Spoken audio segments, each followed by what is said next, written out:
even far higher than sitting in the rooms and listening to the lecturers or presenters.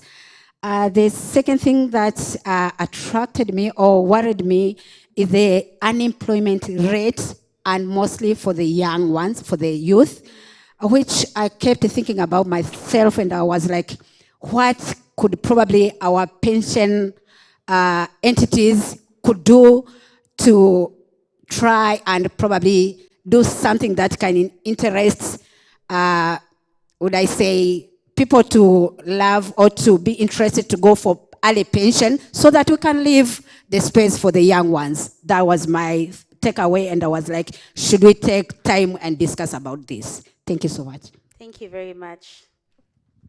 Okay, we have time for one Good more. morning. My name is Shamim Kavuma Nyiramashirinji, the other Shamim from Uganda. Key takeaways for me. One, I want to refer to Rachel's presentation. It was quite interesting.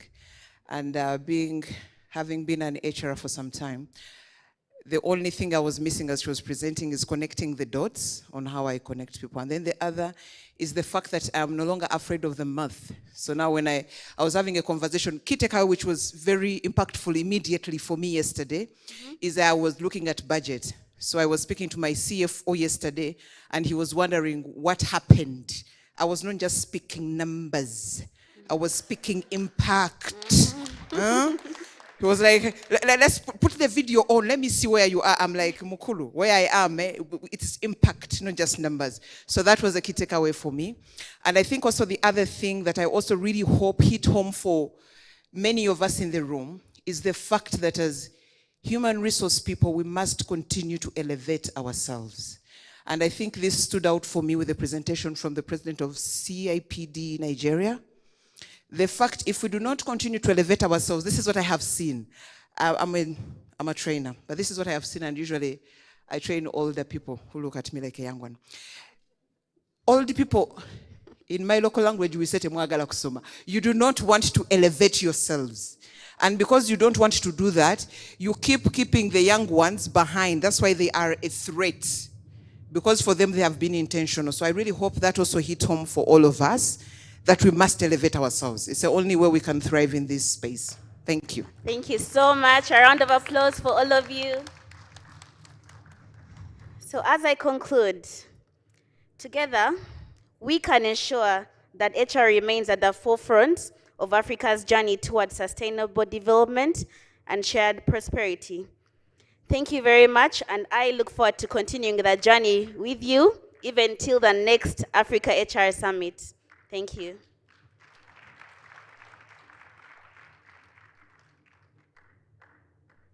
Another round of applause for Shamim. Right, thank you so much.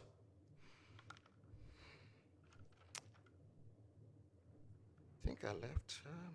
Do you have some people from Ivory Coast here?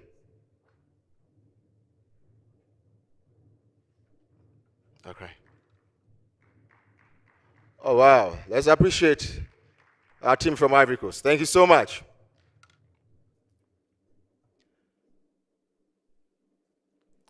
When we talk of attracting and retaining brilliant minds in our organizations, sometimes it becomes a tricky issue. And with leaders in the HR here, I know you understand this better than any other people will do. We're privileged to have in our midst this morning one fine person who has over 25 years experience in business strategy and human resources solution.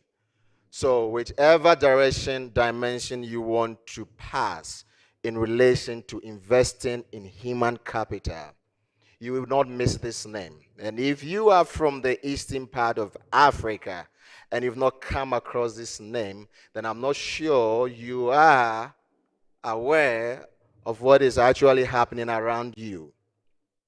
Next person I want to introduce to you, who is going to take us through a presentation on the topic, investing in human capital, is no other person than the Chief Executive and leader of Business Partners Consultants. Ladies and gentlemen, help me welcome all the way from Kenya, Dr. Lawrence Ndubi to give us the next presentation. This is not a clap you want to give to him. Show him some love. Thank you so much. Thank you. Thank you. Yeah. I need the mover.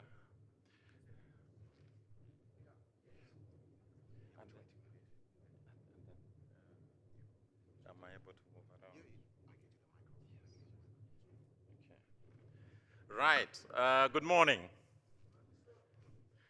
I rarely work with jackets, but because I respect you, I had to wear my suit and also my tie. That is just to show how much respect I have for Africa. And the tie will stay on because of the respect I have for you. But after that, the tie will also go because I'm not used to it too much. Now, yesterday as I was sitting at the back, you know, I felt dwarfed as a man.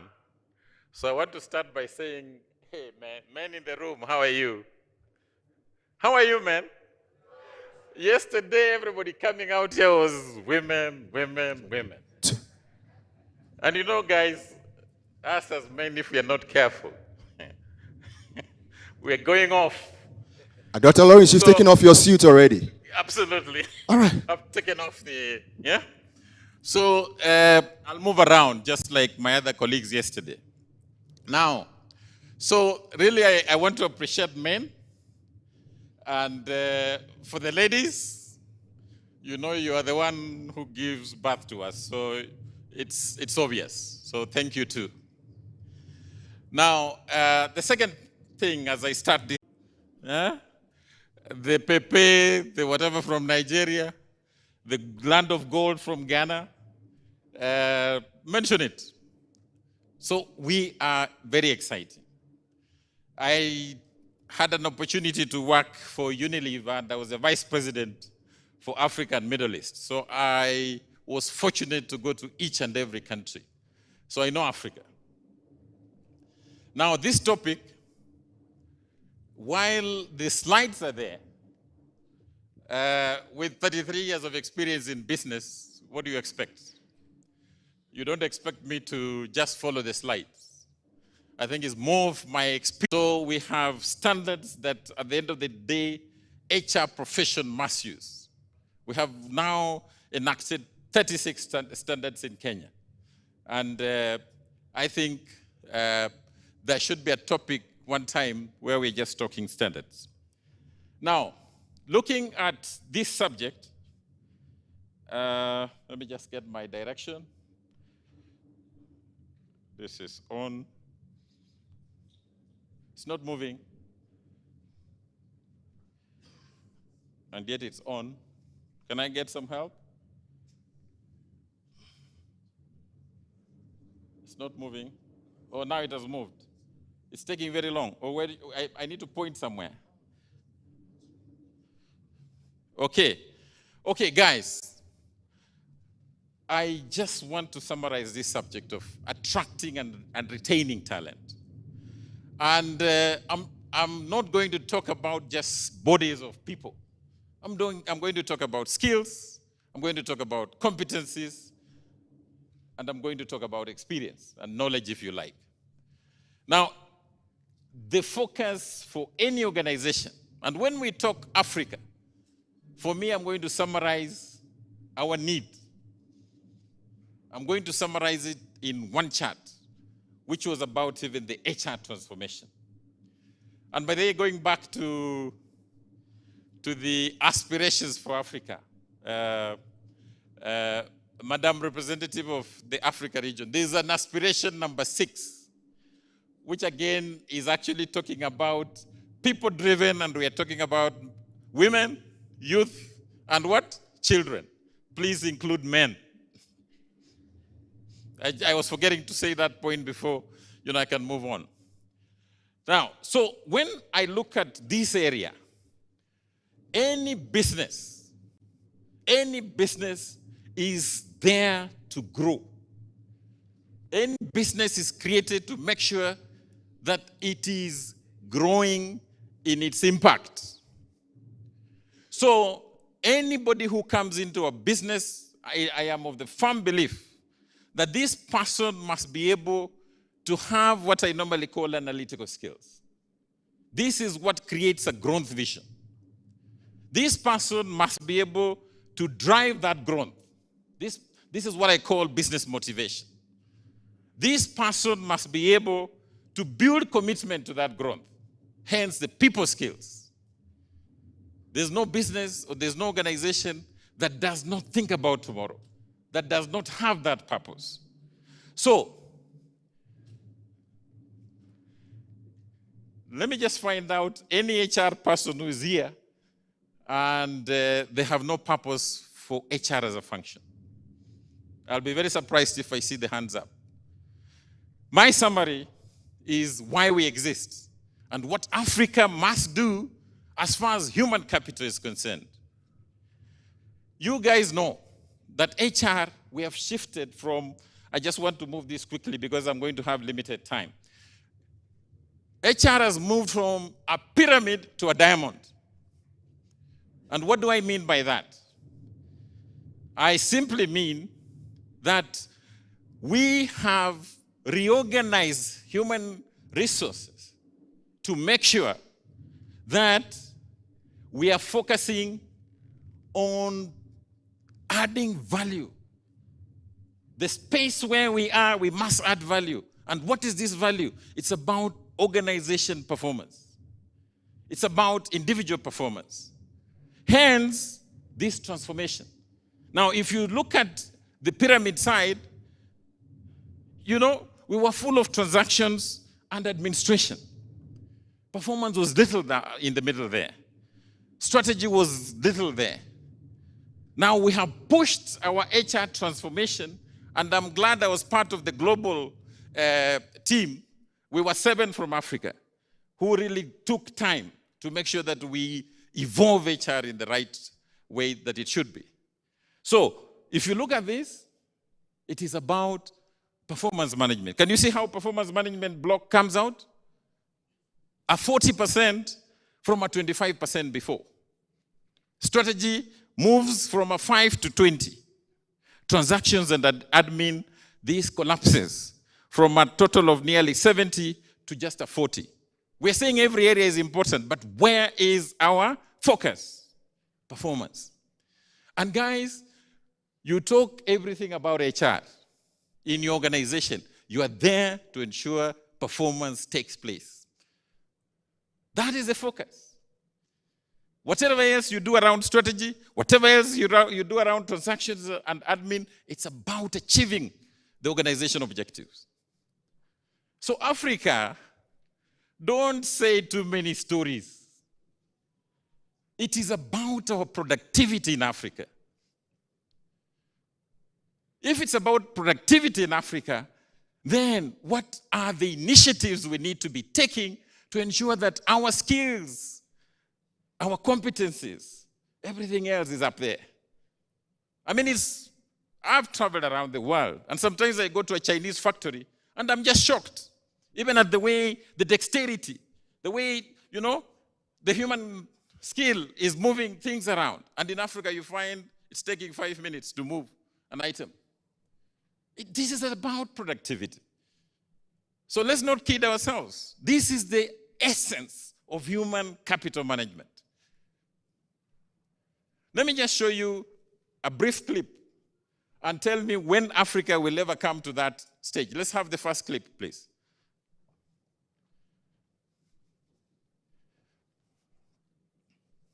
The first clip.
done. Whom are you clapping for? Where is Africa? And even if you are to stretch those years, where is Africa? And you guys, we will tell good stories, we'll pat ourselves on the back, we'll entertain mediocre performance around us. Hey, look at where the world is.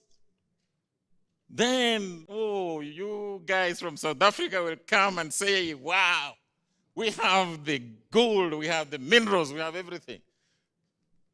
Kigali will, Rwanda will say whatever they have. Kenyans will say what they have and so forth. But where are we in the world? That, what you have just seen there, the dynamics of performance management, so that you can increase your value. So, for me, that is the focus. When it comes to now making sure that you have the right talent around you, you know that at the end of the day, yes, there's a process we all know. Okay? And if you just look through this grid, you can see leadership development becomes I want to start there. Getting into performance management, because at the end of the day, that's what I've just emphasized. Getting into the whole area of talent management, you must then have the right people you're bringing into your organization. And then make sure they are engaged, make sure that everything else is working, including succession planning. You know the advantages when it comes to how your organization should be placed, including even just that attrition rates that sometimes are very costly in your organization. I want to focus a little bit here. Guys, while you are employers here, you are also while you are employers, you're also employees. And what do employees talk to us about, and what do employers talk to us about? This is research which is about 3 years old. But I keep checking on it, it's still valid. Why do employees want to join your organization? Surprise, surprise, and especially again with the new generation coming in, nature of work. How are you presenting the nature of work to you? Then salary comes in, job security, employer reputation, and so forth. But the employers, what do we think? We think it's career development. We think it's salary. Yeah? Nature of work is number 5. Is that speaking to you? Then, when people leave your organization, employees, they leave your organization because of stress levels. That is the number 1 thing. Followed by salary and other things. Employers always think that people leave the organization because of what? Salary. Now, we are dealing with the dynamics of, human capital that wants the nature of work to be speaking. They don't want stress levels, too high stress levels. Now, if it means that this is what we should be doing, then when we are attracting capital, we must make sure that our employer branding is right, offering technology that is required, diversity and inclusion, when it comes to the remuneration and benefits package must be right. So the do's when it comes to you getting in talent, for me, make sure your organization speaks about its offering, the brand loyalty. The employees you have inside, they speak.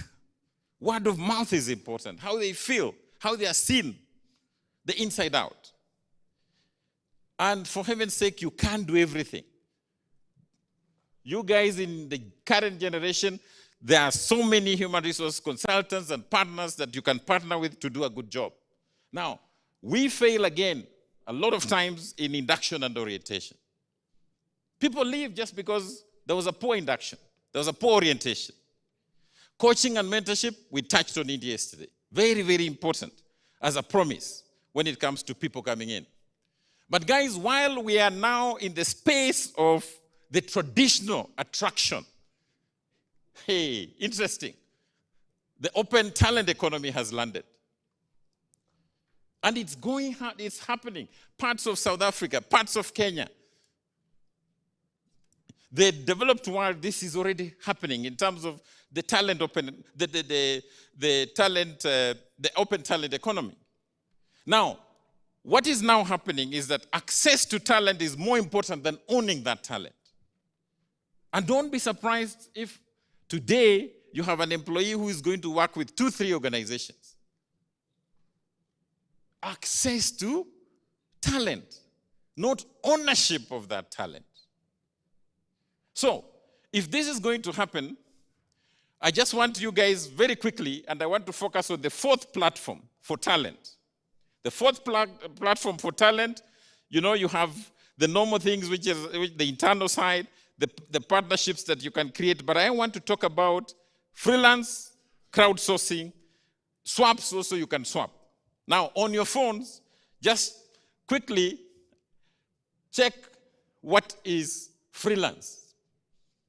If you just go to freelance, you'll find guys are starting to organize themselves. They're available, whether you are talking nurses, whether you are talking accountants, whether you are talking engineers, and they can come into your organization, work, you pay them, they work from home, they work from anywhere else.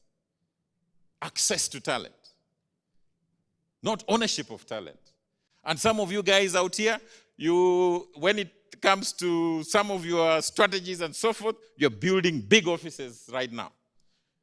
You're telling your accountants, I want a good budget. But talent is moving on. Crowdsourcing, you can also Google. There are also, you can have problems around you. You want to sort out a particular brand issue.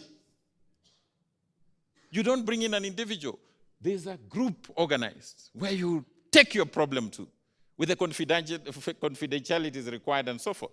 They sort out the problem for you. I was recently working there was a serious project on a media company.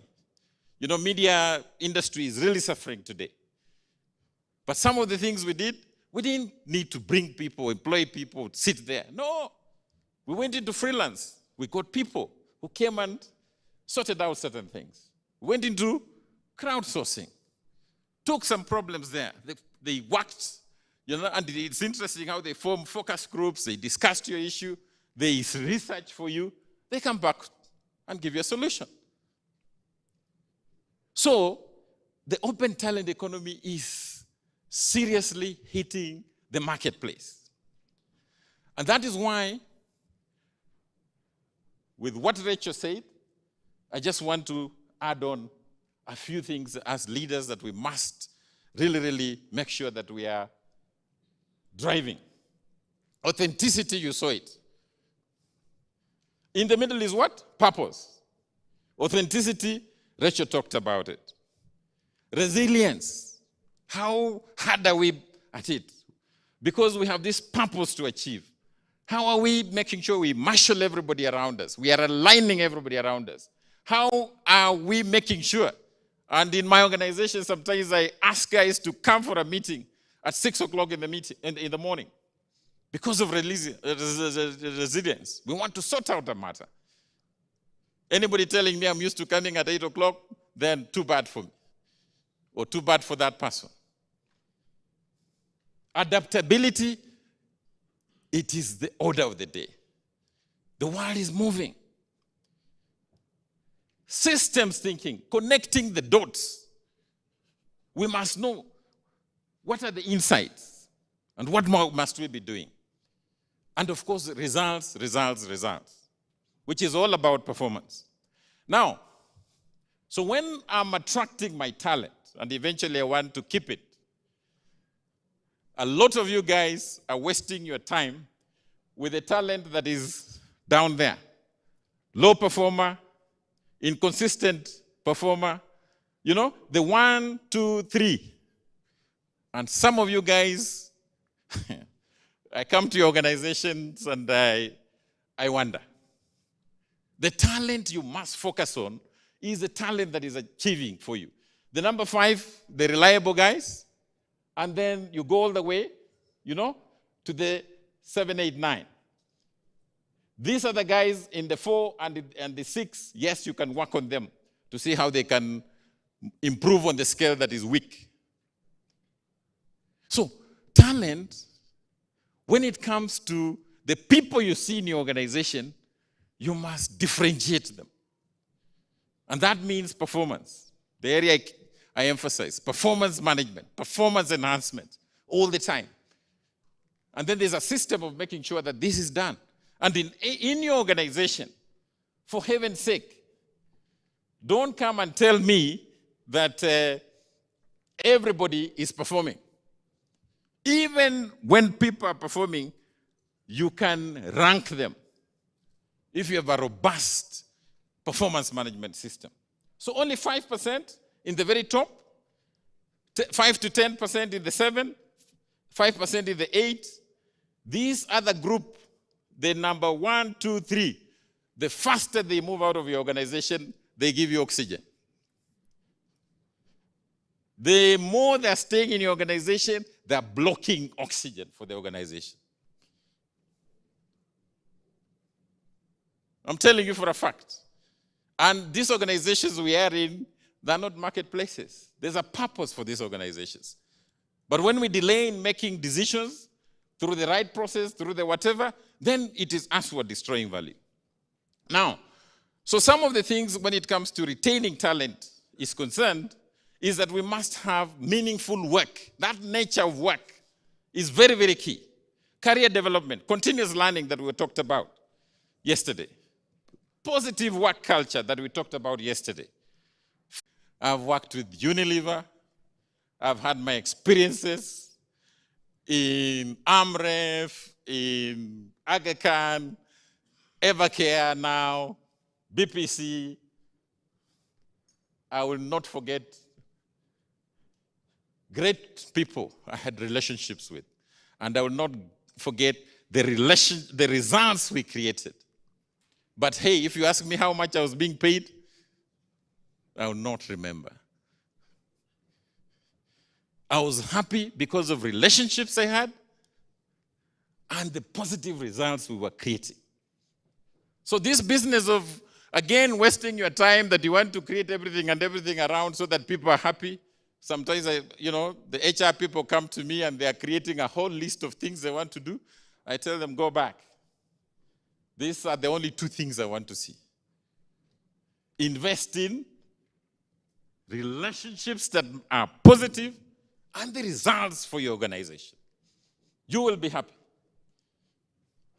The minute you are creating positive results, the so-called salaries and benefits and so forth, hey, if an organization is performing, then you will naturally get the benefits of that.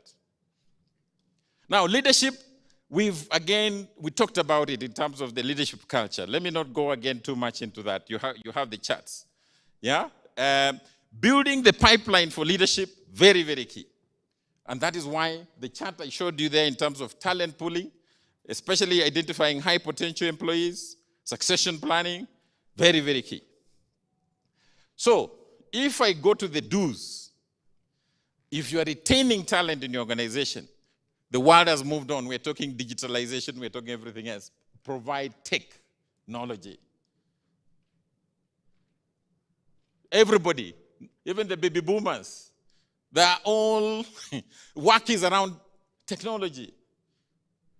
So provide that technology. Exposure and secondments are important. Flexi time has come. It's important. Virtual working is important. Work-life integration has come. Now, very key. The same organization that I was telling you about, I went in and we wanted to do a strategy. The board, the CEO, they were talking about strategy. And when you talk about strategy, naturally you look at 2 years minimum going into 5 years or whatever. At the end of that conversation, we came up with a strategy for 1 year. 1 year. It ended up being what you normally call just a budget for 1 year. So that means that even the work we're having, we must end up making sure that we turn the so-called targets, annual targets, into tasks. Make sure there's involvement. Make sure there's feedback. Now, the minute you are creating that kind of performance management and a culture, then people are performing every day. And you must have a dashboard that is showing you that. The millennial who walks in and it's only for a week or for 2 weeks, the Gen Z, go back and look at it and say, what has this Gen Z added in my organization? Don't start saying he came in and wasted time. For those 2 weeks, what did the Gen Z do? For those 2 years. 2 years is a long time. And you HR people are saying, oh, now they come only for 2 years. Show me what they have done in 2 years. Coaching and mentorship, we've talked about. Reward, excellence. Reward and experience is very important. Continuous learning, we have talked about it. Now, we must move into making sure that we treat individuals, not a group of people, if you want to really engage and retain great talent that you have. Make sure that you are patting them on the back. Make sure bonus schemes are landing. Make sure variable pay is landing. Make sure ESOP is landing. Just giving them a good experience. Because they're the ones performing for you. They're the ones that are making a difference. So, just a few things that I put up, and you guys have even much more. You must have a dashboard that you're looking at. When it comes to your dashboard, the job skills and people match, how is it looking? The turnaround time when it comes to sourcing, how is it? Key jobs, key people. Engagement and experience scores. How are they yielding? Management yield, employee yield in terms of productivity.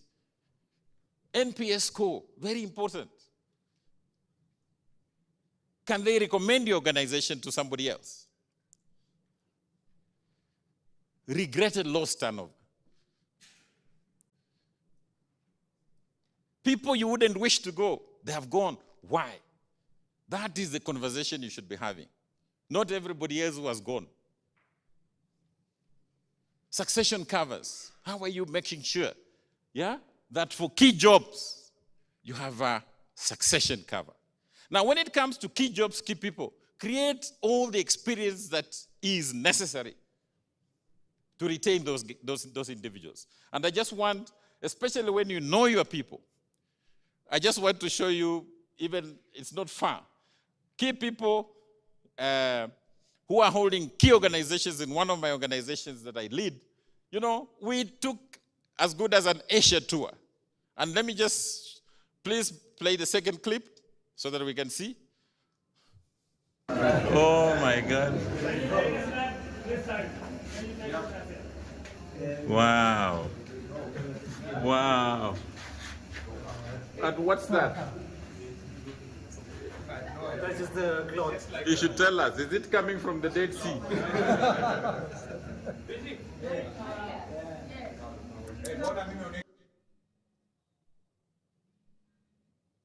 Okay, it's stopping there.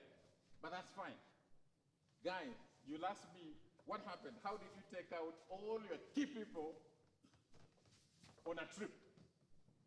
It's because these guys, the organization is in autopilot. Even for the moment they're enjoying themselves, the organization is doing what? Is working. And again, technology. We were still making decisions as much as we were flying all over and enjoying ourselves. We came back. And I can tell you, the productivity is even higher. Now, a lot of you guys, you don't want to invest behind key people. It's just a talk. Make it practical. Now, coming back to Africa as I finish, and I think it was said, we have a population that is actually growing rapidly. Fertility rates, 4.7%. So the ladies in the room and the men who have only one child, please be part of Africa. Okay? Now, with 1.5 B population, average median age, if you like, median age of 19 years. Unfortunately, a very huge percentage that is unemployed. You saw the figures yesterday. That is a sad part of it. But for me, this is a market, yes. But if we don't increase our GDPs so that we are in the top, whatever number, whether 10 or 20, we are in trouble. We will remain poor and will keep complaining. So, out of this population, and if you're looking at a 60% that is youthful, how are we sieving out the right talent? How are we making sure this is just the spread of the population around Africa?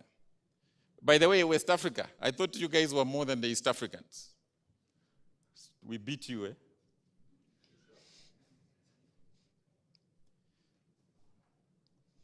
Now, so how are we making sure that we sieve out the right skills, competencies, knowledge that is going to turn around Africa? Huge conversation. Stakeholders are many. But I had really wished that we could do a plenary on this, but I know here the timings are timed. So some of the things in terms of Africa, for me, when I look at Africa, and you guys are HR professionals, most of you. Yes, we are talking about integration of the economic agenda into the AU Agenda 2063. But where are the leaders? Transformational and visionary. From up, and you know, guys, when you talk about change management, you can bring change from top down, but you can also create change from bottom up. Now,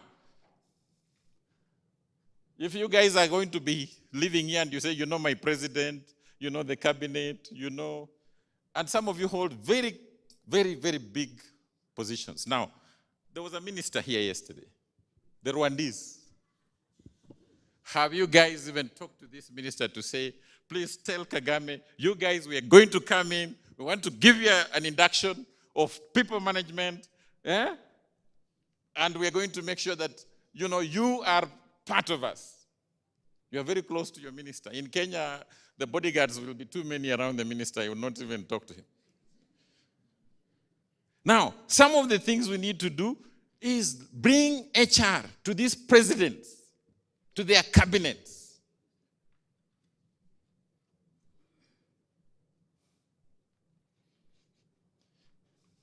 We need out of that population that can change Africa, that can transform Africa. We need what I can call an Africa talent bank. Most of you guys here, you know, you are just talking money, money, money. Oh, you know, I'm Bank of Kigali. Oh, you know, I'm Bank of whatever. Money, money, money. Talent for Africa? Where is talent for Africa? Now, and when it comes to Africa, what are the current and what are the future needs? In some of our countries, it's like, I'm sorry to use some language. It's like a blind man in a dark room looking for a black cat that is not there. We do not have statistics. How can we make sure we have the right statistics so that we know the kind of skill we have today and the future? What jobs are existing today? What jobs will be existing in future?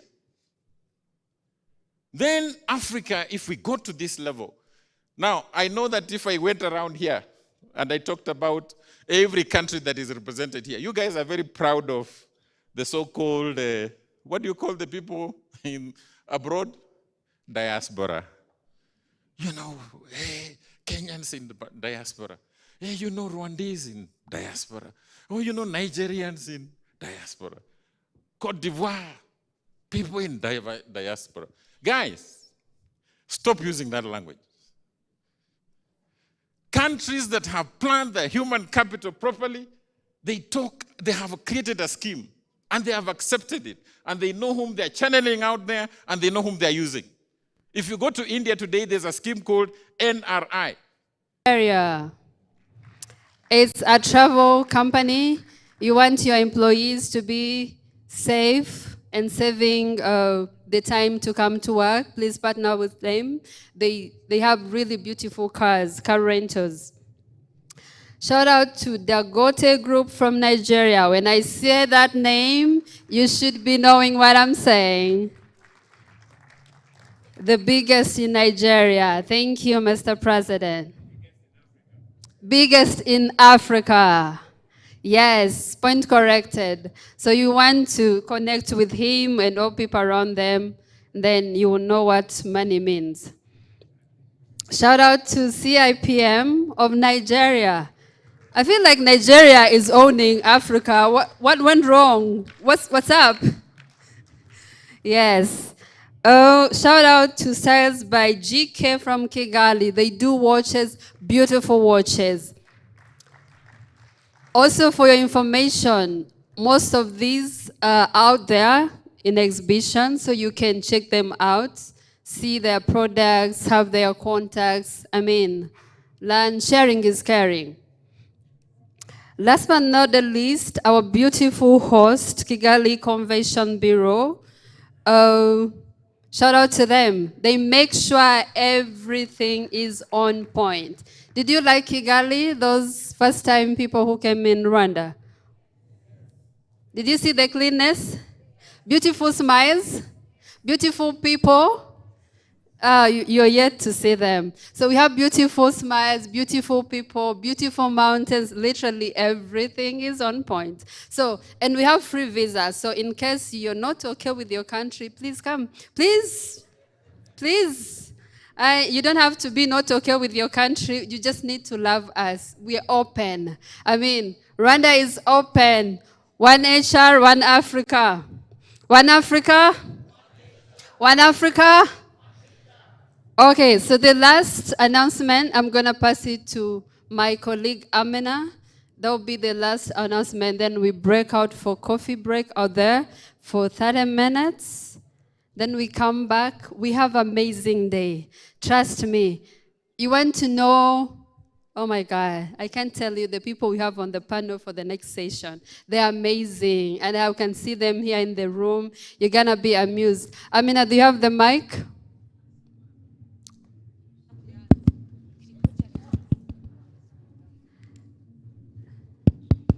Hi, good morning. One Africa, one HR. All right, my name is Amina Bisamaza. I'm among the organizers. Thank you, Monica, to say a little bit about Rwanda, country of 1,000 hills and 1,000 smiles. Pays de mille collines et mille sourires. Tomorrow, there is a touristic plan for those who are interested. I just want to remind you to register yourself at the registration desk. They are going to give you more clarification and details about the time and all other requirements, because you want to have the maximum number of people by 2 latest so that we can plan the logistics accordingly. So the tour will give you a good flavor of how Kigali looks like. And of course, we can't do that without taking you to our Gisozi Memorial Museum, the Genocide Museum. So please join the trip tomorrow. I'm sure we're going to have fun. We are going to have discussion that's totally different from the HR strategies and the data and the impact, because that is also needed for our social and well-being. Thank you very much, and hope to speak to some of you over coffee and over lunchtime, and looking forward to take you for the Kigali tour tomorrow. Thank you. Thank you so much, Amina. Trust me, you won't regret visiting these places. You will like it. They are all amazing. So that's all for this. Let's break for coffee break, 30 minutes, and then we are back. We count on you to keep time. Thank you. Enjoy.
And I encourage all the leaders, CEO, managing directors, HR directors, head of HR to also incorporate mental health in your plans. Emmanuel, are you nearby? Emmanuel from Mental Health? Okay. So as we wait on him,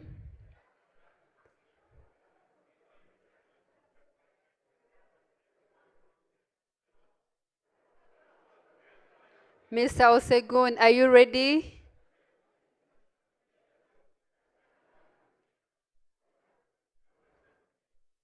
Benjamin, you ready? Yes, so we're going to start our conversation with Mr. Osegun about stress management in the work environment and emotional intelligence. That's a very huge one that touches personality or internal awareness and management. So people on the door? Oh, Emmanuel. Please round of applause to Emmanuel. You all need Emmanuel in your lives. Trust me. He's amazing. He is amazing.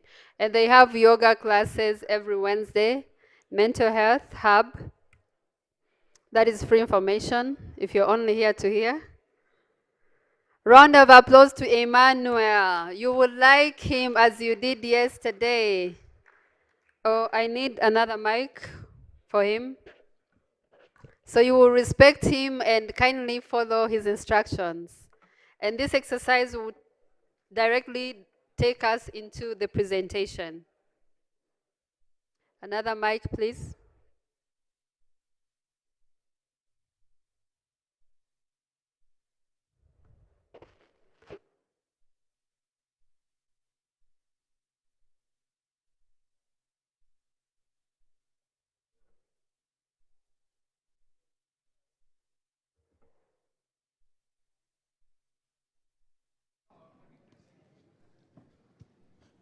Good morning. I hope you are doing well after recharging ourselves a little. So we are just going to recharge in another way. There are different ways to recharge our body. Sometimes it's eating, sometimes it's resting, but also sometimes it's stretching and listening to ourselves. So I will today invite you to stand up. No problem. Yeah, we can stand up. Maybe I think you can help me. So as we stand up, I will invite everyone just to do like this. Yeah? You warm up your hands. And as you do so, really notice what you are doing. Feel the warm up maybe in your hands.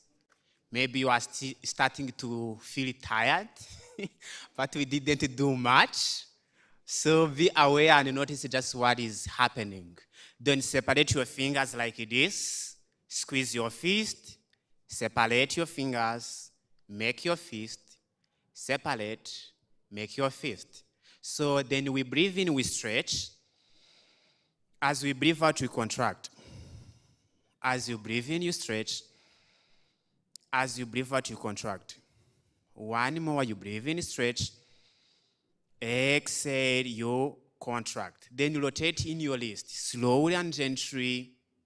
You know, we are young as our joints are functioning. It's not about the age. The more your joints are functioning, you are still young because you have a lot of accessibility on different things. Then you reverse the direction, and then slowly we do like this. We shake. Wonderful. Then as you breathe in, you extend your arms. Maybe you are going to receive the beautiful gift you want to have in your life. As you breathe out, you know, you really hug it. Inhale, stretch.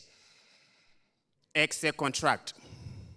Maybe as you breathe in, you can even send the blessings away. As you breathe out, you can receive yours. Life is about giving and taking. You send and you receive. One more send and then receive. Slowly we do like this. Rotate in your elbows, feel how it feels. Maybe sometimes it is cracking. It's okay. Be aware. Notice just is cracking. So you reverse the direction. You reverse the direction you are moving in. And for sure, we really invite you to take care of your joints. Because when we are stressed out, they are the first parts to be affected. So in Africa, we have malaria. And many people, when they are stressed out, they feel really pain in the joints. Like, oh, maybe I have malaria. They started just like a self-diagnosis. So we lift to our shoulders. As you inhale, lift your shoulders up. As you breathe out, you drop and say, ha. Why not? Inhale up. Exhale. Ha. Inhale up. Exhale. Ha. One more. Exhale. Ha. Then you rotate in your shoulders. 1, 2, 3, 4, and 5. Reverse. 1, 2, 3, 4, and 5. Then our back. Many people suffer from here because of the sedentary life we live today. We sit many times. So as you hold here, you can rotate. You know, it's okay to be like young ones. Some of them just most of the time they are doing like this. But who told you you can't do that? Eh? You can still be young. You can still be child. Let the inner child within you awaken, dance, thrive. Right? And then slowly you can reverse the process. You reverse, you reverse, you reverse, you reverse. So I'm just going to do the last movement. As we breathe in, we lift our arms up. As we breathe out, we turn just like to bend. I'm sorry. Just like to bend like this. As you breathe in, you go up. As you breathe out, then down. Inhale up. You can see me as we breathe out, we do just like this. Inhale, then up. As we breathe out again, we bend slightly down. We are just working on our spine. Up. Last time, then down. Wonderful. So we are just going to sit for a few seconds with the silence. I invite. Can you hear me? It's fine. So as you are sitting, I invite you to sit comfortably. Notice the feet on your ground. Feel your hands, relax them where you feel you are comfortable. And if you can really allow your eyes to close, it would be good. If you can't close your eyes, look to one point. Now notice your heartbeat. How is my heart is beating right now? Maybe a bit faster or slow. How is my breath moving in and out? Maybe it's deep or shallow. What is the body temperature? Maybe I'm a little warm. And now be aware of the emotions you are feeling right now. You may feel maybe happy or any other way. Simply notice where you are right now. And as just will be coming to an end, I want you to open your eyes. Then you open your arms, breathe in. As you breathe out, give yourself a hug. Really a gentle hug. You hug yourself little. Maybe sometime you want to move yourself left and right. We do this just when we are hugging our loved ones. But sometimes maybe they are not close, so we can give it to ourselves. And for sure, we feel good, right? So as you relax your hands to your knees, I want you to look to your side and ask your friend, how are you feeling right now in one word?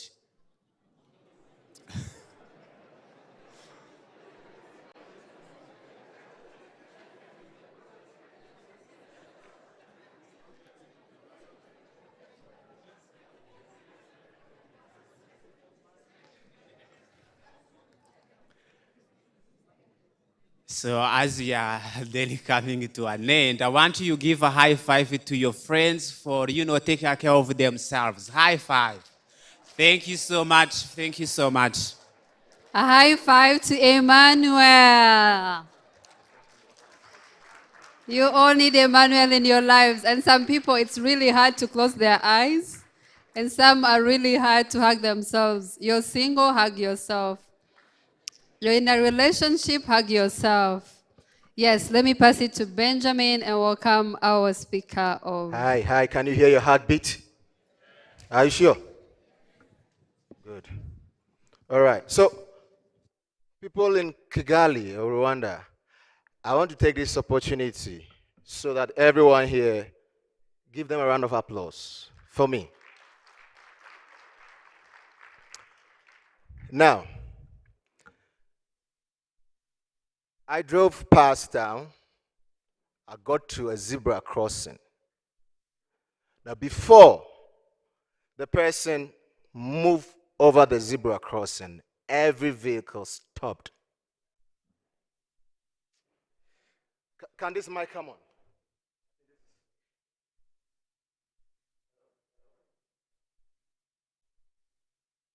Hello? I want to do something here now. Yeah. We clap for you in Kigali. We clap for them. Come to Ghana. Come to Lagos. And say you are crossing. Are you a zebra? Crossing zebra and motos. Are you?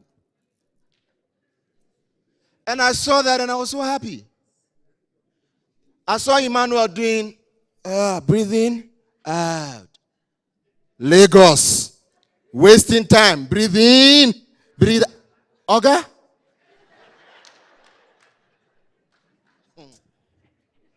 I saw Wellness Center and he said, you need to go to the gym.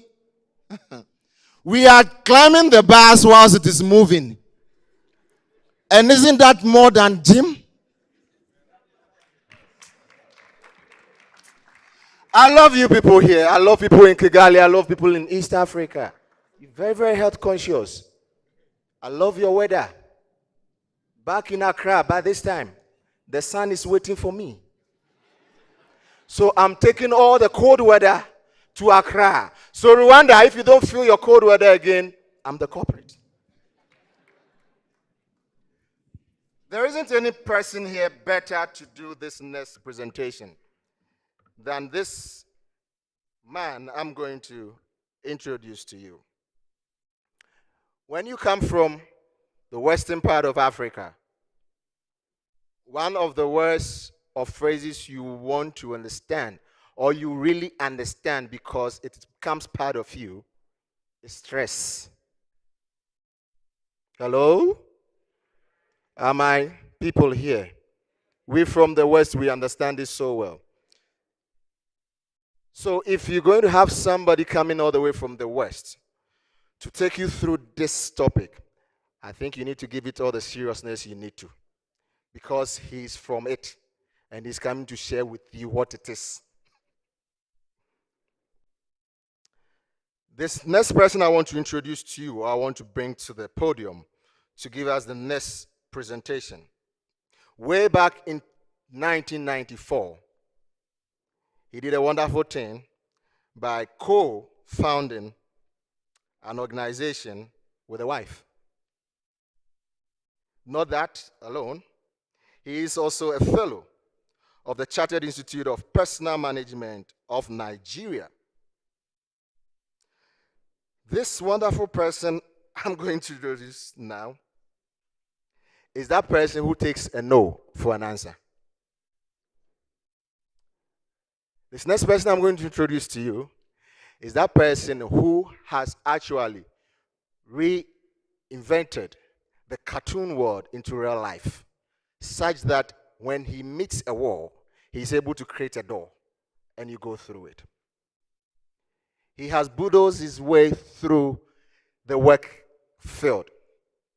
When you have the opportunity to be with him for a minute, that will be equated to a Yale's qualification. Because the wealth of wisdom he pours out anytime you meet him. I always refer to him as the bullet train. That when it stops and people start coming out, that is the ideas that keeps coming up. Ladies and gentlemen, without much ado, help me welcome the man and only, I call him the Oga. Oga Olusegun Mojid. He's also the vice president of this association.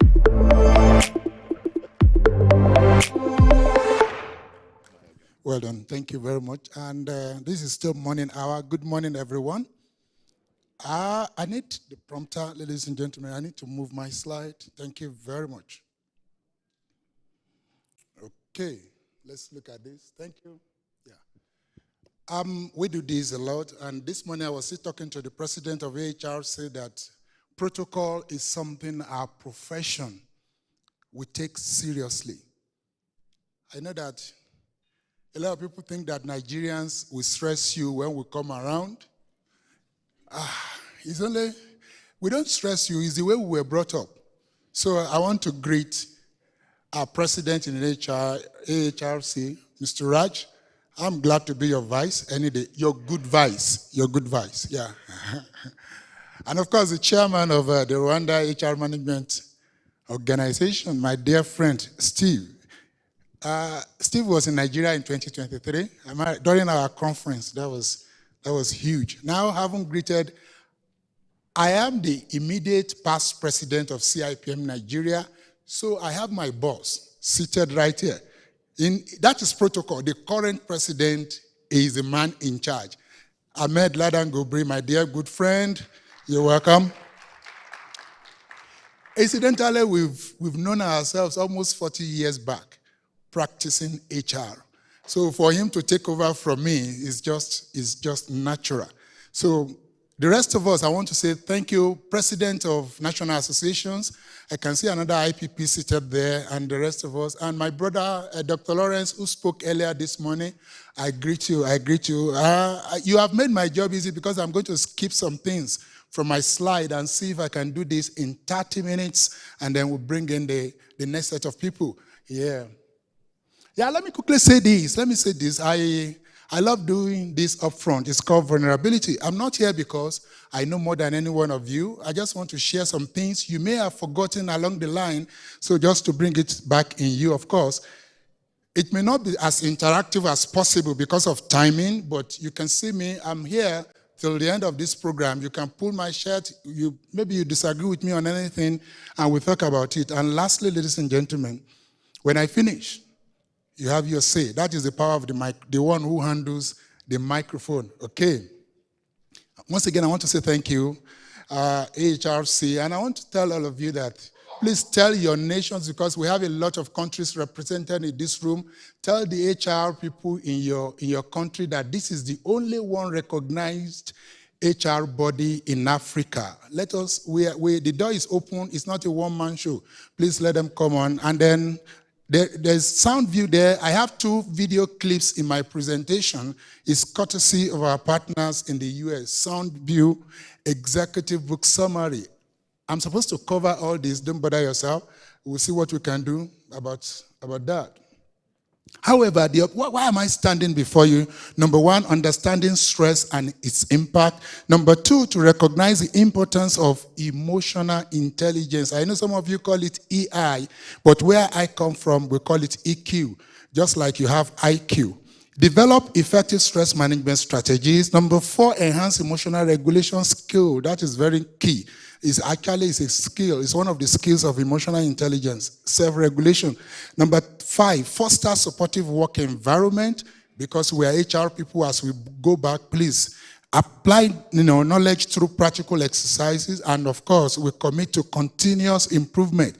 My brother yesterday spoke about continuous learning, so I may not talk about that. Now, for years, we have heard about this. I am not going to say a jack about this VUCA. I just brought it here that you see, and that if you remain at this level, you will surely be stressed. So what do I have? Ladies and gentlemen, I provide you an alternative. I call it VUCA.2+. It is a paradigm shift. And what does it mean? Vision. When you say the word is volatile, what is your response? Because most of the time, what causes stress is your response to the situations around you.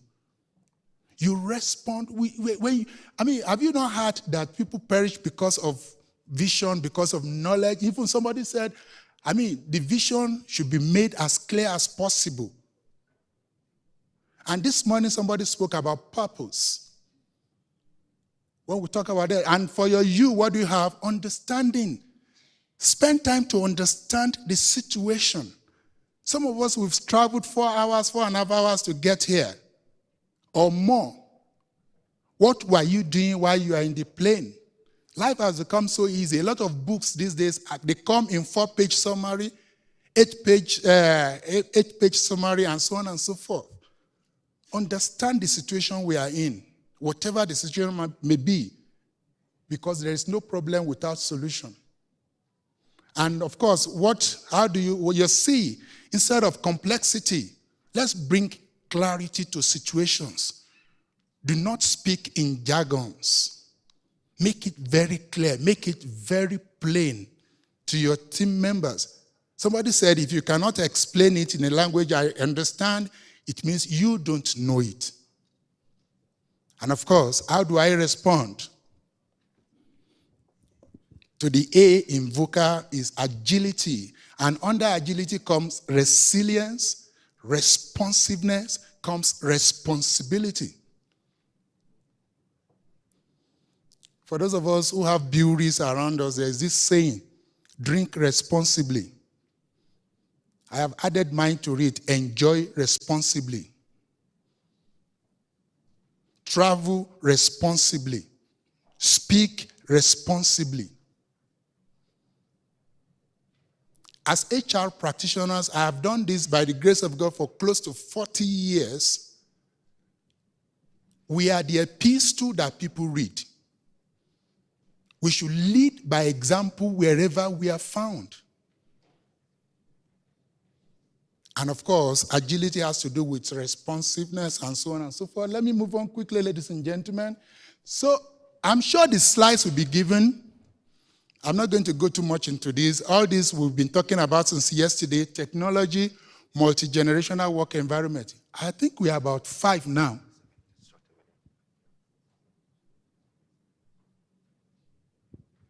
Okay, yeah. That's what I like about Fridays. Some of my colleagues back home, they take off, including my friend in front of me. They just take off. You have no choice. You let them go. Even if there's a meeting, you suspend it until they come back. But my friend is not going to leave me until I finish my session. You know how to tie somebody down. And so that's what I've just done. So that is for you, our Muslim brothers and sisters, in case you want to step out. So Baraka Jima. Okay. As my slides back now. Okay.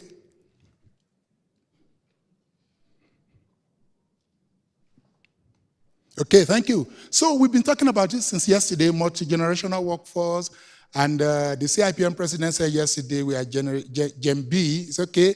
Today somebody has called me a Gen Z. I say, let my children hear from you. I'm a grandfather. If you want to know, I am a grandfather. Yes, a proud one for that matter.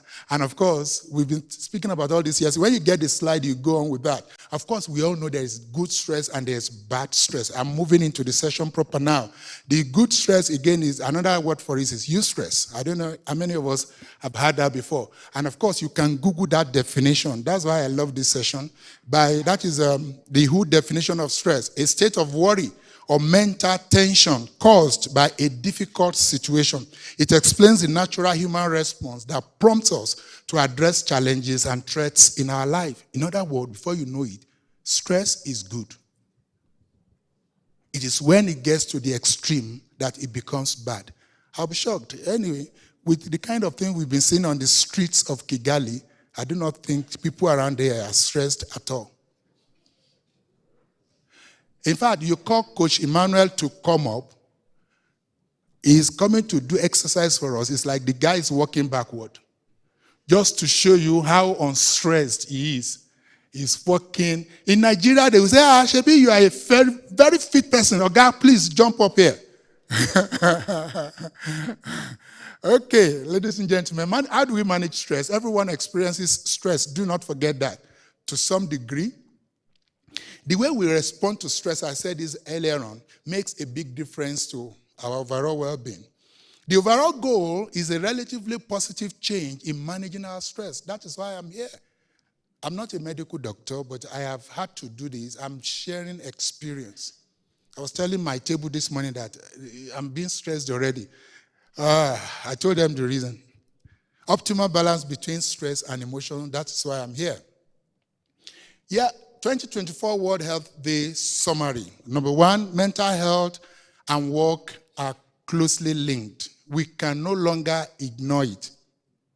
Employers should provide, please colleagues, when you get back home, your people must know what you brought back from this. You know the problem when they ask us where is the money, is that a lot of us will go for conferences like this, will go for training like this, there's no feedback. And I always want to encourage you, immediately you get back to work, to your workspace, share with your team the summary of this 2-day program. Share with your team. Employers should provide managers with training to recognize that those are the kind of things we are having here. Can you just do it in 90 minutes or 1 hour? Let people know what you got from this training. Training managers can effectively support their teams and foster a healthier, more supportive work environment. And of course, you can take steps to support your well-being, learn techniques, and so on and so forth. This is World Health Day summary for 2024. It continues. Poor mental health leads to decreased performance, work absences. Somebody mentioned it yesterday. You call it quiet quitting. In Nigeria, we call it presenteeism. Being here and yet not here. And of course, depression and anxiety alone result in loss of approximately 12 billion work days annually. That's crazy. Governments and employers, and of course, organizations must work together to create policies that prevent. HR will operate by policies. AI has not come to eliminate that. Rather, it has come to help us. Chat GPT. Nigerians have another name for it. They call it Chat GPT. I won't tell you what the meaning of GPT is. Don't worry, I'm moving on. Nigerians, they have name for everything. So now, let me tell you what brings excessive stress. Two things. Either you are extremely anxious or you are depressed. I'm serious. Anxiety happens for a coming event. Steve will agree with us. AHRC, this summit happening, we had a lot of anxieties. Even we had to move it from August to this date. But then at each moment, we kept encouraging ourselves. You are listening to me this morning. All you need to do is to encourage yourself. Look at this conversation between your thoughts and your feelings. How many of you are in this room, you don't have thoughts? Okay, there's no hand. Okay, you are in this room, you don't have insulting thoughts. Thoughts that will tell you, will look at you early in the morning and say, where do you think you are going? A thought that will say, everybody is making it, and you think we all have it. There is something they call positive self-talk. I don't want to go there, but talk to yourself, encourage yourself. This guy has a meeting. He said the big meeting is today. He became apprehensive. That is normal. It's human. But then what do you do with your apprehension? Deal with it. Hello? Deal with it. If you follow the track of this guy, you will mess up at that meeting. Am I talking to us? This one is for me. I don't know about you. And of course, when you have the slides, you are entitled to the materials. I'm not going further than that because I don't want to be reading those things. How about a depression cycle? An event has just ended. And you have to do a post-mortem. The next thing you are telling yourself, the meeting was a complete waste of time. You are fed up. The next thing is that you are roping yourself into a situation that it is my fault. I am useless. No way. Please manage it even from the fed up level. Change your thought process. Quickly, let me move on. So what am I talking about? Worries. You either act on them or what? You drop them. What are those things stressing you? If you look at these, they are simple solutions. I'm not the author of these, and it's been tested over the years. Why don't you ask yourself, what am I worrying about? Is there anything I can do about it? Yes. What are those things? I love sharing this because when you see us jumping up on this kind of, you think that these guys don't have issues. Is it that we have had issues and we are still having issues and we keep managing? There were years in my life to pay school fees was difficult. By then, the children were two. Now we have beautiful three of them. One of them has given us grandchildren. Two of them, school fees, I couldn't pay. And in Nigeria, name and shame. They will call you out of the assembly so that you can tell your parents when you get home. It wasn't the issue of money that was my problem, but the issue of calling my children. So how did I think of it? It was stressful. It was sickening. What did I do? The idea just came right to the head of the school. Please, I don't have the money to pay now. But the reason I'm writing this mail is do not call my children out in the assembly. I will pay in 4 weeks' time. Lo and behold, I submitted the letter. I did that almost 3 times. I submitted the letter. I go in the afternoon to pick the children. And they say, Daddy, thank you. So you have paid our school fees. They call out people on the assembly today.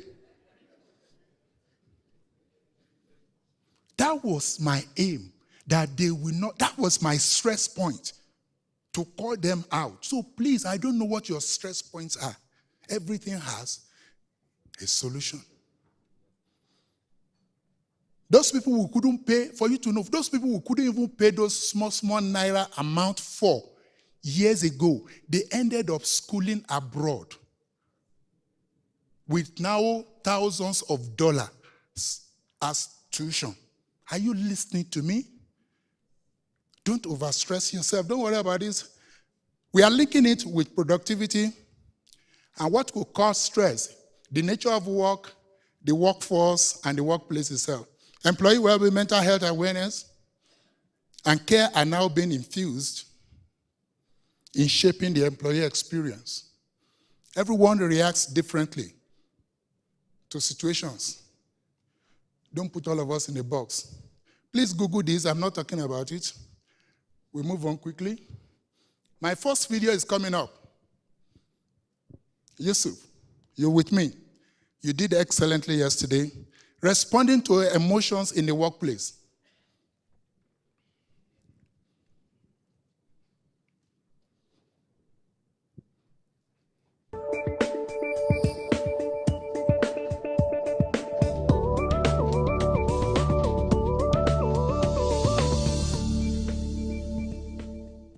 In one corner of the office, Joe flies into a fit of rage every time he hears the word computer, since his girlfriend left him to work at a computer firm in Seattle.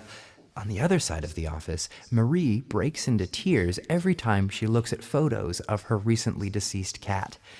Dealing with emotions in the workplace can be challenging for managers. On one hand, you want to be sensitive and supportive. On the other hand, some employees aren't able to complete their own work, and they disrupt the work of others. In this smart tip, you'll learn how to respond to emotion in the workplace when dealing with either short-term or long-term emotions. The first type of workplace emotion is of the short-term variety, known as the emotional outburst. When an employee experiences an emotional outburst, it may be time for a timeout. Try to isolate emotional employees by taking them to a private area to get hold of their emotions. Allow them some time alone to sort out their feelings and determine if they can continue.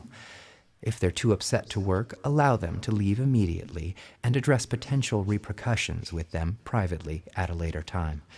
Especially when faced with angry confrontations, you want to remove the stimuli as quickly as possible to diffuse the situation. In the wake of an emotional outburst, you should always wait to discuss behavior with the emotional employee. When discussing an emotional outburst with employees, it's best to wait until they're no longer in an emotional state. Give them honest feedback when they're calm and rational. Discuss the origins of the emotion and possible ways to keep emotional outbursts from occurring in the workplace. One way to avoid outbursts is to learn triggers that cause emotions. Learn to recognize words, actions, and situations that produce emotional responses from employees. If possible, try to avoid those triggers. For example, if putting two particular employees together on a project always results in a screaming match, don't pair the two together. However, if change is too disruptive to others, additional solutions must be explored. Long-term emotions, such as moods and dispositions, may also need to be addressed in the workplace. Sometimes emotions are deeply rooted and become a personality trait or a particular outlook on life. The mood and perspective of one individual can undoubtedly be contagious in the workplace. If the disposition of an employee is cheerful, it's generally considered to be a positive trait. Such an outlook often helps others feel upbeat. However, if a worker is continuously sullen or depressed, those negative traits also affect others. If the moody employee continues to bring others down, you may need to meet with him on a personal basis to discover the root of the problem and find a solution. As humans, we all feel a lot of emotions. Responding to emotions in the workplace can be complicated, but it's absolutely necessary for maintaining a pleasant and neutral work environment for everyone involved.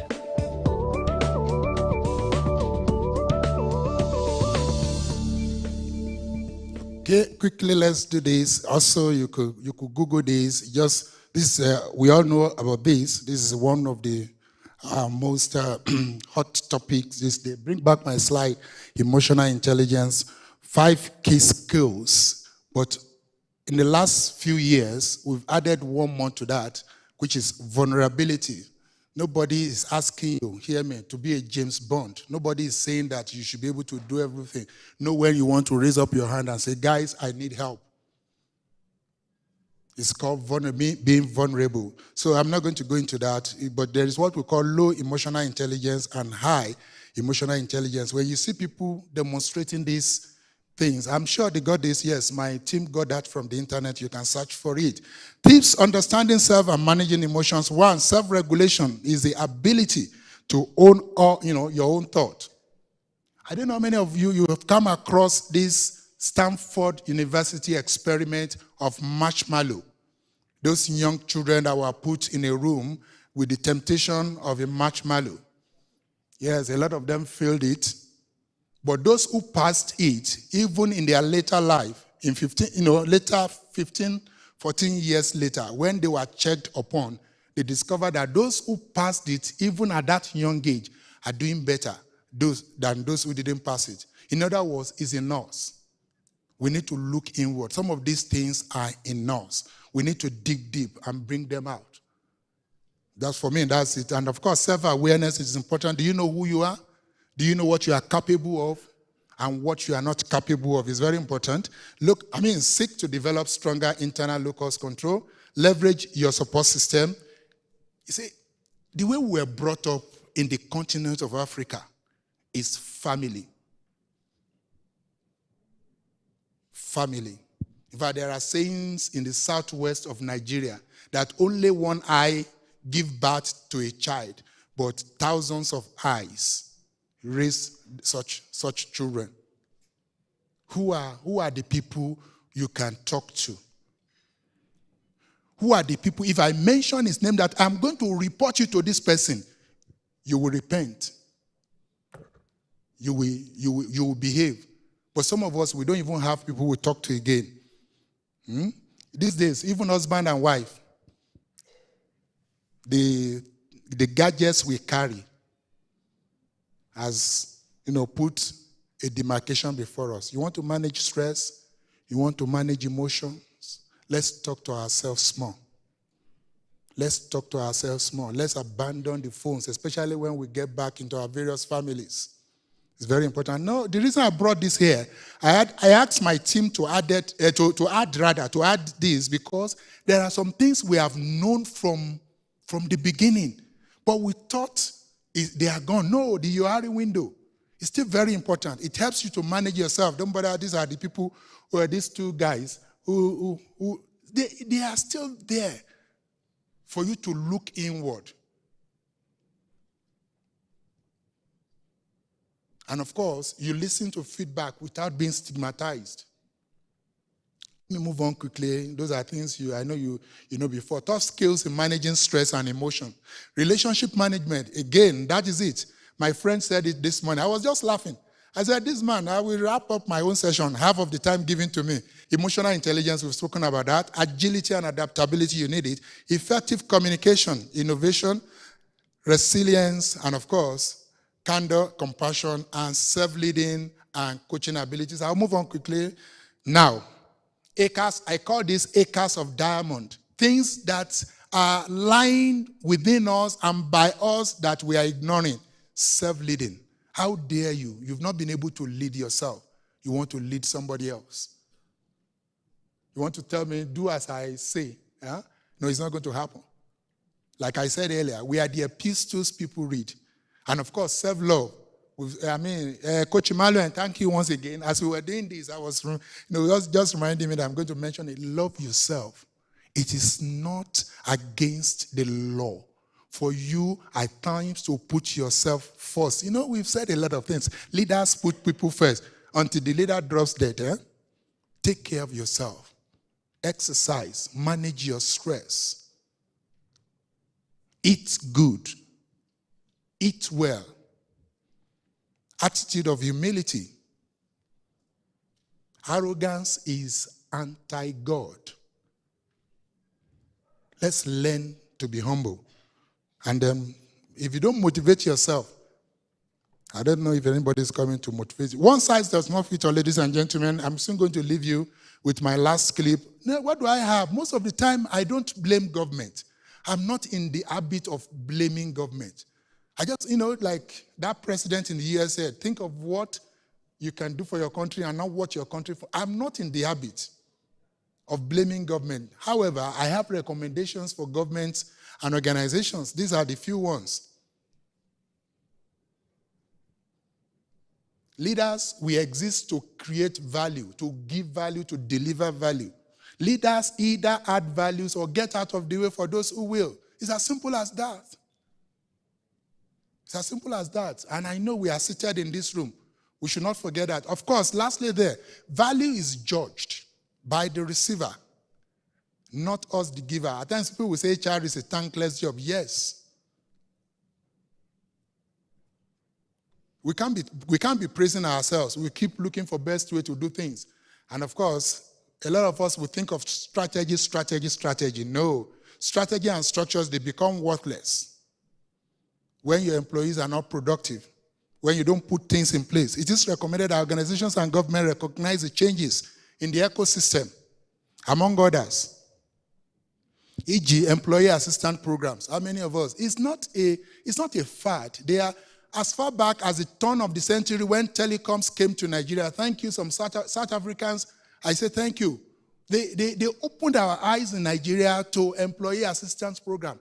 A whole department in my unit reporting to me was headed by a senior manager, employee well-being. That was the first time. Yes, because development in South Africa, is ahead of some other countries in the nation. So it's not a nice to have thing. It's very important now that mental health is becoming. So ladies and gentlemen, I want to leave you with this. I call it pause, reset, and recharge. Let us learn the attitude of pausing. Let us take into account the need at times to take a back seat. It's not everything that your contribution is required. I'm going to play this clip. You know what the clips have done for me? Things I will have been talking about for 15 minutes. The clips do it for me in 3 minutes. So for me, so let's enjoy the next video. My people, are you ready?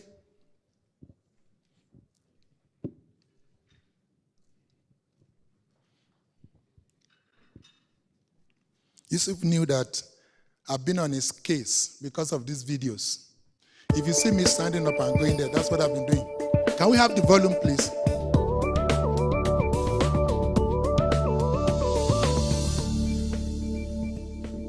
At some point, everyone finds themselves in a rut, stuck, bored, frustrated, not sure what to do next. If you felt this way, you're not alone. Everyone needs to press their personal reset button every once in a while. Here are 10 easy ways to get recharged. 1. Start small, but just start. Any action is action nonetheless. Work on the small tasks. When you're in a rut, tackle it by starting small. Clear away your smaller tasks that you've been piling up, reply to your emails, organize your documents, declutter your workspace, and reply to private messages. 2.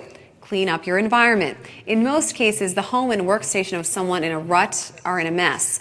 We're a product of our environment to a certain degree, so another method to get yourself out of a rut is to clean up. It may be something as simple as making your bed, organizing a closet, or classifying all those papers lying on your desk. Clean surroundings lead to a clean mind. Once your mind is free of all that clutter, you're best positioned to move ahead. 3. Upgrade yourself. Take the downtime to upgrade yourself. Go to a seminar, read up on new materials, pick up a new language. The modern computer uses different typefaces because Steve Jobs dropped in on a calligraphy class back in college. How's that for inspiration? 4. Talk to a friend or coworker. Talk to someone and get your mind off work for a while. Talk about anything from casual chatting to a deep conversation about something you really care about. You'll be surprised at how the short encounter can be rejuvenating in its own way. 5. Forget about trying to be perfect. If you're in a rut, the last thing you want to do is step on your own toes with perfectionist tendencies. Do what you can at your own pace. Let yourself make mistakes. Soon, a little trickle of inspiration will come, and then more. Before you know it, you'll have a whole stream of ideas. 6. Paint a vision to work towards. If you're consciously getting in a rut with your work, maybe there's no personal vision inspiring you to move forward. What are you working towards? Create a vision of what you really want to achieve and use that to trigger your action. 7, remember why you're doing this. Sometimes we lose sight of why we do what we do, and after a while we become jaded. A quick refresher on why you started a particular project will help. What were you thinking when you thought of doing this? Retrace your thoughts back to that moment when you were first excited by it. 8, do something for other people. When you live only for your own pleasure, you'll always feel like something's missing. But when you do something for other people, you'll bring out the best in yourself and you feel more complete. Offering help to other people is highly rewarding. 9, go exercise. The oxygen and endorphins will do wonders for you. Sometimes we work so much that we neglect our own health and fitness. Go jog, swim, bicycle, whichever exercise you prefer. As you improve your physical health, your mental health will improve too. And 10, look at things from a different perspective. When life becomes boring, it's often a reflection of our inner attitude. If we have a tendency to be negative, then it's more likely that we become bored with life. For example, try to look at relationships from a different perspective. Stop complaining about other people's behavior. If you wait for other people to behave as you want them to, you'll always be frustrated. Instead, practice tolerance and patience. Ladies and gentlemen, is Africa ready? Thank you very much. The question is, are we ready to inculcate and to apply our learning? Okay. So I have some Nigerians in the crowd, but I know. So is Africa ready, ladies and gentlemen? That is the issue. It's of no use for us to come for a program like this and we go back, we don't apply our learning. Then we'll have been most wretched of all men. Thank you for listening to me, and God bless you all.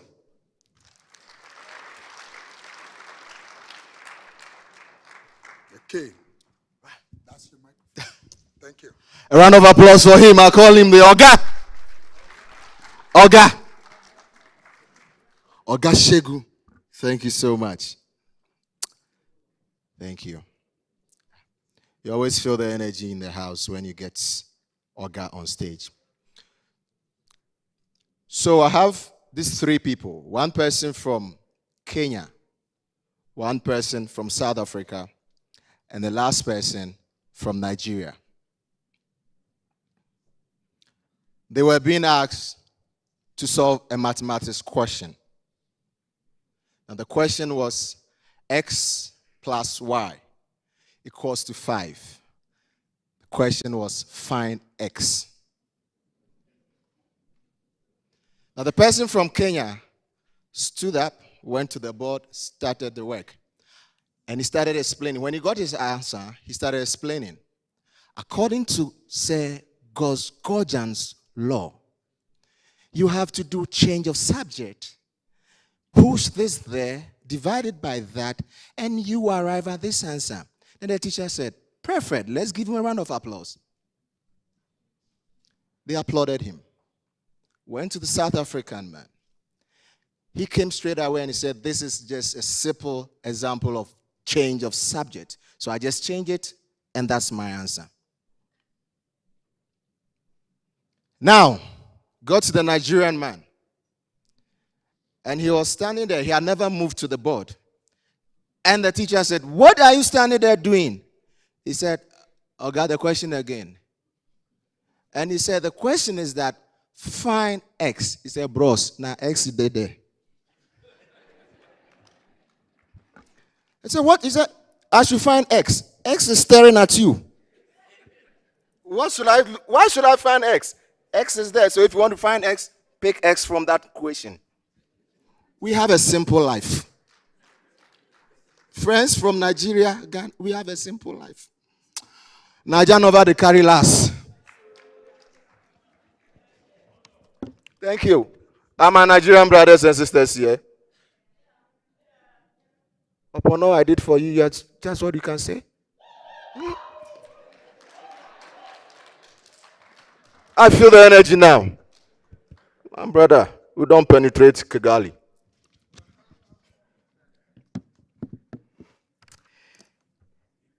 Evolving industrial relations and employee relations. Issues critical for driving Agenda 2063. That is going to be our first panel discussion for the day. And to help us, serving as the anchor for this first panel discussion, ladies and gentlemen, is that one gentleman that you love to listen to over and over again. He has one mantra, and that mantra he uses is that I am passionate about people and providing guided assistance for them to perform maximally. Ladies and gentlemen, help me welcome Head of Corporate Governance, Business Sustainability, and Personnel Training, no other person than the gentleman you see coming up here, Kennedy Dike.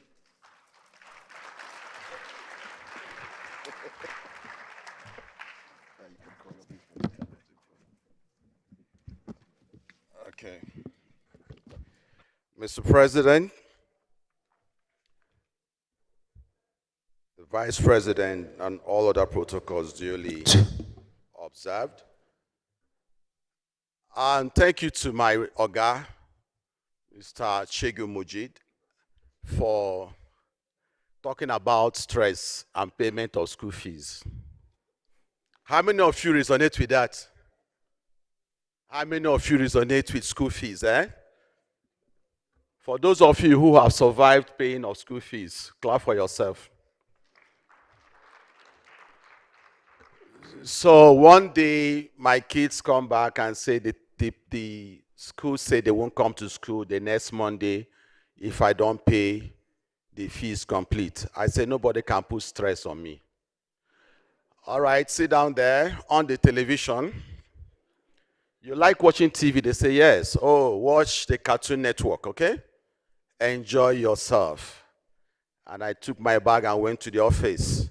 And the school called me 2 days later. We have not seen your kids. And I say, it's because I don't have money to pay the school fees. And I say, please bring them. Tell us when you will pay.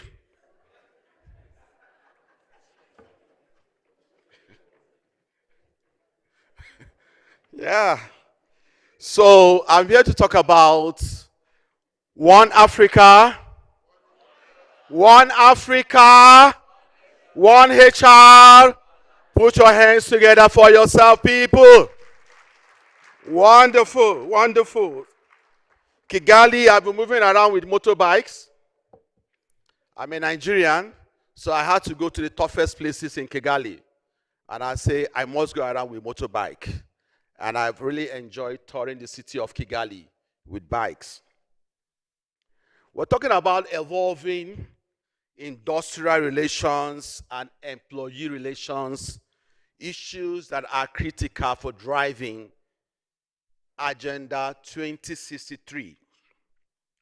We all know that IR and ER is undergoing a significant transformation in Africa, driven, of course, by technological advancement, globalization, and changing workforce demographics.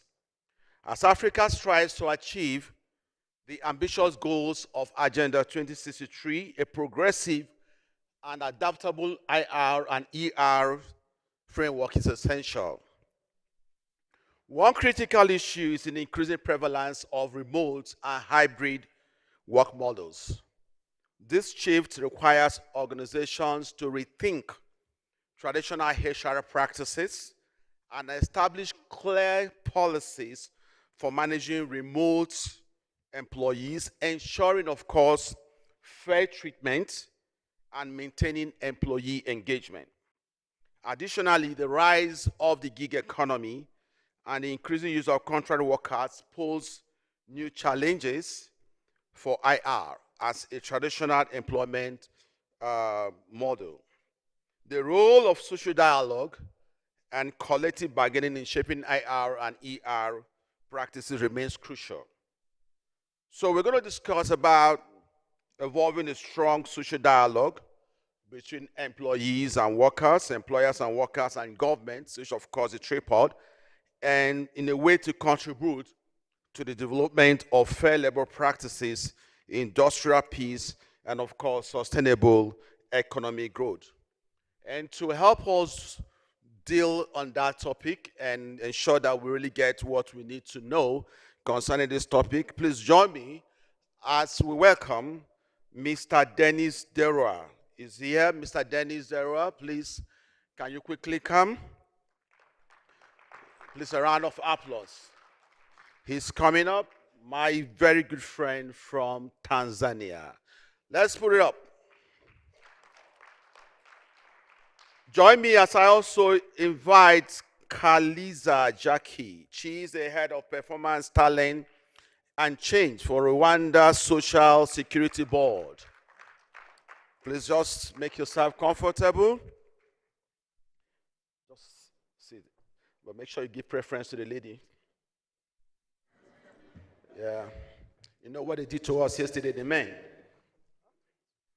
So, Enoch Luenzi. Enoch Luenzi is the manager HR for MTN Rwanda. Please, Godwin Sam Ngona. Godwin Sam Ngona, please join us quickly, quickly, quickly. Thank you very much. Please celebrate these people. Celebrate them. Celebrate them.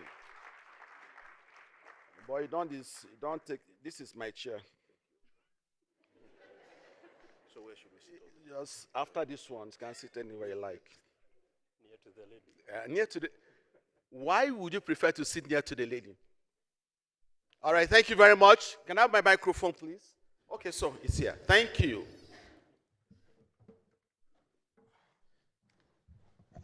Oh, wow. Please celebrate them one more time.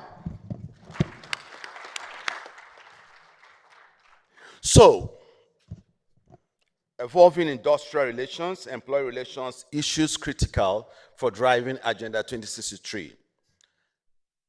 Please, help me. Just, Jackie, let me have your opening thoughts on how, what you think about IRER now in Africa. What's going on in that area?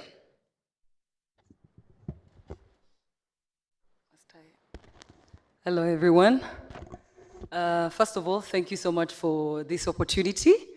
I mean, we are not better than anyone. The fact that we're seated here, it's all about engaging and probably sharing one or two words with what we've learned or we've observed. So when it comes to the industrial relations, I might say this, probably this is my opinion. In Africa, we still have quite maybe a long way to go in terms of how we're going to be evolving with all the changes that are coming up. So we've talked about from yesterday's conversations and also different presentations that came from all the brilliant people that mentioned. They were giving us all of these statistics, talking about all of the changes that are coming up. But now the question is, are we even ready for the change ourselves when it comes to Africa? You know, when Dr. Lawrence showed the statistics of how other countries are moving to the higher end, where is Africa? So we're still in the era of doing things the way we used to do, yet the world is already advanced. So I feel like there's somehow a conflict into adapting to the changes and making sure that we are already prepared for all of the challenges that are coming in within the industrial relations or employee relations. All right, thank you. Godwin, just briefly, just maybe about 30 seconds, Malawi. How is the IRER climate in Malawi? I think the climate is the one where, as HR, we need to take charge. As HR, if we lag behind, other professionals come in. When you talk about industrial relationship, in the end, you end up finding even the legal practitioners coming in and wanting to be experts. But this is an area where we need to be experts. So in short, I would say, HR, let's rise up. This is our core area. Thank you very much. So, Enoch, MTN is all over the world. No, all over Africa. Yeah. ER, I know is something that is embedded. So talk to us.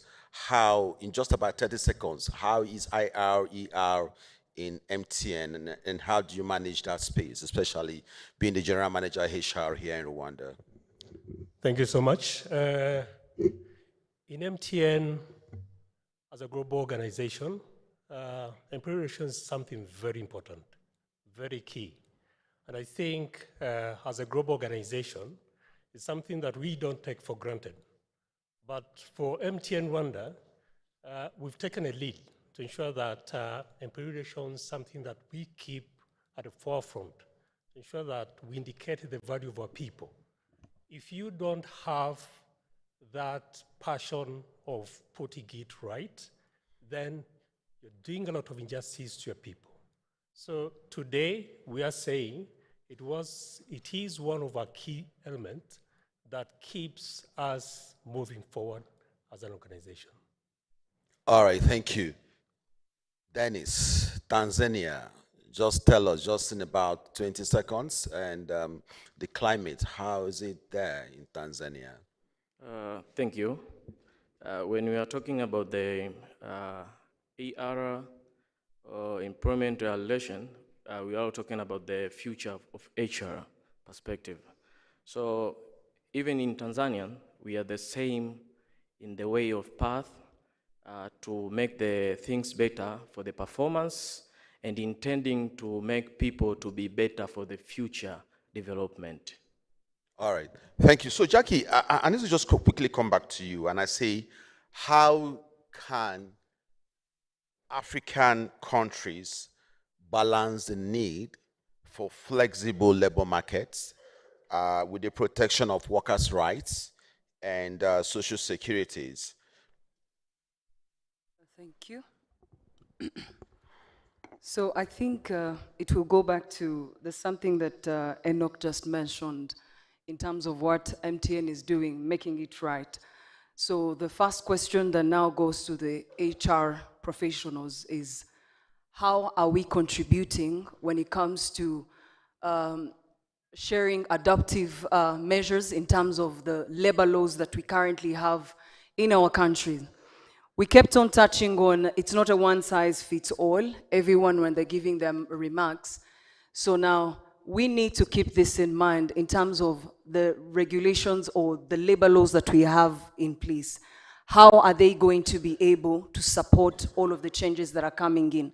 Are they still traditional from what we talked about, or they're also looking at all of the trends when it comes to the gig economy, you know, all these jobs that are coming in? What are the policies that we're putting in place that would be able to support? So I think one of the ways that I would say would contribute to that is being able to adapt to all of these, some of the changes, being protective in terms of, yes, you can be flexible, but also protective in terms of doing all of the market survey. Look at your country. If I look at Rwanda, how is the gig economy? What's the statistics giving us? So are we able to look at the statistics and now go back and change in terms of what we have currently for the policies that are in place? So I feel like that is already number one. I was also reading about Egypt, I think. Egypt currently, they've put in place some of the contracts that are, if I may say, flexible, that are considering also the gig economy, people who are part-time, it could be 3 months, it could be 6 months, but you're going to find that some institutions, almost all our institutions, were still tied on one-year contract. You know, everything, all the benefits that we're looking at are only tied to the people within the permanent contract. So what are we providing when it comes to the social security for the rest of the unemployment people that we have? Yesterday they shared the statistics, CEO Rachel, she talked about the statistics of almost 15 to 20 in a year that joined the market. But how are we protecting them? You know, what are we doing when we are only covering for only those who are earning a certain amount in a month? And then from that amount, that's where we're deducting all of these contributions. Then the rest of the informal sectors, all the unemployed young people, they're still not covered. So I feel like those are some of the two points that I can mention about in terms of how we can strategize and be able to support as HR professionals. Okay, so I hear you talk about, yes, we can be flexible, right? But being flexible, we also have to look at ways to protect the local market, the rights of the workers, especially with the pressure, the gig economy and stuff like that. So again, Enoch, youth unemployment, okay, and unemployment remains significant challenges in many African countries. What strategies can be employed to address the challenges of youth unemployment or underemployment in Africa? And how can IR and ER contribute to creating a decent work environment or work opportunities for young people? Thank you so much. I think we're here today just to understand that things have changed. And we need to be very fast and move as fast as the changes are happening. The unemployment issue is a global concern, and we cannot be left out as an African continent in that challenge. So I would say that the most important thing today is to encourage the culture of learning. Learning, learning, learning. That should be the core. The second strategy that probably we could emphasize on is to ensure that we sensitize much to our people, our young people, not to continue believing in employment, government employment or international organization employment, but think of being creative enough and put up their own jobs. Because as with the experience that we've gotten today, we are ready to really help the youth understand what does this mean. How can they be a little bit more agile to ensure that they create their own jobs? They need to come out. Thank you. Okay, thank you. So just taking you up on that, maybe something different. I'd like to hear from you how employee relations from the point of employee communications, how is it being done in MTN, and what can we learn from how you're keeping your employees engaged in MTN? Thank you so much. I think I would go back to the aspect of culture and the culture of believing in our people and respecting our people, valuing the people that contribute to the growth of the organization. So as MTN today, employee relations, as I had mentioned, is very critical. And we involve the employees themselves in terms of understanding what are their needs, what are their challenges, how can we work together? And this is the practice. We've got an open door policy that makes them feel that confidence that they're part of any decision that is taken in the organization. Today we've gotten the youth in the organization that we've enabled to say, can we look at the different engagements from the bottom to up, not from up bottom-wise, just to get them feel that their contribution to the organization, they can be listened to. We've gotten the culture of communicating through a different global survey channels. And this happens continuously on a day-to-day basis. And the feedback that we get from these surveys enable us to listen to our people and take action. Thank you. So feedback is critical. A culture of communication, being open, listening to your employees and taking what they tell you, taking and making sure they know that you really listen by implementing some of the things that they talk about. So Dennis, we talk about technology and it has a potential to revolutionize social dialogue and collective bargaining process in Africa, right?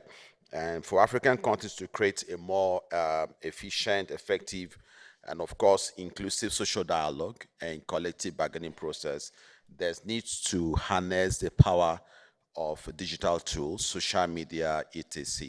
Please help us.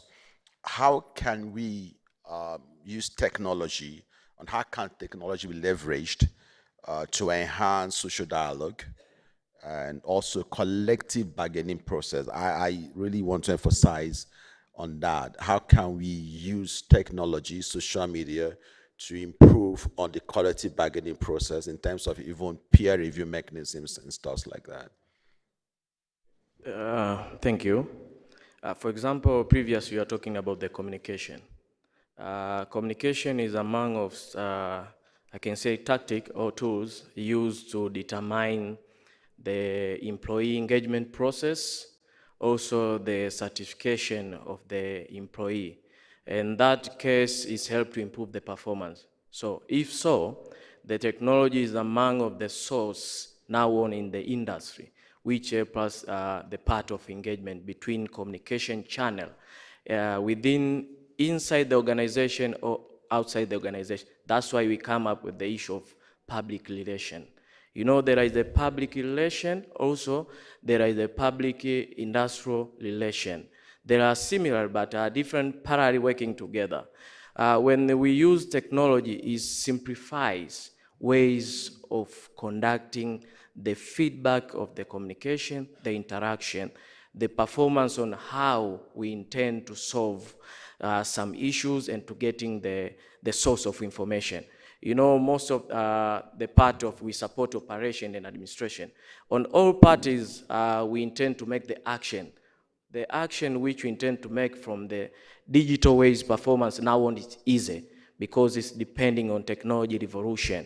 Now on the issue of artificial intelligence now on, it's easy to access, it's easy to channel the way you want on the performance your activities. Okay, thank you. So I'm going to come back to you, Mr. Godwin. Again, the African Continental Free Trade Area is a significant milestone, okay, in the area of African integration, promising to create single market for goods and services across the continent. What are the implications of the African Continental Free Trade Area for IRER, okay, in the areas, and how can African countries ensure that workers' rights are protected? Because of course, you look at the entire agreement and the entire framework, we're talking about free trade and movement and stuff like that. So how do we ensure that workers' rights are protected in this new era of regional integration? I think it's very, very important because, again, we need to be sure that while we are promoting free trade, we also have to ensure that there's some kind of workers' protection. Yeah. Thank you. Indeed, as we're saying, the world is becoming a global. Absolutely. Actually, we are already in a global market. Yeah. And we are competing with everyone. Now, the question is, as Africa, are we ready to compete at that stage? That becomes a very critical question that we need to answer. Why should we answer that question? It's because, like the statistics that Dr. Royce was putting up, the change that is coming in the GDPs. If we come in the space, I like operating in the practicality area. If we come in as HR, if we are saying we are in the global market, it means as I'm practicing my HR in Malawi, I'm competing with my friend in Rwanda, I'm competing with Dennis in Tanzania. So when we're talking about this employee relationship, and she rightly said in terms of the laws, the labor laws that were coming in, are the labor laws giving us the advantage to be on the same platform? Mm-hmm. Those should be the critical issues that we are looking at. And that's why I was saying, Sometimes when we talk about employee relations, are we taking charge of the space as HR? Or we are there saying we're going to create the laws and then we want the other professionals to come in to help us come up with the laws. So if we're going to do that, we are going to be vulnerable because we are not in our space. The things that are coming in are not coming from us, they're coming from other people. As a global, what labor laws are we doing? What kind of engagement are we giving to our employees? What advantage, competitive advantage, are we bringing forth to our people? Okay, if I hear you correctly, you're looking at the individual labor laws or the various countries, seems some kind of integration of the labor laws. Let's look at the labor laws, because what's happening in Malawi definitely is not the same thing in Tanzania. Yes. So we're talking about labor migration. We'll need to be mindful of that. Thank you very much. So, but we can't, in IRER, to me, is localized. So what happens in one country may not happen in the other country. But what we're going to do right now, we're going to give opportunity to maybe 2, 3, I hope I have that, 2, 3 persons to maybe ask questions. In this room, we have over 100 years of experience, all right? So somebody talked about 32, somebody talked about 20, there's 10, there's 11. So you add up all of those years of experience, over 100 years of experience. So are they peculiar HR or IR issues you have in your country or in your company you want us to talk about right now? So you can just raise up your hand. The microphone will get to you. It must not be from this panel, but within the AHRS leadership, I have people who will be able to tell you what has happened and what they have done in their previous lives and what you can do. It may not be copy and paste, not ChatGPT. It may not be copy and paste, but what can you do to solve that problem? And I like what you talked about HR people taking. Do we have hands? 1, I just want 2, 3. Okay, let me just do 4. And that's it. 1, 2, 3. I thought I said 4. Okay, 4, please. 2 gentlemen here, 2 ladies here, balanced. Good, let's go. Monica, thank you. Thank you very much. Please, your name, your country, and we'll take it from there. Thank you. My name is Shamim Kavma Nyiramashirinji. And this is what I miss, or what I miss from the panel, because when we are talking about industrial relations, I was hoping to hear a complete conversation where we also talk about unions. Yeah. Because we are talking employees, employers, and unions. So I missed that. Now, the firm I do consultancy for is called Royal Van Zanten, and I have about 1,000 employees and the union. And for me, my question is this, or these are some of my concerns. One is, as human resource, it's a horticulture union, because we're in the horticulture space. We do cuttings, or call them flowers. It's the easiest thing, probably. But we also follow a collective bargaining agreement that we all signed on. So now I have a number of holy books, that's what I call them. I have the Employment Act, or we'll start with the Constitution. Constitution, the Employment Act, my HR manual, the collective bargaining agreement that I must follow, and my own internal other policies. Now, aligning all these documents and for you to reach one agreement can be a challenge. Now, when you look at the unions, I do not know about the unions in other countries, but the unions in my country, or the union that I work with under the horticulture space is, I'm looking for a humble word. It is like there is always a fight between the union and the HR. Yes. For me, that one, don't speak to her. She will always present the management opinion. Even when we have a dispute or a grievance to handle, let's say we have caught a person on site stealing. The union will look me straight in the face, even count my eyebrows and ask me for pictures. Did you take pictures when this person was stealing? Seriously.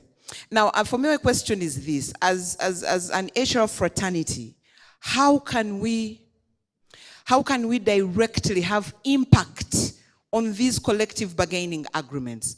Because the way the union works for me in my country is that they will come up with a collective bargaining agreement draft, send it to us. Then us as human resource people will sit in the sector, look at it, and then try to give, what is it called? Recommendations or suggestions. But then my union would want to align with the way the union works in Malawi or Nigeria or another country, which is not fit for purpose in my country. All right, so thank you. again, how do we align that and ensure that we are all looking at the same relations and using the same aligned holy books? So I missed that on the panel without the union bit. The panel has not ended. It probably was going to be our closing statement, but, but thanks for that. Thank you for that. So, so does anybody want to take a stab at that? You want to do that, Dennis, please? Yes. No, okay, yeah, Godwin, please. Yes. Before I ask somebody, and I know Mr. Olusegun Moji, just be on the standby, I'm going to ask you to give us your thoughts on that. Thank you. I'm happy that you brought that up. It's indeed something that we need to be discussing. And it borders around exactly what I was saying. Is HR taking control of the laws? I don't know in your country, you are from, is it Kenya? Uganda. Uganda. Right, thank you. I schooled in Makerere, so we talk the same language. In Uganda, do you have the industrial relationship courts? Right? Who sits on that industrial relationship court? That's why I was saying HR, we need to take position. Because the final determination is made by who? HR. The lawyer who is going to make the decision in that court. While these issues are actually HR issues, you come there as an HR expert in your area, in your field. I don't expect you can go to court and tell the lawyer to say, lawyer, the law says this, this, and this.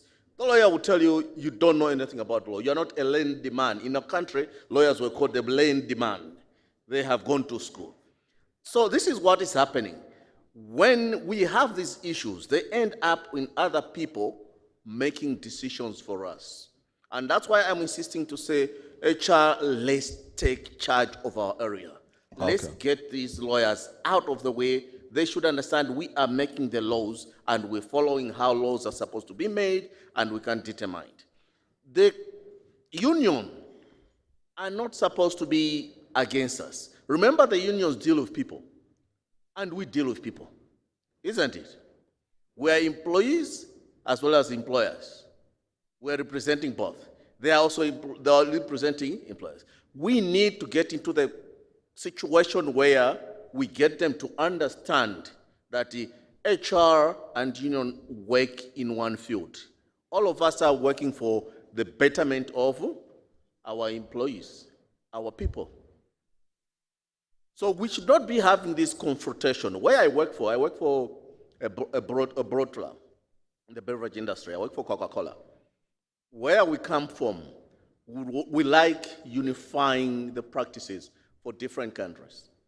And that means you knowing all the practices of different countries that Coke is found in. And those issues come in where the union will now tell you about their conference agreements which they did, and they included this in your bargaining agreement. You need to take charge. All right. Let's not have them confused. Okay, so I thank you very much. I don't have so much time, but let me just take the lady here. I'll take down the questions. And then we can answer it a little of breaking. Is that okay? So the lady, I saw a lady's hand here, please. Yes, that's Tokwe, right? Okay, Tokwe. Hello, everyone. My name is Tokwe from Nigeria. Okay, so... please go straight to the question. Yes. So yesterday, I loved how Rachel Dumba spoke about Agenda 2063 is now. And I believe that as HRs, most of us were used to the rigid way of doing things, and we've not incorporated work-life balance into our organizations now. And I believe that that is something that is really pertaining in Africa right now. we get to see the younger generations come up, and they cannot sit with you and do the whole, I am waiting till 8 p.m. to finish my work and do this. So I'm just going to ask, how can we work together as human resource officers and as a country, as Africans as a whole, to ensure that work-life balance is practiced and that fair listening is actually practiced in organizations? Thank you. You're asking to know how we can work together to ensure that work-life balance is practiced and that fair listening is practiced in our organization, right? Okay, good. So the gentleman here, please. I'm sorry, I'm not going to take additional hands. Where the lady is, yes. My brother in white, please. My name is Lukman. I want to, first and foremost, make some dichotomy between the union and management as it applies to my own organization. Thank you. I see that usually unions are usually agitated. Management is always seeking to control. I also see that there's overzealousness from the union leaders while management try to exert authority. I also see that, yes, unions are defenders of workers, while we, as management, try to protect the establishment. And unions are stakeholders, people that we must speak to. But management had to manage resources and allocate them. I now have a similar problem. Just recently, the federal government of Nigeria increased the minimum wage, and in my establishment, it is my responsibility to make sure that the almost 10,000 staff that I superintend get this new minimum wage. So I started the processes. And while I was doing that, the union accused me of negligence, of not consulting. And I asked, first and foremost, before you guys became union officials, you're staff. And what I'm trying to do is to beat time. I engaged the local chapters, then the national chapters came. So there's this departure from the union leaders who have seeming distrust from people who do not keep agreements. That is the management. So distrust and inability to keep agreement is where we have the conflict. How can this be resolved? Thank you. How can we resolve that conflict? I am going to leave that particular question to Mr. Mujid. So that's part of the thing I would like you to talk about. How can that conflict be resolved? That's the only thing I would like you, because again, that's what Shamin talked about, if I remember correctly. And then that's the major thing. So I have just about 5 minutes. You want to give him? Okay. You're very kind, Monica. Very, very kind. Okay, thanks. I think Monica That's the union official. Yeah, thank you so much. Yeah, thanks the panel and the moderator. I wanted to get some insight from you as to how are we going to expand this IR, the traditional IR, because the way I've seen it has been staged, we have been covering in respective countries. But I know that we are off globalization. So we are crossing the borders in terms of foreign direct investment and so on. So I just want to hear from you, how are we going to expand this traditional IR in terms of the tripartite relation, the government, the labor, and the capital, in the current state of investment in terms of globalization, as far as HR, international HRM concerns, the third country national, the parent country national, the home country nationals, how are we going now to harmonize these industrial relations? That's my concern. All right, so the last person, please. I just have about 5 minutes to round up, please. So I think that's all. Okay, yes. Thank you very much. No, I'm the last person. You see, IR and ER, Okay, good afternoon, everyone. Okay, so that's the last person, right? Yes, I'm the last person. Okay. So my name is Francis. I'm from Nigeria. I head people at Shortlast. My question is, as leadership in human resources and in organizations as well, one of the biggest challenge is integrating a certain generation into the workforce. And this is a generation that requires a lot of flexibility, requires a lot of acceptance, and also, I would say, a lot of coaching and mentoring because of the generation I'm talking about.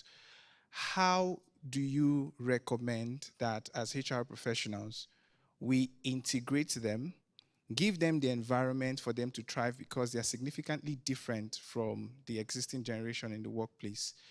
And I'm asking this question because if we look at where work is going to, this is the generation that we will rely on for productivity. So how do we integrate them, give them the space to be more productive, and essentially help them, right, to take the organization to the next level? So that's my Thank you. question.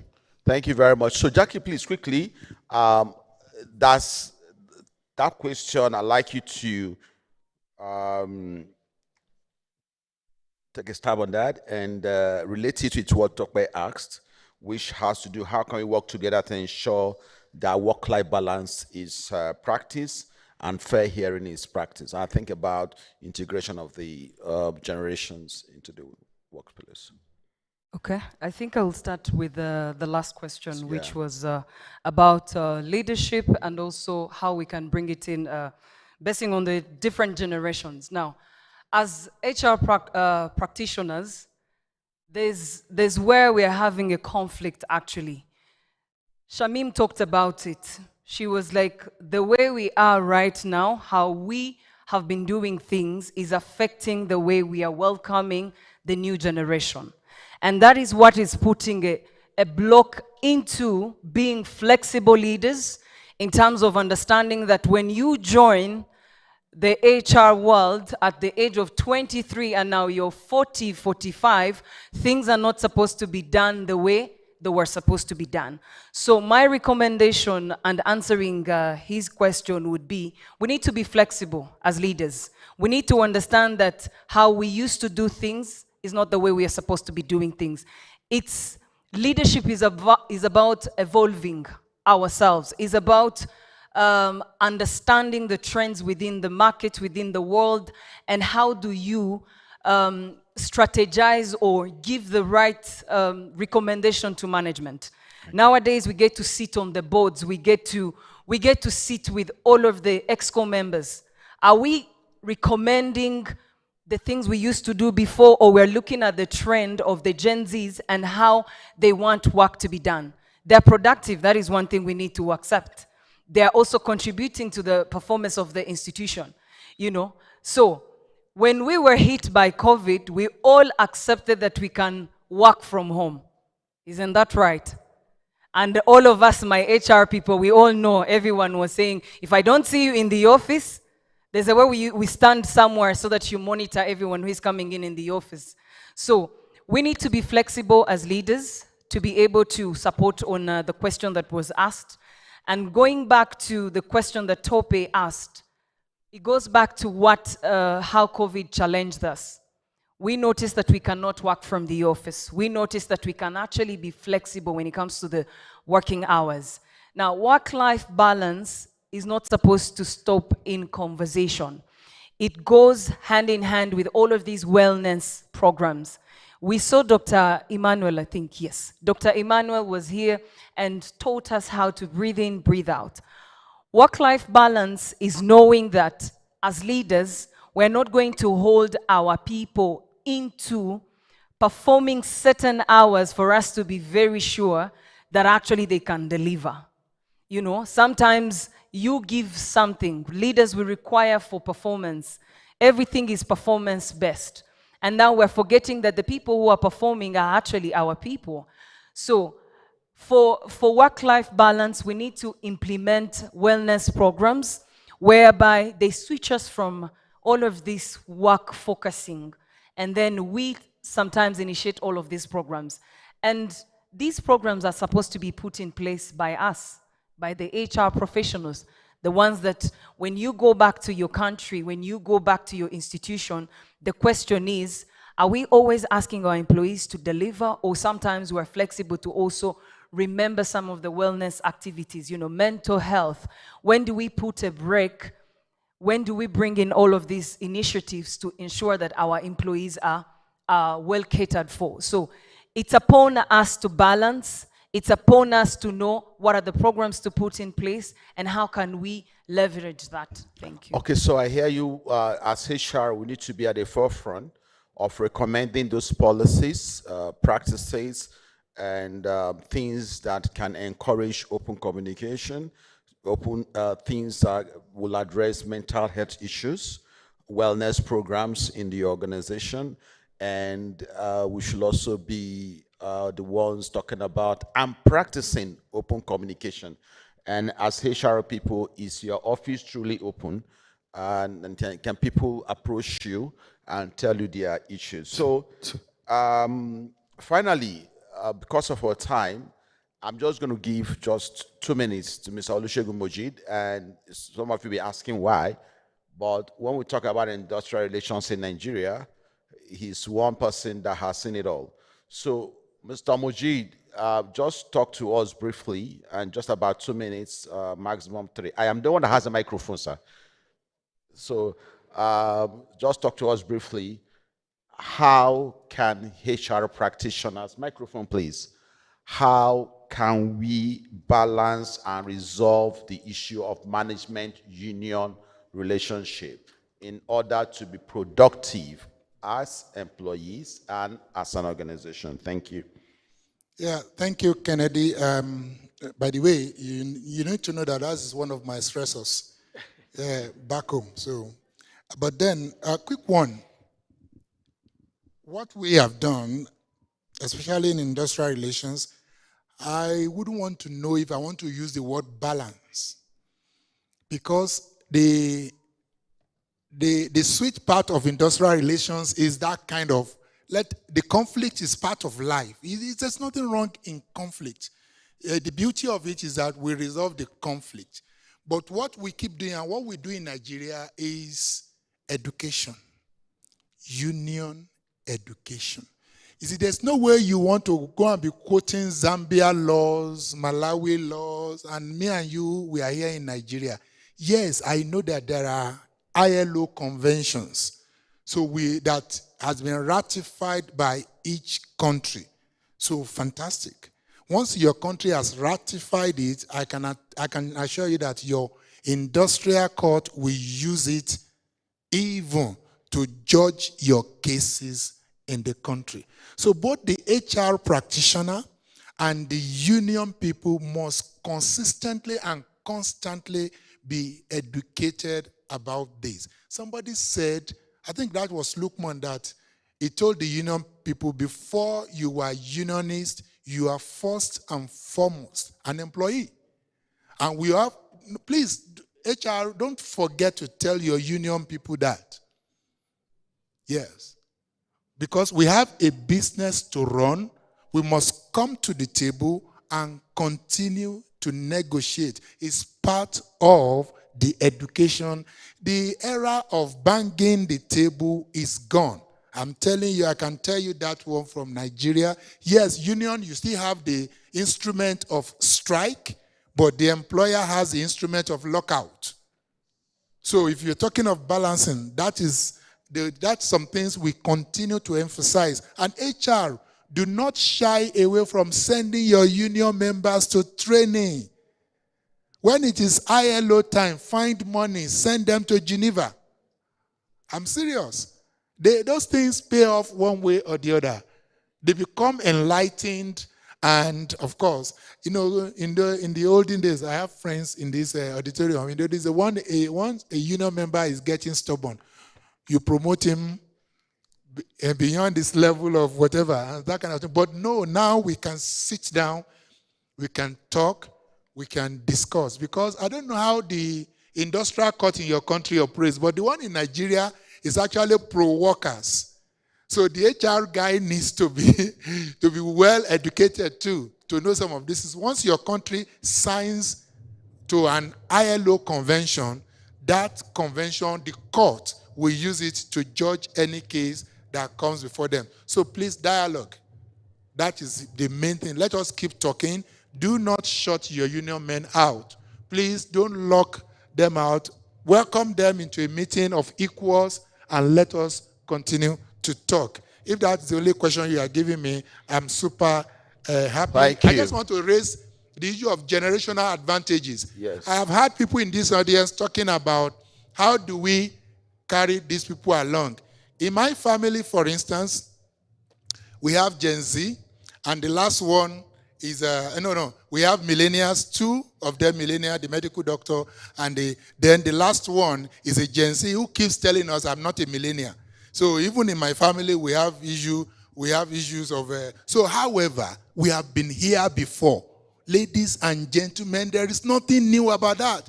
When we were coming into this HR business about 40 years ago, the people ahead of us were looking at us and saying, you can't fit in here. You will soon be sacked from this. Do you think you're on university campus? We were thoroughly harassed. However, they later on discovered that no matter what happens, no African country is going to import people to take over from them. Just like we couldn't go anywhere to import people who took over from us. I'm retired, but then I'm not tired. So they settled down to start to groom us, and we successfully took over from them. The Gen Zs, the millennials, will take over from us. There is no doubt about it. So, dear colleagues, if you are as old as me, don't let my look deceive you. I feel it in my body that I'm 65 years old. So, yes, I feel it in my body. My face may not look it.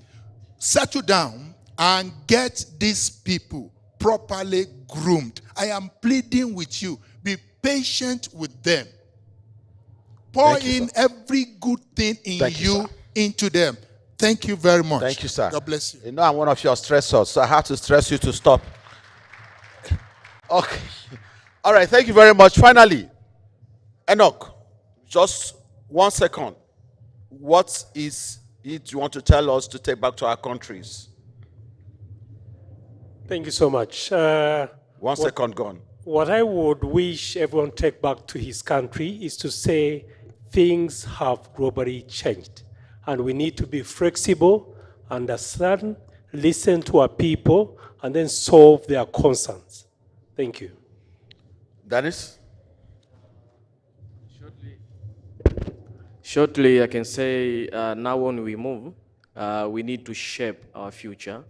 So if you want to shape our future, we need the standards which can make us to sustain for the future. Thank you. Godwin? Engage and build trust. Don't shy away from engagement. Engage, build trust. Engage and build trust. Jackie? Be fearless and challenge the status quo. Be fearless and challenge this, what's it called? Status quo. Status quo. Okay, thank you very much. So I think there's something Godwin said about you as a HR person. Know the laws, know the standards, know your onion. And starting off in my industrial relations, career sometime early, about some few years ago, and a lawyer will come to me and be telling me about the law. And I'll say, no, I am the HR person. I will tell you the law. Even though you're the lawyer, I know the labor law more than you. And when he quotes one section of the law, I will quote 3 sections. And how did it happen? Because I had to go and study the labor law. So don't leave it to the lawyers alone. Make sure you're relevant. And that is when your management will respect you, when they know you know the laws. And everybody will come to you as a solution provider. Please put your hands together for this wonderful panel. Thank you very much. Thank you. Thank you so much. A round of applause to our panel. Please keep clapping for them. As they go down, we'll request you to come back in just 1 minute to appreciate your participation. Thank you so much for your contribution to the HR community. Ladies and gentlemen, kindly allow me to give me at least 30 minutes before we break for lunch. So, do you know what is amazing in Rwanda? Literally everything. But more amazing thing is that we have zipline. Do you know what zipline does? Do you want to know? You know we have drones in Rwanda. You know you can be in a rural area and then you want a certain medicine and the drone brings at your door. That only happens in Rwanda. So you want to learn more about that? So let's welcome the managing director, just for a brief background about Zipline. We are honored to have the managing director, the CEO of Zipline Rwanda, Mr. Pierre Kaitana. Guys, you don't know what Zipline does in Rwanda. That's why you don't clap. Zipline is amazing. So we want to hear more. How can Zipline and drones, education and knowledge come into human resources? How do we benefit from Zipline? In just a small presentation. Thank you so much.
Thank you.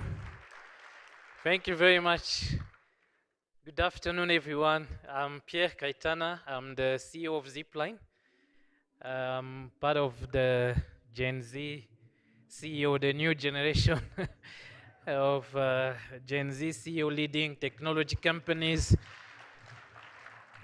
And I'm extremely privileged to be here this afternoon, just to take about 5 minutes before your lunch break to talk about innovation. I'll start by a small story, just so we relax and transition a bit from the heavy conversation that was on this stage to a more soft conversation ahead of lunch. So Zipline was born in Rwanda in 2016. So all this innovation that you've seen was born in a place called Muhanga, is in the exact center of Rwanda. So what had happened is an interesting story, is that the original founder, the people who came with the idea, also a couple of Gen Zs who had just graduated from Harvard University in the United States. And they had this idea of using drones to really save lives in very complex terrain where the weather, geographic contexts are very difficult to reach. And there are also mothers who deliver babies and bleed after, or kids needing vaccine etc. But then when they were traveling, even in the United States itself, the government and the regulators were finding it very complex. They did not give authorization. And they were traveling all over Africa. I think the last place they were was Tanzania, and they were rejected. So lucky enough, they visited Kigali. There was a World Economic Forum that was crafted just for Africa. Normally, we all go to the World Economic Forum in Davos in Switzerland. And that time, the organizers had created one version for Africa in around 2014, if I'm correct, 2014, 15. So the founders of Zipline were on the panel, just like colleagues have just been here, and they were talking about how regulation can suffocate innovation, and that was the topic. Lucky enough, His Excellency President Paul Kagame was in the room just there.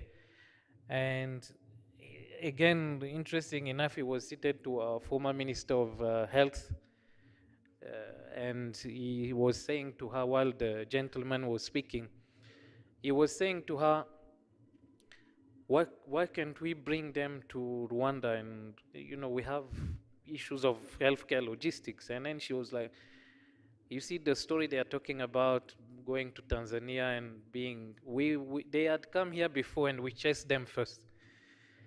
So, and then he said, by the time they leave the panel, if they leave the room and you don't catch them, you will be next. So that's how we started Zipline in Rwanda. So interesting is that today, every 70 seconds, we have a flight. So we started in Muhanga district in Rwanda. We expanded in Kayonza district in Rwanda. But now we're in about 8 countries in the world. Same technology, same services. In Nigeria, we are in 3 states, Kaduna, Cross River, and Bayelsa. They're very active. We have a challenge of places where there are not even an hospital, but we're still able to deliver a box of vaccine. A nurse on the market day can do immunization for children. So the technology is where a vehicle or an ambulance will spend 8 hours to reach, we do it in few minutes. So we shoot it like a bullet, delivers the package, no pilot, software, and we are able to save many lives, especially what we call postpartum hemorrhages is like no mother should die for lack of blood supply after delivering a baby anymore where Zipline exists. So enough of Zipline. I think the video has shown exactly what we do and how we do it. But since I'm in a forum, in a room where my bosses are the human resource, we call them people partner, some technology company also call them people and culture, managers, leads. So I also wish to challenge you a little bit about the new way we operate. We work with young people, young female, young male that you've seen in the video. In Zipline, 50% of our employees, we employ over 3,000 people in the world. And 50% of them, they are scientists. It's a very interesting, I also come from science background. When we were in school, some people were studying biology, biotechnology, chemistry, physics, math, pharmaceutical sciences, and then most of them, especially those who are non-medical sciences, they were wondering, where am I going to work next? Because the industry is not really absorbing those kind of people. But today, Zipline employs a lot of physicists, mathematicians and scientists, because you need to do a lot of calculation, the wind speed and all this kind of calculation where you really apply what you have studied as sciences. So this is a very good place to employ a lot of scientists. Now, working with young people is a very big challenge for us, also as young managers. We find it very difficult to retain, create a career. So we really need your support in understanding the young people in tech startups. I was advising my HR. There is one thing that I will share with you also that we do as Zipline as a culture. We this kind of work where you're packing, it's like logistics. You just imagine DHL, like packing and shipping becomes routine sometimes, and then you have a high turnover. So we created a culture where we push our HR people to take care of our people. So when we mean taking care of our people, we really meant it. So if you work at Zipline, I invite sometimes visitors to Zipline, and then they look and say, how can I get a job at Zipline? So we have created an environment where anything that the employee needs, he gets it. If he wants a piece of chocolate, he has a headache, he wants like anything that you can imagine. You create an environment where if a staff come and he wants his dry cleaner done, it's done. Okay, so that's the kind of environment we created. So 2 challenges. The challenges that we have are two types. We are trying to find, we employ a lot of people, even from here, from all the countries where we operate. But then when you start trying to elevate the people and make them, let's say, Africa leads, they are very good for their market. You employ a Rwandan, you employ a Kenyan or a Nigerian, it's very good for his market. But when you start making them global leaders, Africa leaders, you start finding gaps. So we really need your support in making them very good storytellers, very eloquent people.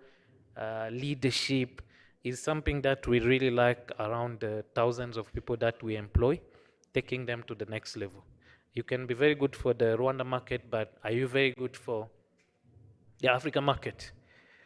So I've personally, for example, trained myself to say that if you take me to Paris tomorrow, give me a team, I'll start working the following morning, I'll give them goals, guidance, etc. So how many of these kind of people can we create from Africa? So that's a big challenge. The other challenge, as I fast forward here, is that we also need to work a lot about the eloquence of our people, the ability to express themselves clearly, tell stories, is an attribute that we struggle a bit with our newbies, our young people who join the job. So I will not take really too much time. I was just in between your session and lunch, and I thank the organizers for, I didn't pay for any of this. So I'm super grateful. And I invite you to visit Zipline, understand what we do in most of your countries. We are there in Ghana, Nigeria, Ivory Coast, Kenya, Rwanda, Ukraine, Japan, USA. So we very pleased to have you visit us. Come and see how it works, come interact with the young people, understand what they need, and who knows, we also have job opportunities for we keep hiring all the time. So I really want to thank you for your attention and having me part of your day-to-day. I've also enjoyed very much the conversation. I wish I had more time to stay and engage in your previous session, but enjoy your stay in Kigali, and thank you for listening to my intervention. Thank you. Round of applause to our CEO of Zipline. You know what, guys? You may be having a very big country with a big population, but trust me, Rwanda wins. Trust me. I mean, you want to argue with me? Come stay here. I mean, we win in the leadership. We win. I mean, please come. You know, Mr. President is coming to stay. You're also coming? Yes, Rwanda wins. So kindly allow me to welcome our panelists that were here in just a moment. Please come, stand here with us. And our 2 morning presenters, Osegun and Dombi, please come. The panelists that was here, Jackie, Enoch, and the fellow, we want to recognize you and appreciate your time, your content that you invested in this. Benjamin kindly. And we're going to request chairman of Rwanda Human Resource Organization to come and appreciate you. At least if you fail to make it like zip line and do the dry cleaner, I have a basket in my office that is full of candies. So even if you don't want to come to the HR office, you will come to pick the chocolate. So make it lively. It doesn't cost anything. I just buy like sweets and then I bring it in. People come in my office just for chocolates, for sweets, and they're like, hi HR. So because he takes a piece of chocolate, sometimes it's like, you know what, blah, blah. But that is the culture. You know, let's be human. I know you had a lot. So kindly give me the gift. Okay. No, but before we do that, is going to do it along our AU rep in the house. So give it up for Nisem to join us. Show us some love. Just watch the way she's going to climb the stairs here. It's very, very beautiful. Right. So she's going to do it together with Che. And we want to do this one. Because we want to take pictures, I will recommend that we all move this side. Let's come to this side, please. So that we can take the picture. Please come this way. Yeah, come this way.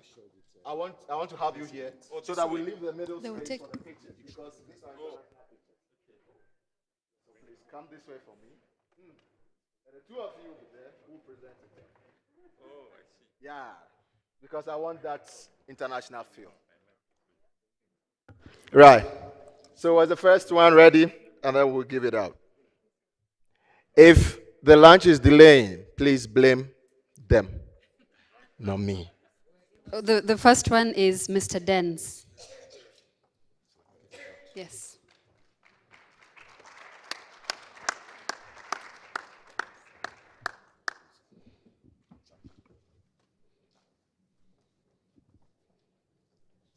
And the one only lady that changed the whole room is Jackie Kalisa.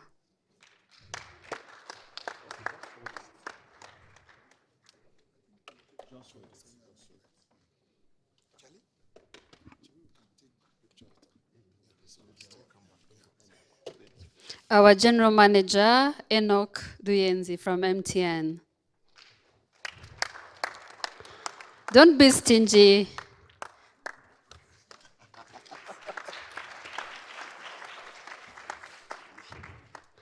Mr. Osegun Mojedi. The only Oga.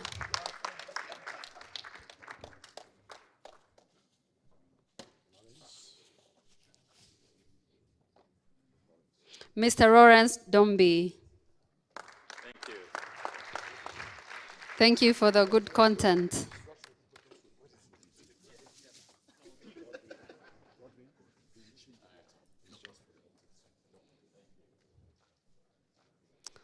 Mr. Godwin Oga. We have a lot of Ogas.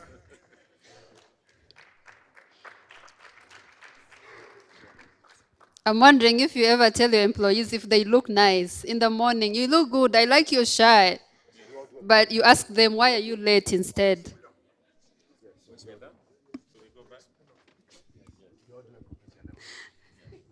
So one group photo, please. Moderator is complaining, but he'll be sorted later.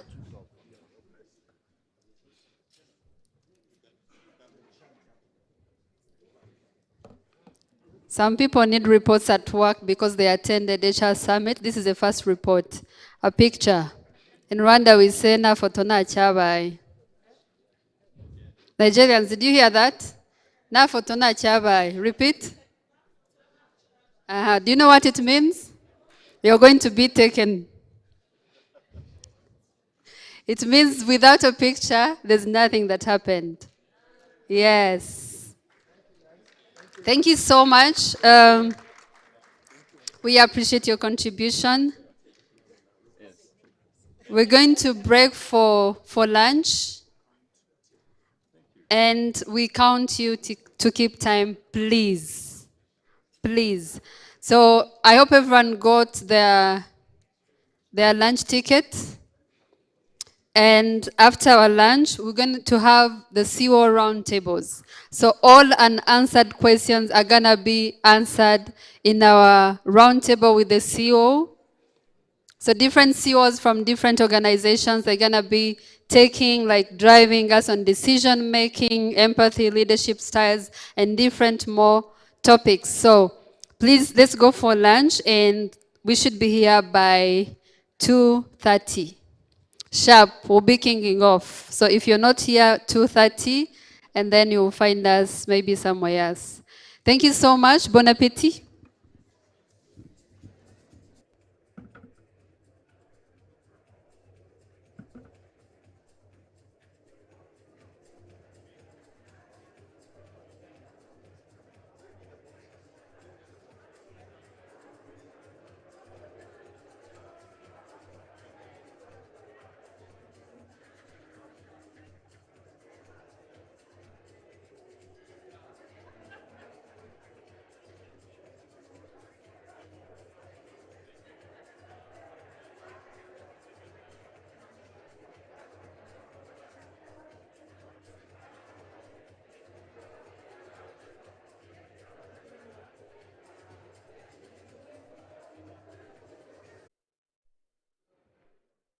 People outside, please join us.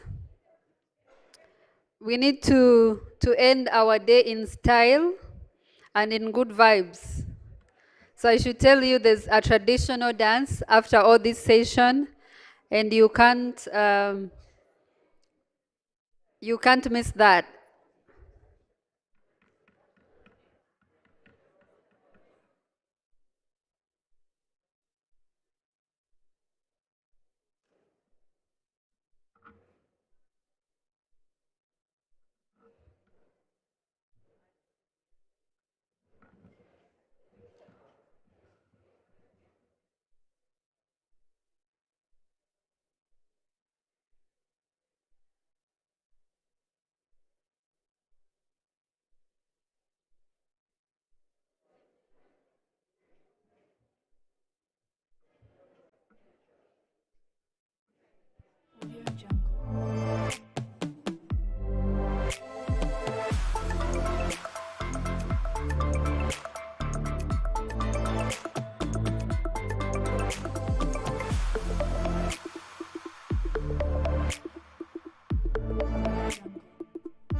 People outside, we are waiting for you.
Sanlam is now Sanlam Alliance. Local expertise plus global capabilities. Visit People out, people still standing. www.rw.sanlamalliance.com. Please have your seats and we start our last session. Hello, this is Victor Edema Blanksain, and I work with InterSwitch. My name is Gladigeshin Busola. I'm a procurement officer in Evercare. The challenge we're trying to overcome before financial class is basically for our staff welfare reason, to make sure our staffs are safe out there. It's giving them some bit of safety and security. Benjamin, please help us make sure to tell everyone to come in. The flight is just leaving. Number one is the safety part of it. You know how our staffs are there. They are safe and they are also secure. The talent retention is there. InterSwitch has been able to achieve employee retention with thanks to Shortlast. You know, when it comes to the staff, our staff welfareism, they've been there also, and we don't have to have our staffs out there. Shortlast is there for us. We're going to start our afternoon session with our employees feel CEO safer. Roundtable. We'll have a couple of they can come to the office on CEOs time with us. and depart from the office on time and get to their destinations on time as well. I'm going to recommend Shortlast anytime, anywhere. And the reason why I'm going to recommend Do you need Shortlast Emmanuel is because before? of the quality of service being rendered to us. Do we need Which Emmanuel? has really, improved our staff productivity. We all need Emmanuel in and our also lives. the customer service is top notch. Well, Rachel, surely do you have any idea where Emmanuel Shortlast is? to your organization. Give them a good shot and they will not disappoint you, as the name Okay. is. Emmanuel, wherever you Your are. employee transition experience Oh, matters, yes, which is why we're here yes, to yes. partner with There's you a brother to to Emmanuel. make their shuttle to and from work exceptional. Please, Visit if our booth anyone to is speak to our out, transport this is the solution last experts to call learn so how that we we can can solve your start. transport needs. Sign up your I need company another today. microphone here, please. Hello, this is Victor Edema Blanksain, and I work with InterSwitch. My name is Gladigeshin Busola. I'm a procurement officer in Evercare. The challenge we're trying to overcome before financial class is basically for our staff welfare reason. We have Coach Alex with us. He's a colleague to Emmanuel, and he's going to give us a small icebreaker, and we start officially our last session of Africa HR Summit 2024.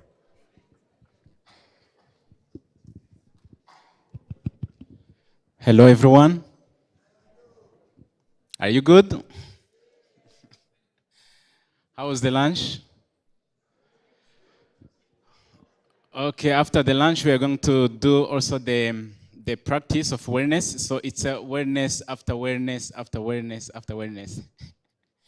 Yeah, so we are going to do the practices. Maybe we're doing the awareness of eating, but we're going to add awareness of the practices of breathing and exercising.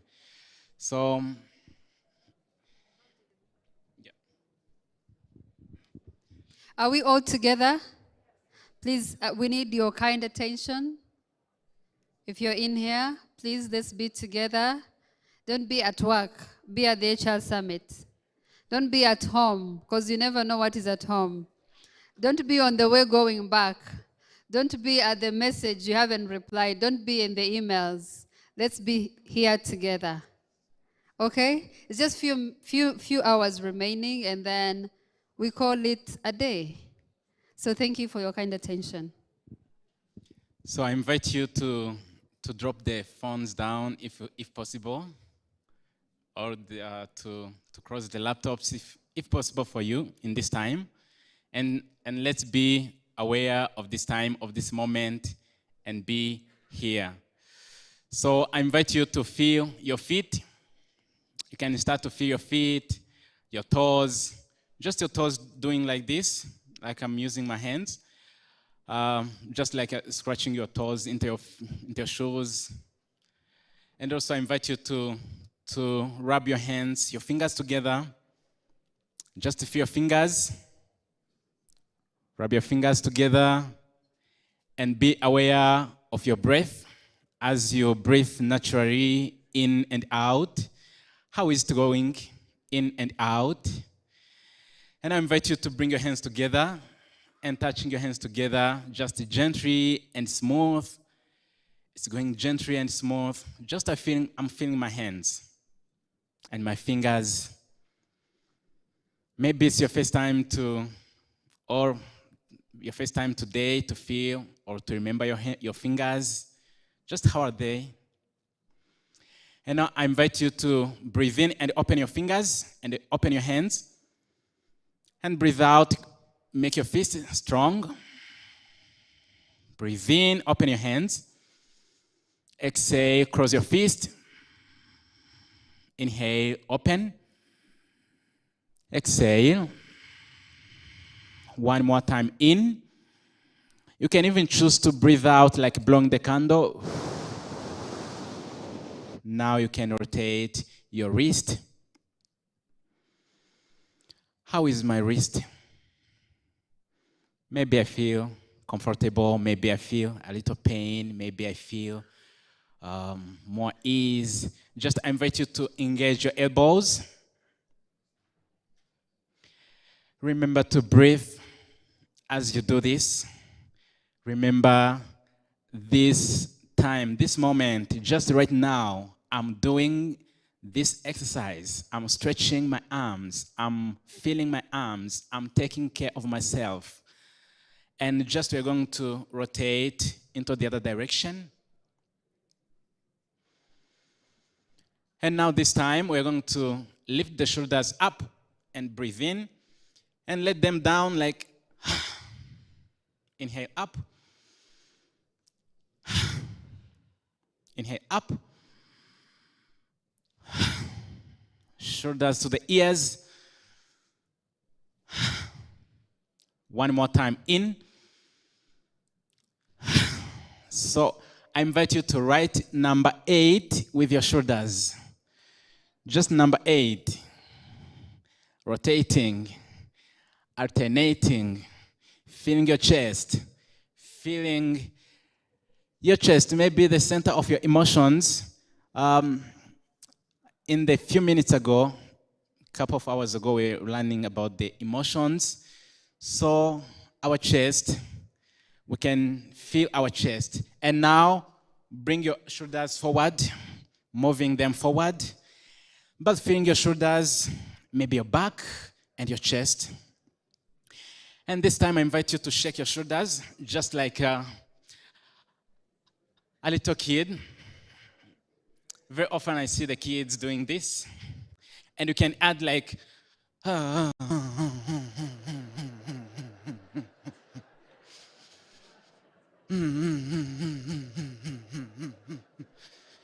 even now, if you feel comfortable,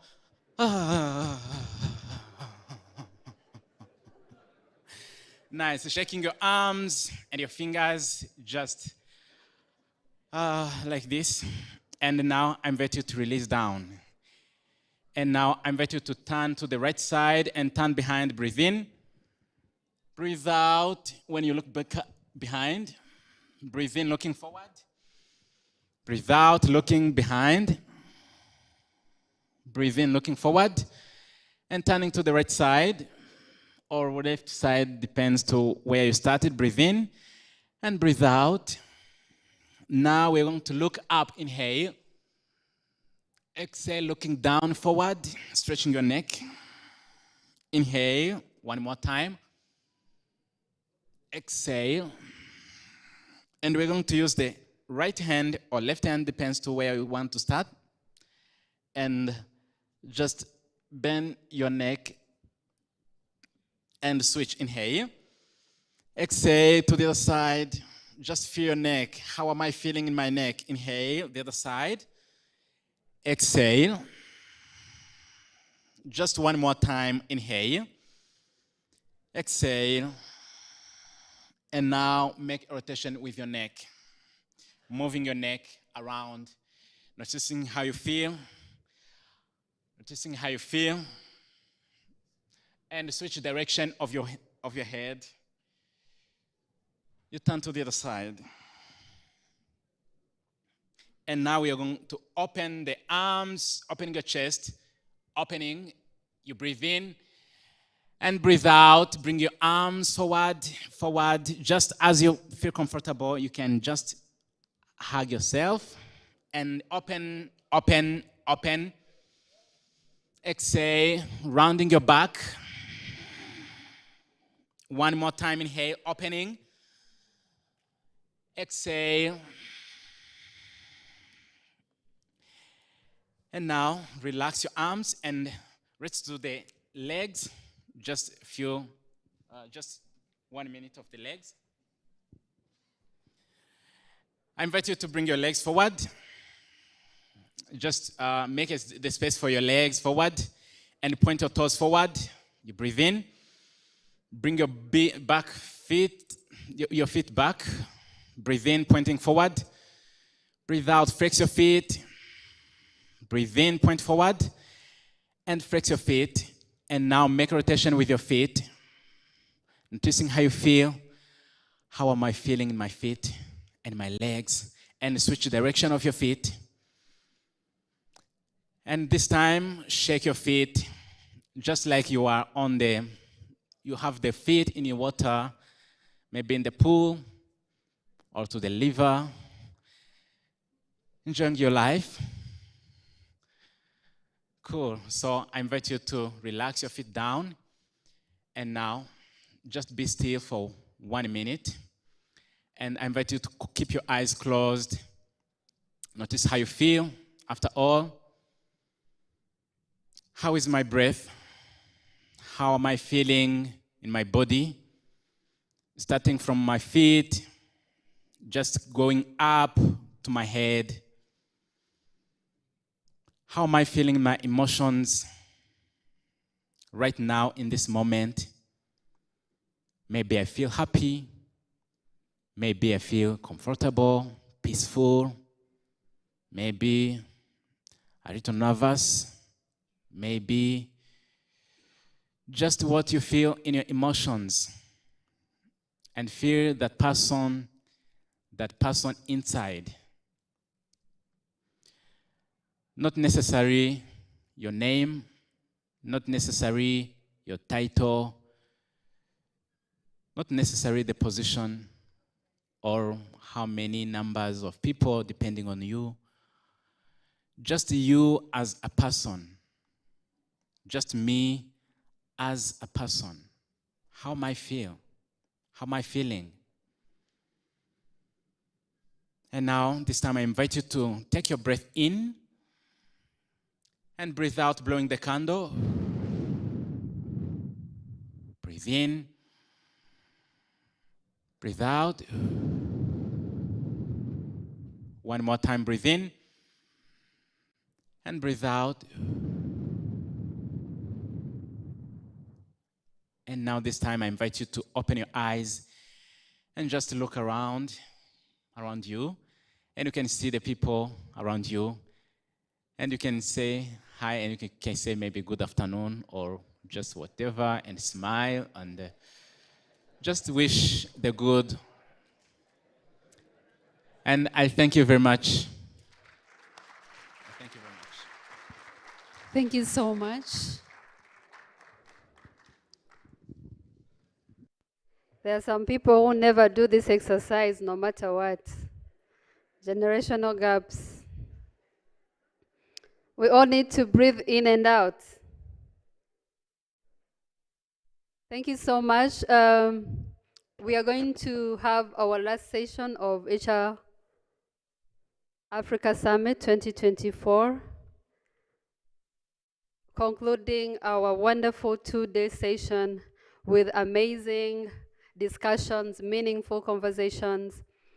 And I want to welcome you on our last session of HR Summit. If you didn't start with us yesterday, it was amazing. It was really reaching conversations, meaningful conversations with great people in the room. We have learned a lot, and I think we'll have a final recap. So before I acknowledge everyone who has joined us this afternoon, I can see big names, big faces in front of me. Yes, so you never know what God will bring on the table for me. I think my face is gonna be big also. We'll acknowledge those names, but before we go far, let me appreciate our sponsors for this summit to happen. It wouldn't be possible without their support. Without their input, their incredible contribution to this summit is highly recognized and appreciated. Let's start with recognizing them. You will join me in clapping for them, and also outside there are different exhibitions that you can go and see their services. I'll start with Kigali Golf Resort and Villas. Please, a round of applause to Kigali Golf. If you haven't been there, you need to go. It's a beautiful place. Let's also put our hands together for Sanlam Alliance Insurance. You need a medical health insurance for your staff, you know where to go. Let's also put our hands together for School Feed from United Kingdom. And their CEO is here, Maureen, with us, satisfied in CIPD. Let's put our hands together for the God Group from Nigeria. You know money when you know the God. Let's also put our hands together for CIP of Nigeria. We have a big number of Nigerians in the room, and thank you so much for coming in big numbers. You need a good watch, styled in Africa. You have an African logo. You need to look good. You need to go to Stylist by GK from Kigali. Those beautiful watches are made in Rwanda. Last but not the least, let's put our hands together for Rwanda Convention Bureau. This event wouldn't have been any colorful, any beautiful than Rwanda Convention Bureau. They make sure everything is on point. They make sure Rwandan events are already on standard. So thank you so much. Should we go on with our last roundtable of CEOs session? One Africa? One Africa? One Africa. I think they gave us really nice food. Should we put that in this word, in the voice? I need to hear your voice out. I ate a very good lunch. I mean, we're in Rwanda. What else do you expect? Everything is good. You want to argue? Come stay here. Yes, we give free visas. Man, everything is beautiful, right? So one Africa?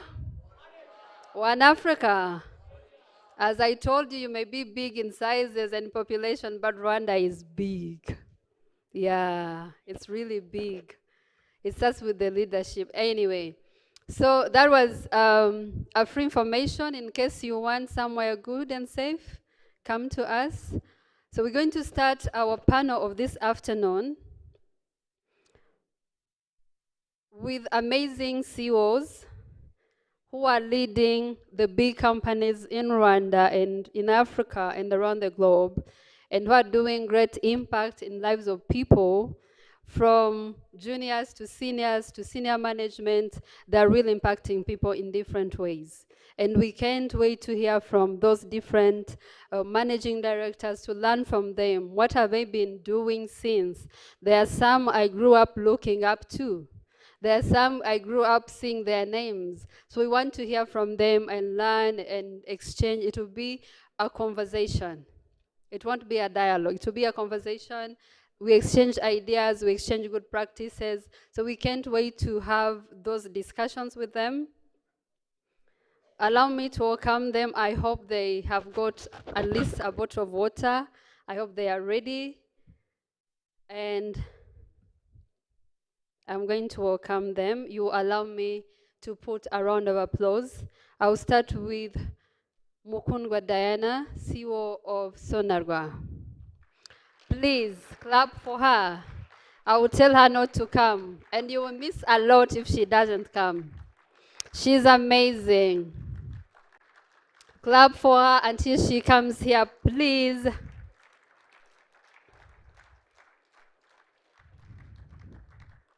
Have a seat, please.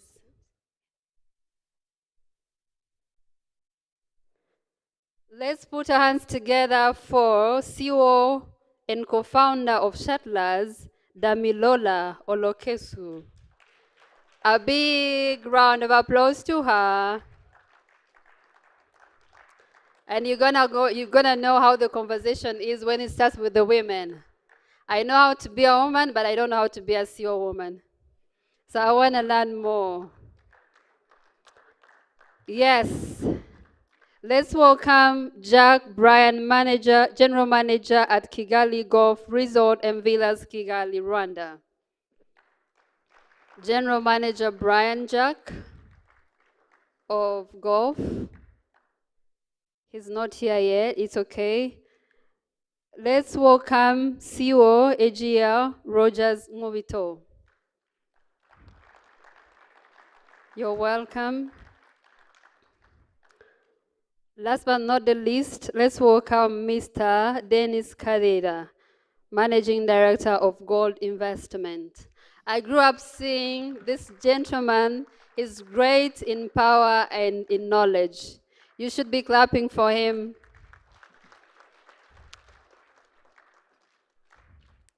Thank you so much for joining us.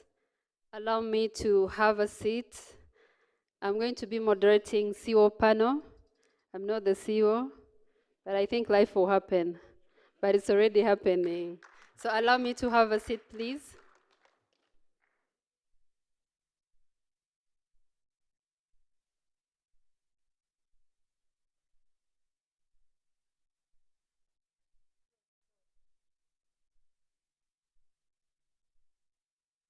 Thank you so much. It's an honor to be moderating this panel.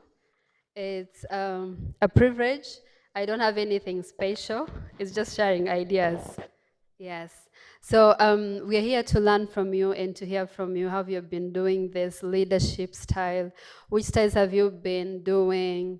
It's a conversation. So it won't be an exam. There's no marks at the end. It's just sharing the knowledge. Yes? Do we agree, the audience? Yes. And in HR, we don't judge. We complement. So every answer is right, and every conversation is valid. So that's the tone of our conversation. To kickstart with, I'll go first to CEO of Shuttlers. We want to know, as a company growing, it has to grow financially as well as growth of the employment.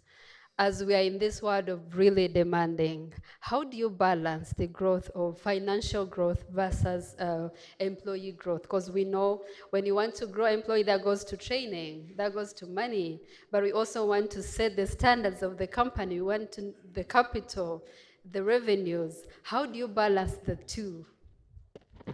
Thank you very much. And I'm happy to be here. It's my second time in Kigali, very beautiful. So how do we balance the financial growth and the people growth, right? First off, I wanted to mention that Shuttlers is a venture-backed company. We're a tech company from Lagos. We provide scheduled bus sharing platform for businesses and individuals. So we move between 7,000 to 8,000 people daily, and we're in over 300 routes in Lagos. And we have a team of 80 people, only millennials and Gen Zs. So I've been smiling when the conversations around Gen Zs, right? So for us, we've accelerated our own growth with venture capital.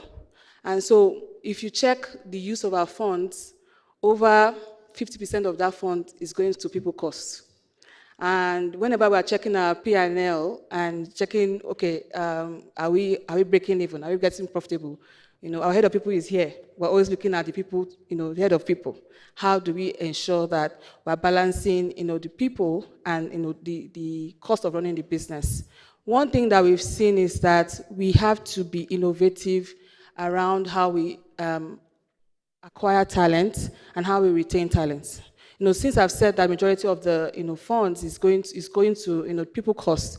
So we found, for example, we realized that most of the expensive talents are either leaving the country, and those that are remaining in the country are too expensive for us, right? One thing that we did was to then go and look for very young people in the university that are just starting their career, and we've run four programs like that. On the outside world, people would think we're doing CSR, but inside is a strategy to reduce the costs of people. Because we realized that if you catch these young Gen Zs young, and you're able to train them and put them into some kind of accelerator programs, you're able to reduce your people costs by a certain percentage. So we have such innovative programs like that that would help us to bring in talents very early. They will stay with you to 3 or 4 years before they go, and we're able to reduce our people costs. For example, the most brilliant AI engineer in our team is 19-year-old. His problems doesn't have accommodation problems. He doesn't have data problems. He uses shuttles to come to work, so he has enough time to think about our own problems, and we're not paying too much for that talent. So we've looked for innovative ways to acquire raw, fresh talent and also manage our people costs. Thank you so much, Theo. What I picked in, we have been talking about Gen Zs. I'm millennial, I'm not a Gen Z, but I'm in between there, I'm towards them. But it feels like Gen Zs are becoming threats instead of becoming blessings and great people. And the matter of fact, we won't eliminate them anyway. The data says it's 60% of the whole population. Coming to you, Mr. Rogers, how do we maintain gratitude at work while having the Gen Zs? Gen Zs shouldn't be any threat. There shouldn't be any problem, because we started early and we came to earn money early. It's not our problem. The problem is those who started late, they had their own challenges, which is okay, we appreciate. But what does gratitude mean to CEOs, to leadership in retention? How do you use gratitude for retention? Thank you. Thank you. That's a tough question, but a very interesting one. When you talk about gratitude, you can only give gratitude to contribution, okay? And contribution can only be defined based on what the company considers as value, okay? and value itself is quite broad. So I think you can't come to that topic of gratitude until, as leadership of the company organization, you have a clear picture of where you are going. What is your vision and where you are going? When you know where you are going, that's when you can define, first of all, who are the people, the kind of people you need, and what is hard work and value means, and productivity that will lead to rewards and gratitude. What does it mean? Because there are some concepts that we always use in our daily conversation, like hard work, like push hard, but hard work doing what? Okay? Because hard work is, I don't believe much in hard work. I'm sorry, I might offend some people, but I don't believe in hard work. I believe in smart work. Mm-hmm. It means, first of all, plan. Don't rush into action. Plan, then prepare, then execute. Maybe planning will take 80% of the time, then preparation will take another 15%. Then by the time you are in execution, you are in the last 5%, you will be in speed. And people will think maybe you are lucky, you are maybe favored by environment or circumstances, but no, the real work has started before. So we have to train our people in being in this kind of approach. But as leadership of the company, you have first to define where we are going so that our people must know how they are going to do, what they are going to do in order to go in speed to the direction. Now, there's some companies that have defined what their vision can be in a smart way, in a compelling way, which can make people willing to fight beyond the salary, beyond the payment, beyond the benefit that they can get.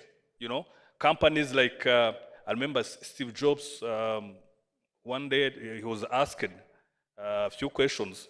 And one of the explanation I would have expected from him was to say, look, I'm looking for bottom line financial results, or Apple or computers or softwares, whatever.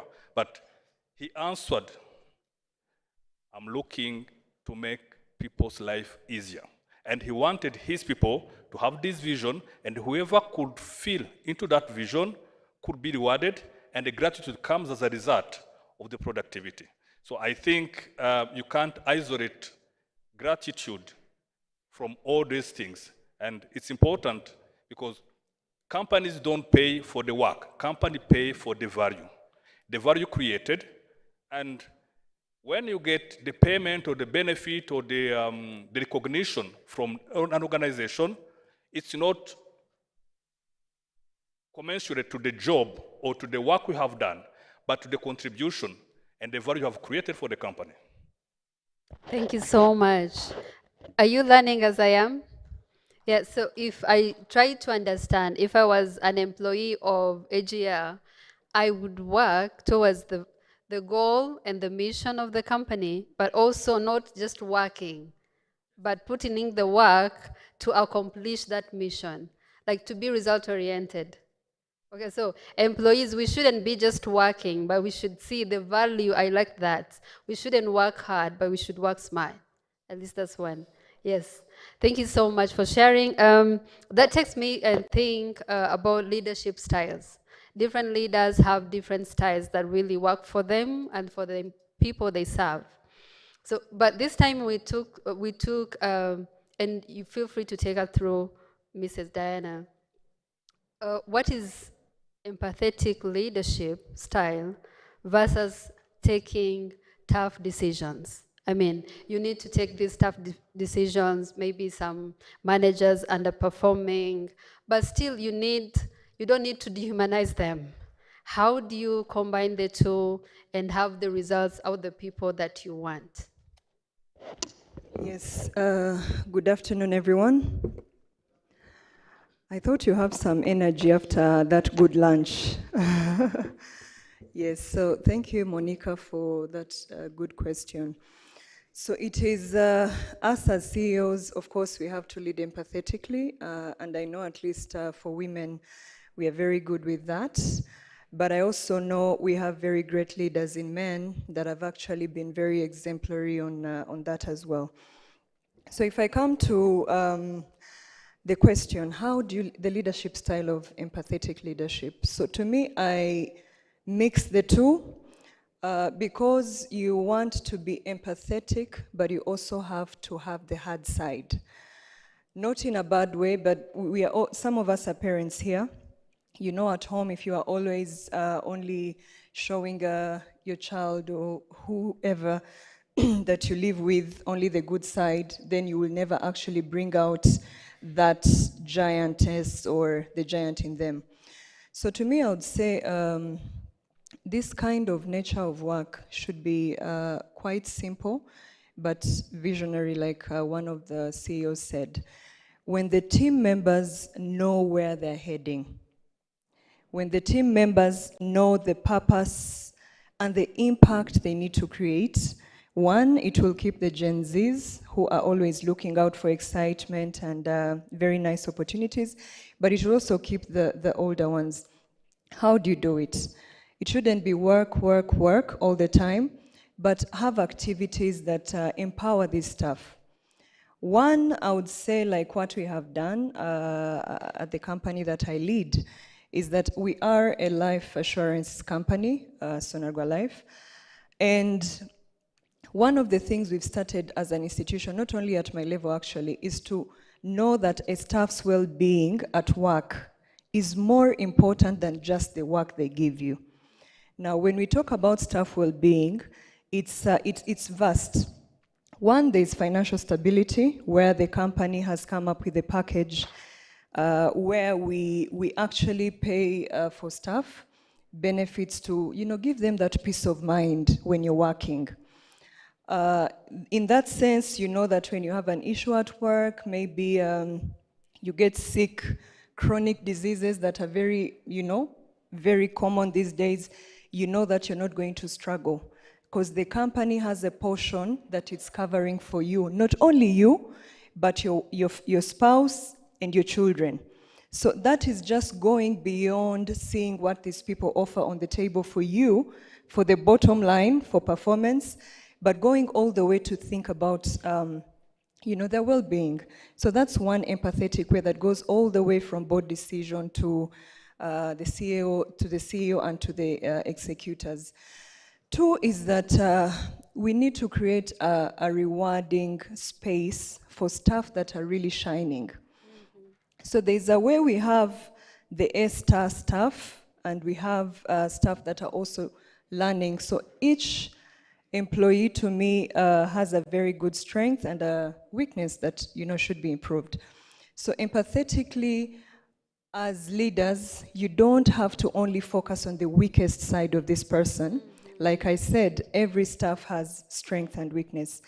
You focus on empowering their strength, mushrooming it for the better, and then finding complementarities in the departments where you know that this one is very good at reporting, but this one is also very good at maybe data analytics, or they're good at PR when it comes to putting things together, or they're very good back office people.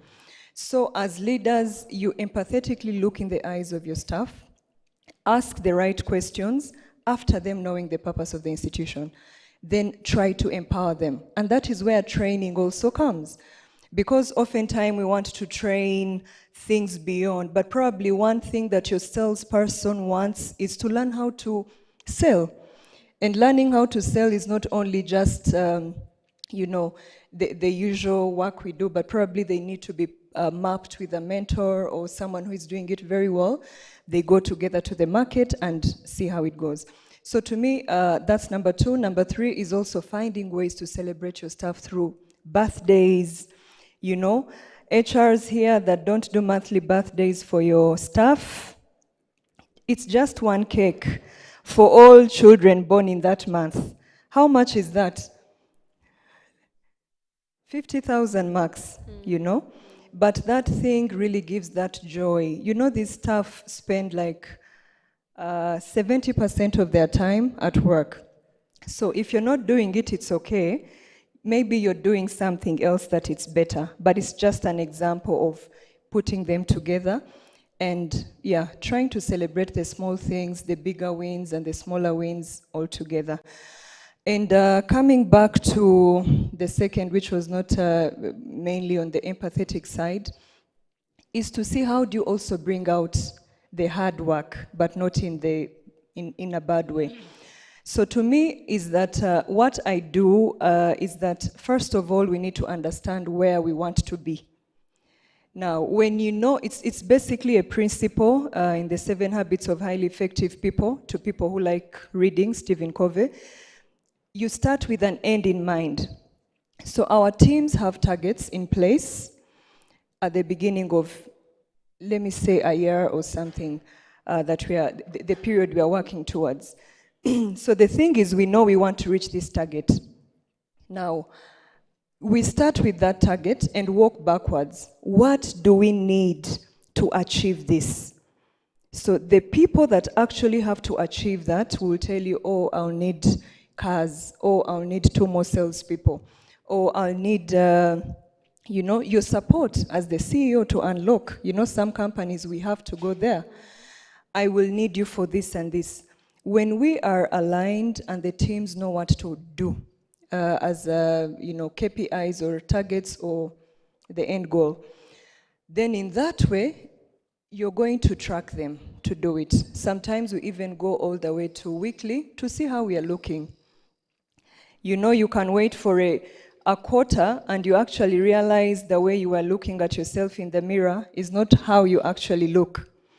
So what we do is that we start with that, we let the people work, but we monitor. It's also good to check yourselves. So we check, and then where there's a bit of deviance, you come back to the strategic thinking and say, was it actually realistic? Because there's always a chance to change when you know where you want to be.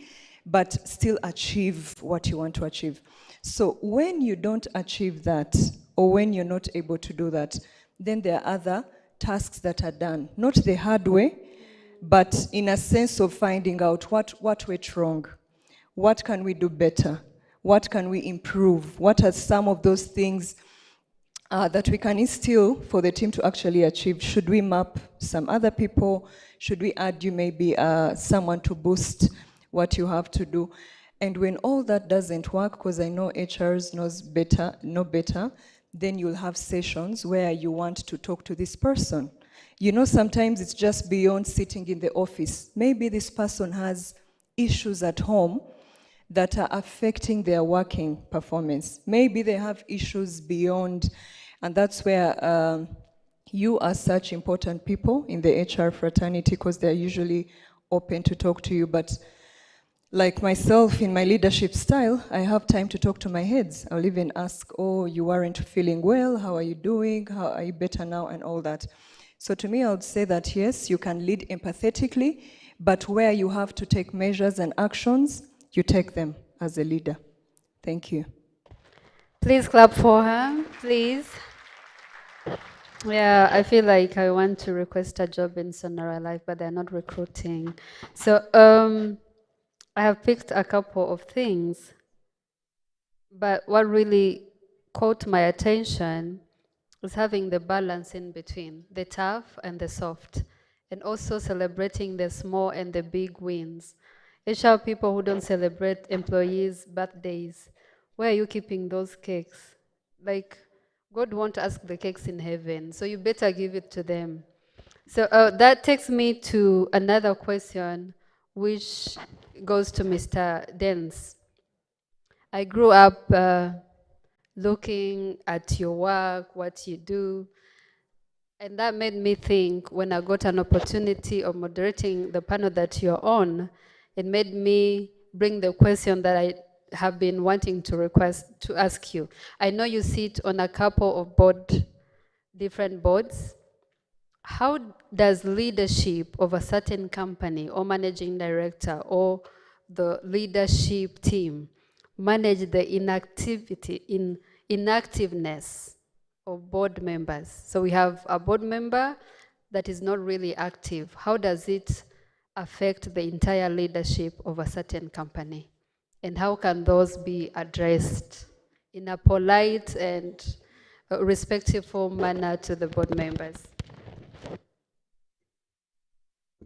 Hello. Yeah, good afternoon, everyone. I'm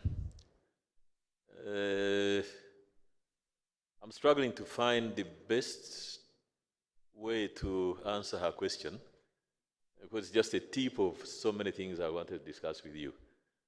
First of all, I say it's usually not fair for me to be in panels. Panels are 5 minutes, and when you want to share my experience, in 5 minutes it's very challenging. And when I meet young people like this, I want to share the full experience, so that as you undertake this journey, you know what to expect. So they told you I'm a business leader, I'm different organizations, East African Business Council, Africa Private Sector Summit, and other things. And to start with, let me give you personal examples. As I said, you grew up seeing me and hearing about me, and you still see me around. Why do I keep around and I keep strong? First of all, I appreciated the young man who came here and gave us an exercise. Let me tell you, the trick behind successful work ethic is exercise. You see me today as I am, I'll still challenge many of you if you went to run for a 10-kilometer race. I don't know how many will challenge me. Why? Because I made it a point that every time, what is this machine that does the job? This machine called Dennis. What sustains it? You must think about those as work managers, yourself and those you lead. This machine called Dennis, how do you make it sustainable? Get it work out after work. Go and find time. Never have too much time for your desk and all those files and the computer work and everybody's No.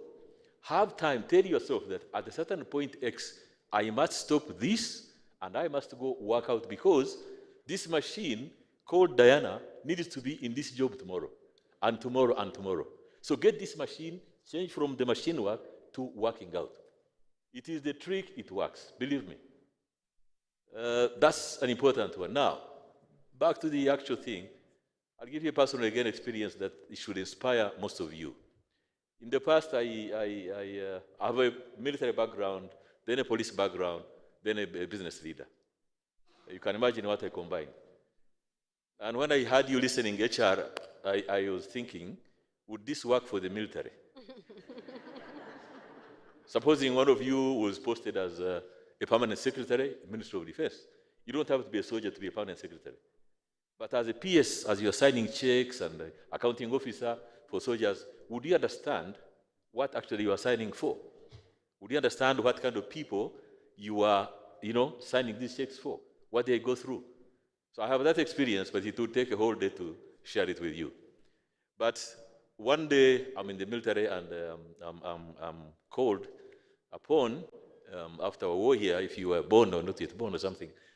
So I'm invited from where I worked as a governor in one of the provinces, and I'm invited to Kigali one evening, and I'm told, report to the president's office. And I go there. Because the first thing in my head, I'm thinking, what did I do? And I'm thinking, but I knew I had done nothing. And the moment I step there, the president briefs me and tells me, you are being moved from where you are, and you're being posted to come to Kigali to start the police. There was no police here. There's a time Rwanda had no police. So those of you who came and saw the police officers on the roads and what, this police started somewhere from this machine called Dennis. And the task could only be taken by the hard-hearted. So you are called to an office and told, you are going to start the police. And in my head, I was like, how did this idea come about? And in my head, I'm quickly processing things because I'm sitting before the head of state, and I must answer something. So, and I ask, sir, when? When do I start? And the answer I get is tomorrow. That's it. Of course, knowing our training and what we go through, beyond that, you don't ask other questions. You can't start asking, oh, but, there's no but. Yes, so the answer was tomorrow. So what I did was to stand up and salute and go out. But in my head, I'm thinking, how do you get this done? And you get it done tomorrow. So again, you as human resource managers, you must learn to be hard-hearted. There will be situations for you to manage, be it in a company, be it in a government department, that is outside the usual. One could tell you, and it happens a lot in most of your public service, I see it a lot. You go to work one day. In Rwanda, there's something called the yellow paper. In other countries, there's a way they do it. You read from the department, rather the Prime Minister's office, you have been appointed this in the Ministry of Agriculture, permanent secretary, director of something. You have never been there at all. You have no idea how to do it. And you're going to manage people, and you're going to produce. And in Rwanda, and indeed in many other countries, it's about performance, it's about results. You know that if I don't deliver, I will be gone in no time. And the misfortune for Rwanda, and the unfortunate part for Rwandan parties is that it's open to the world. When Diana is appointed head of Sonarwa, it is on Twitter, so everybody knows she's there. And when she fails, it is also on Twitter. Everybody in the world knows. So, bit of work, therefore.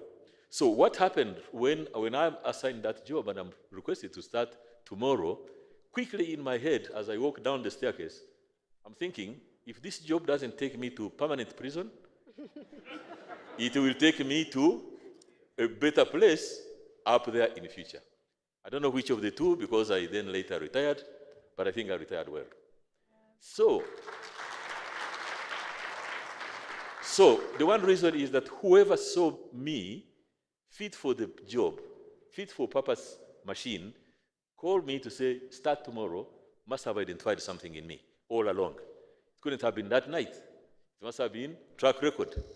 Now, you as managers, you need to have track record of your people. look at how they perform, monitor performance. So, and I'm told, start tomorrow, so I'm thinking he has not thought about it last night. He saw it in me a couple of days back. So what do I do therefore? You can imagine that week, not just that night, that entire week, there was no sleep at all. Because one, you must avoid failure. In any case, in these other services, the military service, there's nothing called failure. That vocabulary doesn't work there. No. So whereas you have it in your areas, failure, and try, and I don't know. No. Most likely, for example, in the military service, failure to deliver equals death. In the field, if you don't deliver, those who deliver will kill you. Of course, delivery in that service is about taking away life. That's delivery in the military service. You must deliver by dealing with those who are dealing with you. So it involves life. Now, transfer that to the actual reality of you guys now in the modern workplace. You may not need to kill each other, but you need to kill the targets. You need to hit at the targets. I had no sleep for the whole week. I'm thinking, what did I do? How did I get rewarded, or how am I rewarded today as a retired officer? I'll tell you, maybe I don't know if I should mention a name, but about 2 very senior officials in government here have come to me and given testimony. In one, I think here, we had a panel recently here. One of the officials was sitting here and said, if it wasn't for him, I would not be sitting here. What other joy would you want other than that? That a very senior official is saying, if it wasn't for him, I would not be here. Why? How did this come about? Now, I'm talking of 2 senior officers, but there are many, many, many. The messages I receive, the gifts I receive from all over the world. Like, if it wasn't for you, I wouldn't be where I am. How does this come about? You must support, you must develop people, you must recognize people, you must dedicate your energy to supporting those you are able to support, and you must ultimately celebrate whatever you are designated to achieve. You must celebrate it together. People, you must see potential in your people. So this is one reward that I have seen from being an HR manager. So when I tell you the police you see here started from 1 man, today we are a good 40, 50,000 or so. Performance highest level, I'm the most proudest man, and uncomfortable at heart that, look, we did it. And a cross-section, imagine sitting, there are things you take for granted when you walk out here. When you see those policemen dressed in uniform, it's blue in color, it has shoulder patches, there's a badge which has 1 or 2 stars, there's something on the collar. Do you think those things are read in any book? Yes, maybe some traditional book somewhere. But how, has anybody in Rwanda, those of you in Rwanda, or Uganda, or wherever, Nigeria, where you come from, has any of you ever invested your thinking into what are these and where did they come from? Who described what they are? That's part of what I had to do. For example, sit down and think, how will an assistant inspector look like? What shows what he is? How will a chief inspector look like? The man with 3 stars on the shoulder. How will the senior level look like? The man with shoulder gadgets, what do you call him? So you have to think through all this, think through the blue uniform. Why blue? You may want to ask me, why do you put on blue? Because there are so many, a whole range of colors. Now, that's part of the entire HR management regime. You have to think of how do you want them to look like? Will they be proud with how you made them look like? Or they will be looking funny? I'm sure a few of you have seen our boys and girls, or ladies and gentlemen, dressed so well in our ceremonies, even on normal duty, you've seen it. Why? We sat down and thought through these things. Our police officer should be proud of how he looks, and that's where it starts. Your officer, those you manage, must be proud with how they look, how they feel, because they see it is from you. So those of you in HR management, I believe all of you are, please make sure you are the mirror of what you want those you lead to be. Lead by, there's a common saying, of course, lead by examples, lead by, so you must know that those you lead see something in you. Let me tell you, some people will even want to imitate how you walk. Some people will want to imitate how you talk. Some people will want to imitate your way of speech, how you deliver your... This is how we all grew. I'm sure you all go through these things. You probably have seen a junior officer at your workplace imitating you, either your voice, or if they don't formally or informally, they make jokes of you. I'm sure you have them, you know them. They'll make joke about, I'm sure at Diana's place, there's a joke about her. She may not know, but it may be positive. She has come. Either she walks like this or she walks like this, which shows she's a giant, she's majestic. All these are things, sometimes it's virtues, values, and things they appreciate about you. So as an HR manager, I'll come back to your board thing later. I think this is more important. Yes, sir. And you don't mind your time. Yes, sir. If I go beyond time, tell me to stop. I don't mind. So there are things that as an HR manager, people will want to see in you. So when I see my HR manager walk into an office looking shabby, and I want all of you to check yourselves, you must know that as I walk into office, my staff will want to look the same way. Oh, yes, and I've seen, look, I've ever walked in places here, and I find a lawyer going out for duty, and he dressed casual like he's going for sports. You've seen. Some of you are legal officers. I've met people not looking what the job is, and the modern thinking is, what's the whole point of being smart? But let me tell you, a shabby individual, a shabby outside is a reflection, most likely, of a shabby inside. Believe me not. Most likely. Most likely. Yes, I know there are some geniuses who don't care about looking good. There are some professors, actually, who are extremely shabby. Sometimes I worry that when you become a professor, you forget many other things. I used to see professors where I went to school, like they don't shave, they look, all this funny looking. Maybe that's the sign of what a professor should be, but it's not correct. A professor can look decent, completely decent. So how do you look like? How do you step into office? What do you think as you walk into your workplace, people are seeing in you that they have to pick? So if you don't carry the image of what a manager, a people manager should be, then you can expect you're not going to produce good results. Not many people are going to imitate you. So please, endure as an HR manager. Be the mirror, be the example. Just learn that what they see in me is what they want to be tomorrow. Take my example, I told you. A senior official in government here, if you see me privately outside, I'll tell you the name. But I don't want her secretary. But somebody saying, if it was not for you, I would not be who I am today.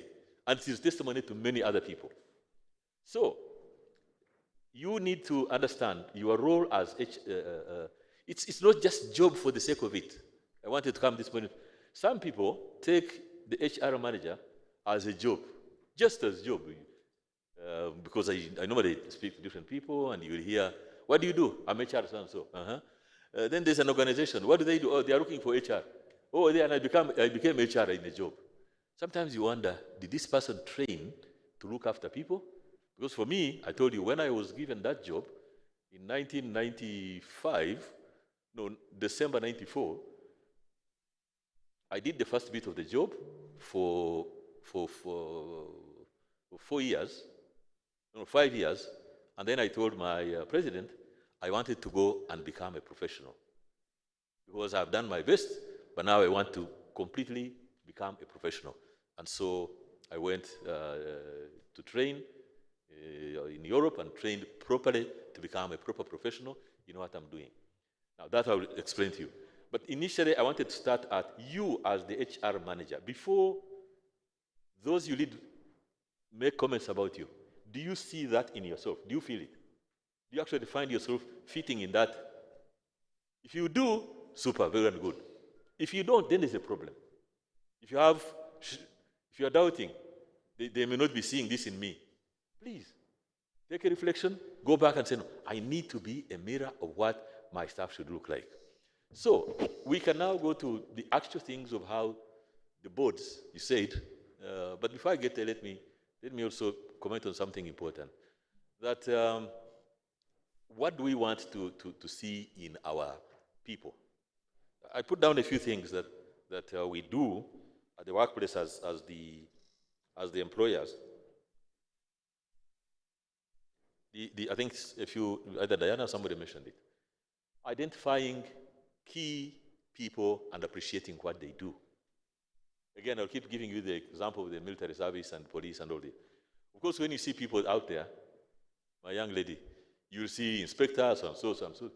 But why do you think they have all these levels? Why do you think they get promoted? Promotion is it's expression of appreciation of the services of anybody. Very simple. People work day and night. People think for the job. People don't take the job for the sake of it. Just job. I always challenge my workers. It's not about the salary you take. I'll tell you, I worked in the UN, and I had a very interesting job in Liberia. Rwanda sent me here to head the reform and restructuring unit of the United Nations Police, or Liberian Police under the United Nations. You can imagine, very good job, paid excellent dollars. My pocket looked green at some point because of dollars, yeah. But can you believe I one day said, sorry, Mr. Commissioner of the UN, I am quitting this job. And they were like, why? With so much money you're being paid. I said, no, I'm quitting. And I left the job. After doing 2 years in Liberia, I decided I am quitting this job. Why? You may want to know. Yes. And as managers, you get to a point where you think, I'm sorry, I'm quitting this job. Why? Because I did not think I came to Liberia to look for money. I came to Liberia to have impact. As long as I don't see impact, I told, when I came here, of course I went to tell my president, I am quitting the job. I wasn't sure he wouldn't take it easy with me, but I said, rather than keep there, let me be honest as I can. So he asked me, why? I said, the UN, what I've discovered, is a box, well decorated outside, with the, United Nations, I don't know, all these things. But when you check in the box, it's actually empty. And he looked at me, I said, sir, the box is empty inside the box. But outside, there are all these labels, you know them. All of you have seen UN what, or UN something. So my experience in Liberia is, imagine, I'm tasked to reform and restructure the entire police of a country. Very big responsibility. And when I was leaving, my president here told me, take it to the standard that I know of you. Take it to that level. And when I get there, I meet resistance. Liberians, I try to change them. I don't know if there's a Liberian in this room. If there is any, I'm happy to discuss with you. But I try to change them. I've seen Nigerians. I worked with them down in that place. I tried to change these young men and women, and they resisted because they were used to a cycle of violence for a good 30-something years. And you tried to create sense in them, and they refused. And I tried every possible way to reform the police, and they resisted. They wanted to do the thing their way. And every time I tried, they were like, no, this is how we do it here. The culture, something other the cultural web of. So there was this resistance. Now, resistance can make you frustrated completely. But what shocked me most and what made me resign was that we did this in the UN, there are so many nationalities you come from all over. America, Europe, where you all meet there under that box called UN. And when I told a fellow officer from Europe, and I told him, tomorrow we have a task, and this is how I want this, because I'm the team leader, this is how I want the task done. First of all, I'm calling him at 10 a.m., he's at the beach. The ocean, but he's at the beach having good time. He is paid the same dollars like I am paid. But he's at the beach at 10. And I couldn't, for us as Rwandans here, I couldn't take that. At 10, you are at the beach. And you traveled all the way from your country, you are here, and you are at the beach at 10 a.m. You know what he told me? This guy said, Dennis, the problem is Liberia, you found them here. Your time will come, you will leave them here. So for as long as you are here, you chill. Don't. Can you imagine that? Eh? Why would I not resign after that? And indeed, I thought through. So I said, if my European colleagues are thinking like this, where is Africa? My biggest concern was, certainly he knows this is an African thing. See a problem, whether they listen to you, whether they don't, so long as you get your dollars. And in my heart, in my head, and in the mission I was tasked here, I was not tasked to go and get dollars. Believe me not, even if we were not paid, how we Rwandans here do our things. If I was just told, go, salary would be the one in Rwanda, only, go, do the job and come back, I would have gone. And I would have done my best. That's the work ethic, that's how we do things in this country. When you are tasked a mission, you will do it with or without money. That's how we do things. But what shocked me more was this person coming to share a beach life in the morning. And then what will happen in the UN system, that's why I say it is a box. In the morning at 10, he's at the beach. Lunchtime is near, he'll come to the canteen. 3 p.m., he'll go to the UN shop, pick your, choose your drinks for the evening. Then in an evening, around 5, you go to your computer, pick something we call a CTREP, a situation report, which you send to New York every evening. Just copy the hour of yesterday, paste on today, and send. Quite often, these officers would forget to change the date. So they would pick the date of yesterday, like you are reporting to New York, today nothing happened. And today is the 22nd, the date is 20th. Of course, New York would write to us and say, no, this is for the other day. And you're reporting, oh, today there was one incident, 2 people died. Then somebody else will say, no, those died the other day. Now, whereas we see these as military officers who had come to help, or police officers in that country, in a way, they were HR managers. We were there for a purpose. We were there to improve the human resource of that country, to shape up from warfare, from conflict, from killing each other. We were there for a purpose. Now, some people were there for dollars. So that's why I got up one day and I said, Madam President in Ghana, in Liberia, I'm sorry, Madam, I'm leaving. She nearly cried. Why are you going? I said, I cannot be in a place where I'm only earning dollars because I'm not happy every evening I go to my house. Although I have the money in my pocket, I don't get happy. So I was unhappy for a good 2 years. And I told my people, I said, I have to go. Why am I saying this? Part of your mission as an HR officer is not the salary you are paid. Go beyond the salary. Operate beyond the salary. Even if there was no salary. Don't think the example I gave you earlier of this officer who appreciated me in this hall, she did not appreciate me because of the salary she's getting now or of the salary I was paid at the time. It's because of how I nurtured her to become what she is, even if there was no money. In fact, at the time of nurturing her, you should listen to what our salary was. My salary was about 3,000 francs, Rwandan francs, 3,000. You may not, those of you today may not know, we went through this. This Dennis is here. One day I had 3,000.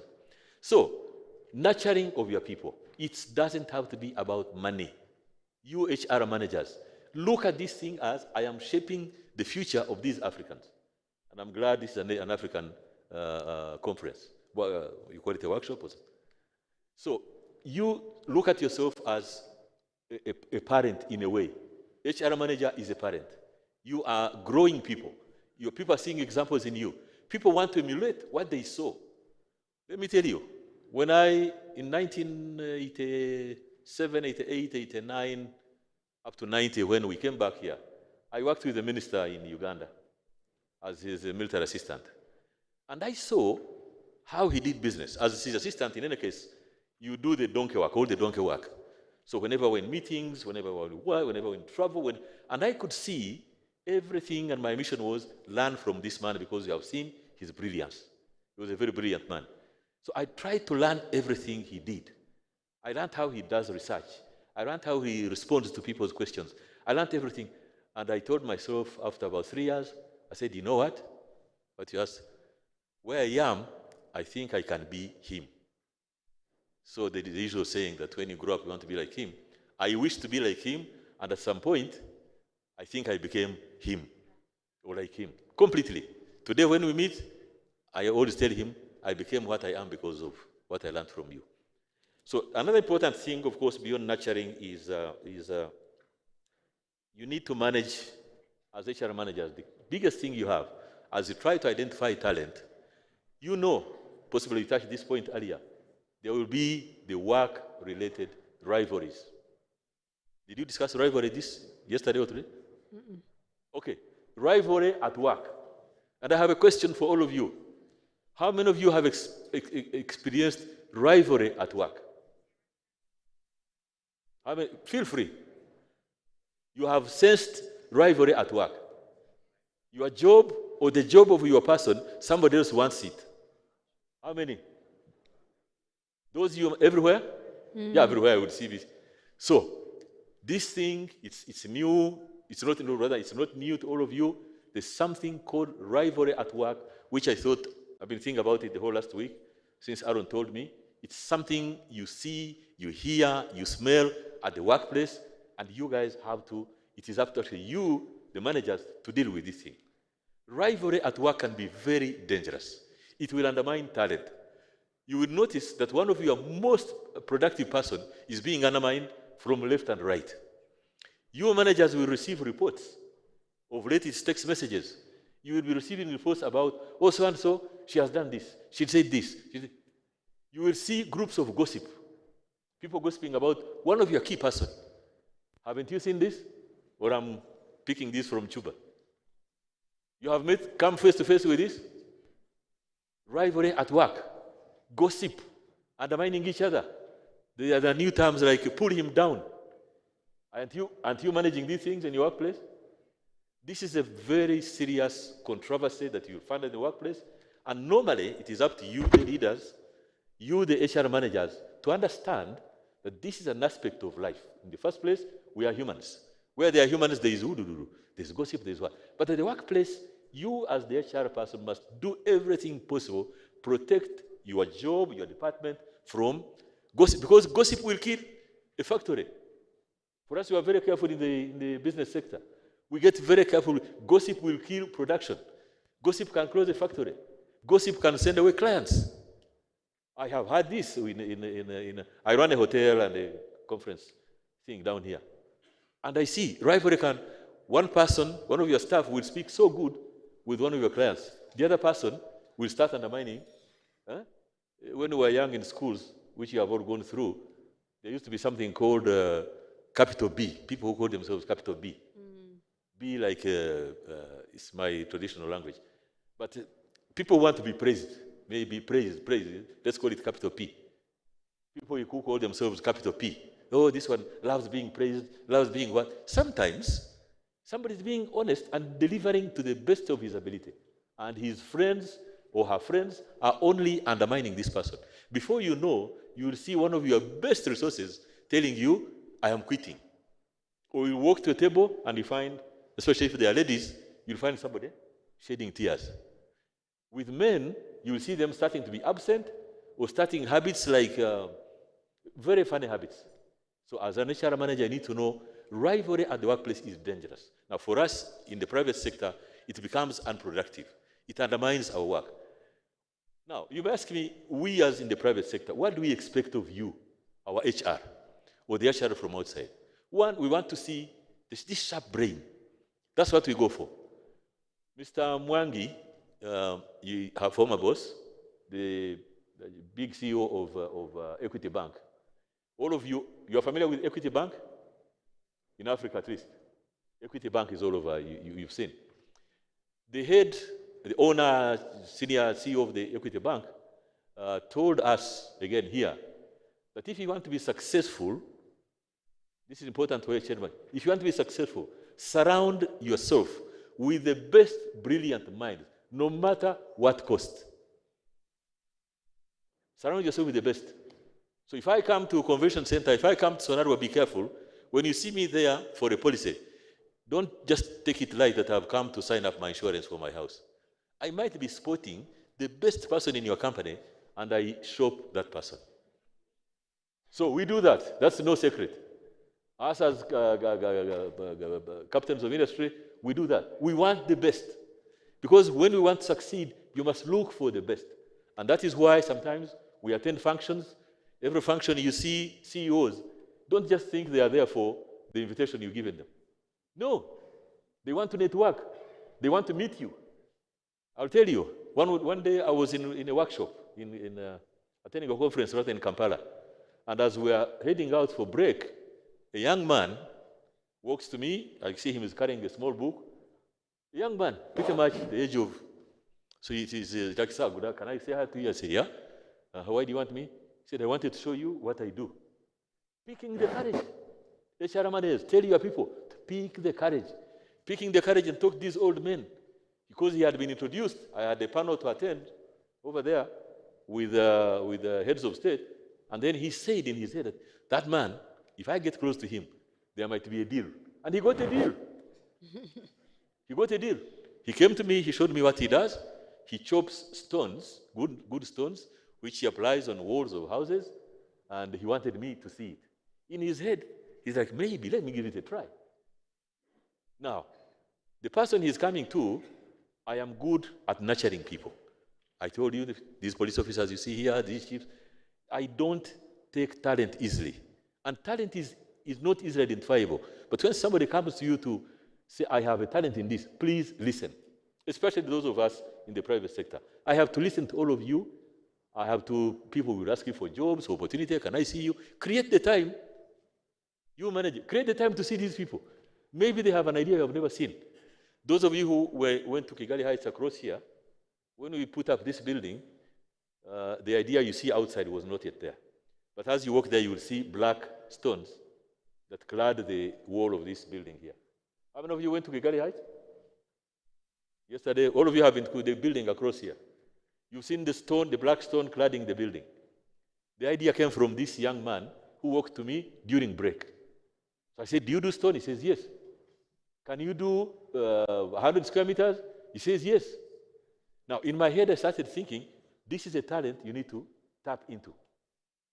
That's, again, HR managers know how to tap into talent by, don't take anybody for, he's wasting my time. No, no, no. Somebody is useful. And this young man comes to me and says, can I do this for you? And I said, yes, come and do it. So he came here, if you may know, this man, the young man is called Joshua. He came here, I told him I will give you a job of, so I asked him, how much can you do? He said, sir, I can do a job for about $10,000. In his head, that was the maximum, $10,000. So I invited him to Kigali. And he comes, and the next day, I show him what I want.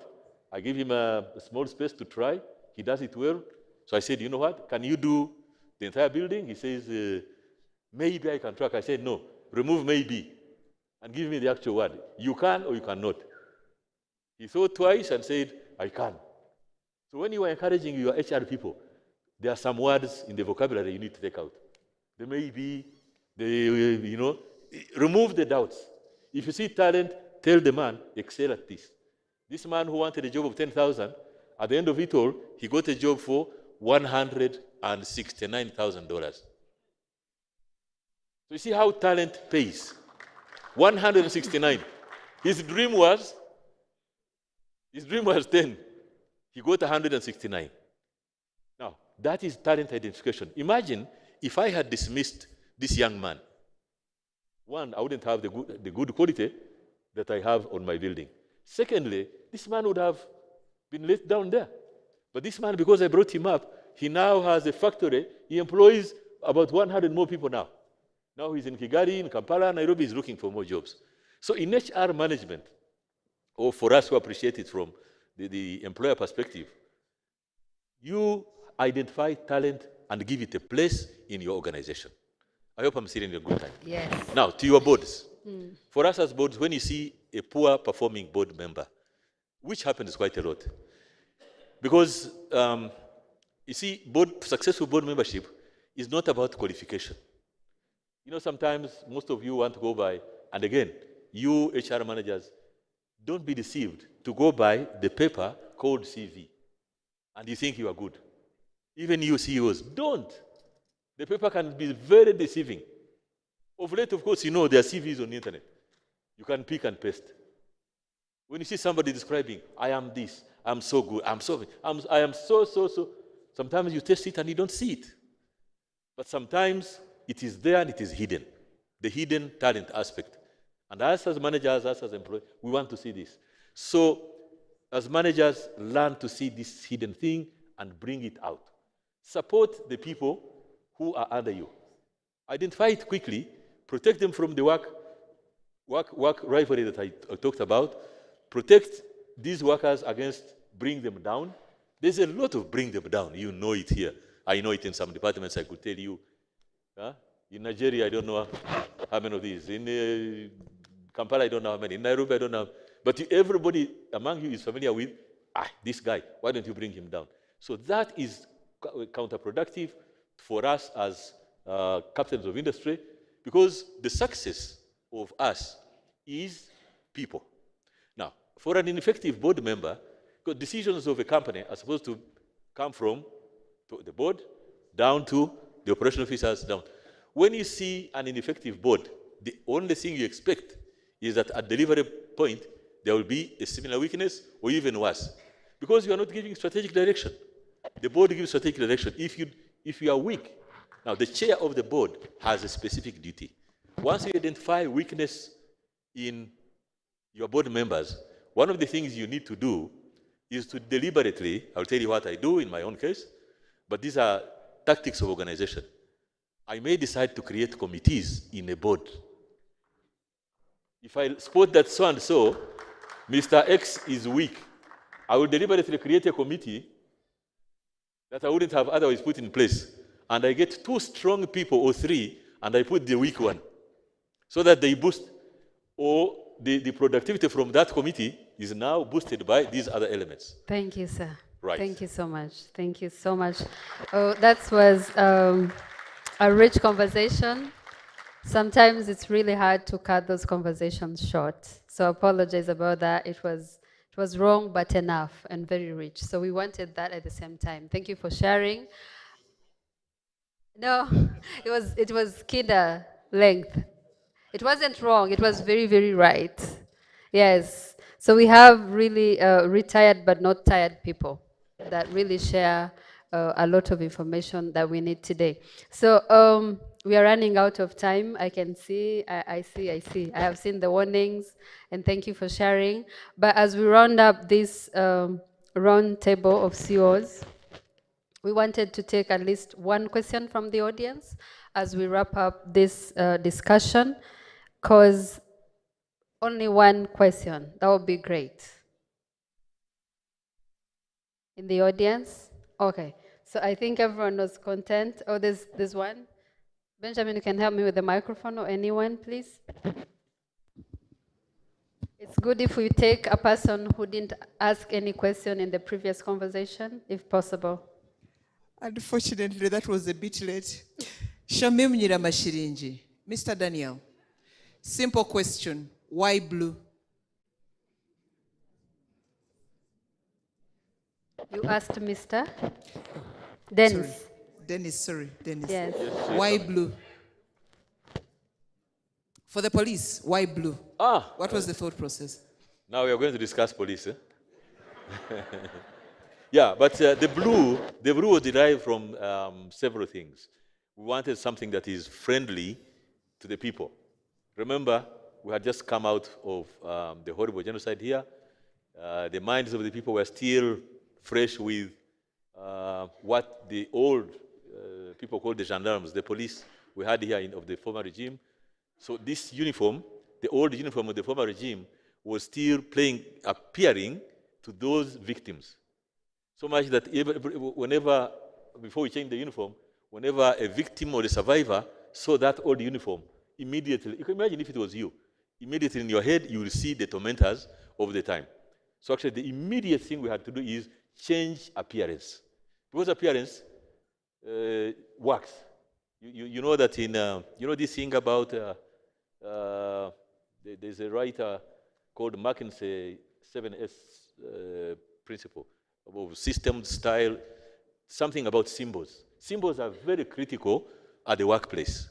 That's why in banks and where you see people in a tie, it gives you a sense of.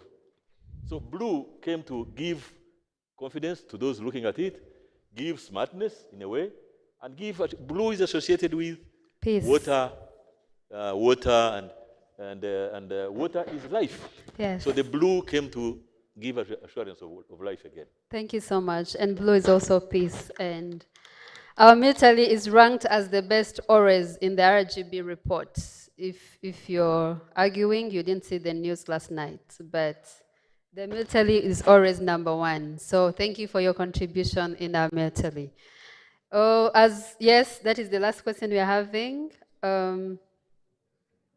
Gossipers, those who undermine others, I'm sure any leader among you as an HR manager, you have your network among your staff normally to know what goes on. If you don't have, please do. You must have a system of how to know what goes on. And once you identify, of course you will know. Once you identify there's a key gossip element, who spreads this thing, start by calling this person and tell him or her directly. You know, most of people who do things, they think that you don't know, or they will never be known. So the one thing you need to do is call this person and start as an individual, address him or her as you the single HR manager. I'm hearing this and this about you, please stop it. If you think that is not working, and if he or she doesn't stop, broaden it a little bit. Call your other deputy, so that it's now, because you see when you are alone, somebody will think or will tell you, oh, they hate me, or they are after me, or they are telling lies about me. But when you broaden it to 3 people, you stop it from being gossip also about your intervention is not seen as another gossip. Oh, the boss hates me. You involve 2 or 3 other senior managers, and you tell this person as, we are telling you, please stop this, stop this. That's part of the tactic to do it. Thank you so much. I think that's the last question we're taking. Yes, a round of applause to our round table. There are a lot of takeaways from our great CEOs. There are a lot of knowledge, and I think we'll put them in the minutes for the recap, for the entire presentation. But we have learned a lot. Thank you so much for your time. Thank you so much for sharing. I think Stephen and Mr. Raj, they will look into how they'll make a small or big conference only for Mr. Dens. Yes, because we really want to learn more from you. You did a great, amazing things that we grew up looking up to. So we would learn and the resilience part, how you did this, how like the generation of today will come with ripe genes and still will perform, how we're going to do about it. Yeah, so we'll learn more. Thank you so much, and I would request you to go back to your seat. Thank you.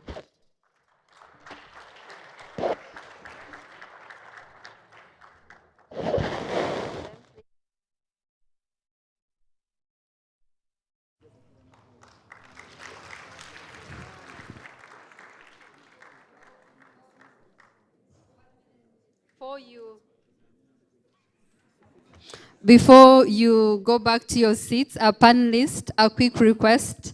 Mr. Dens, Diana, Rogers, you can come, and Miss Dora to give you your award. You did a great job.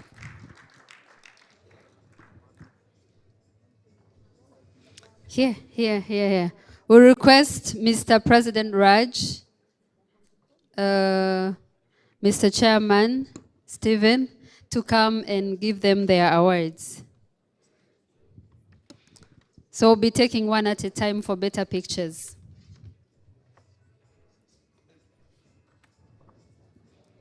A gift to Mr. Dens will be given by Raj. Gift. No. Dens. There's inside a good appreciation words.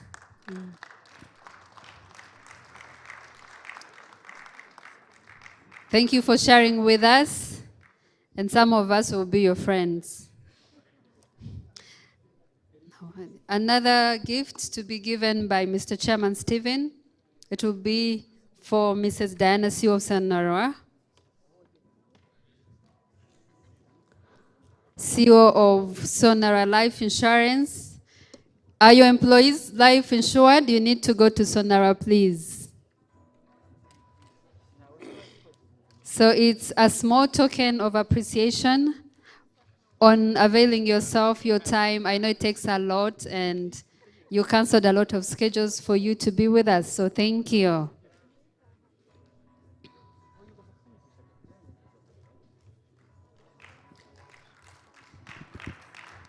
Another gift will be given by Mr. Raj to Roger Ngobito, CEO of AGL. Thank you for supporting HR Summit, for availing yourself and your time.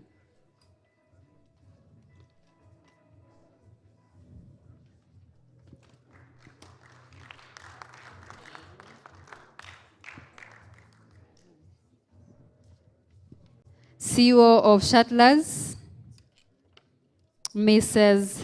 Damilola. Thank you for coming in Rwanda and opening a good business for us.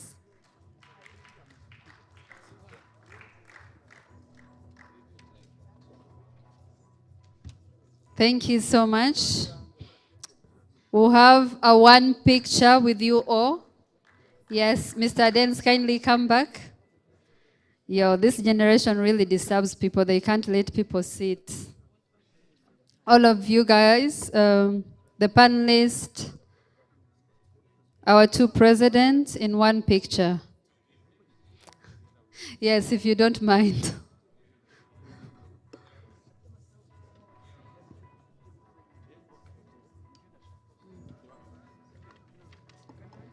Yes. One picture.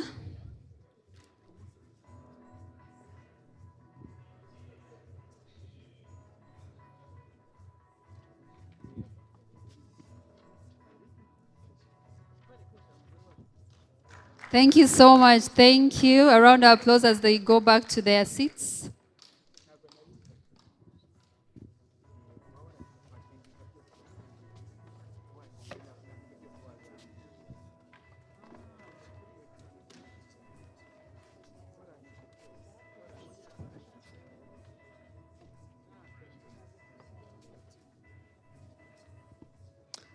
Thank you so much.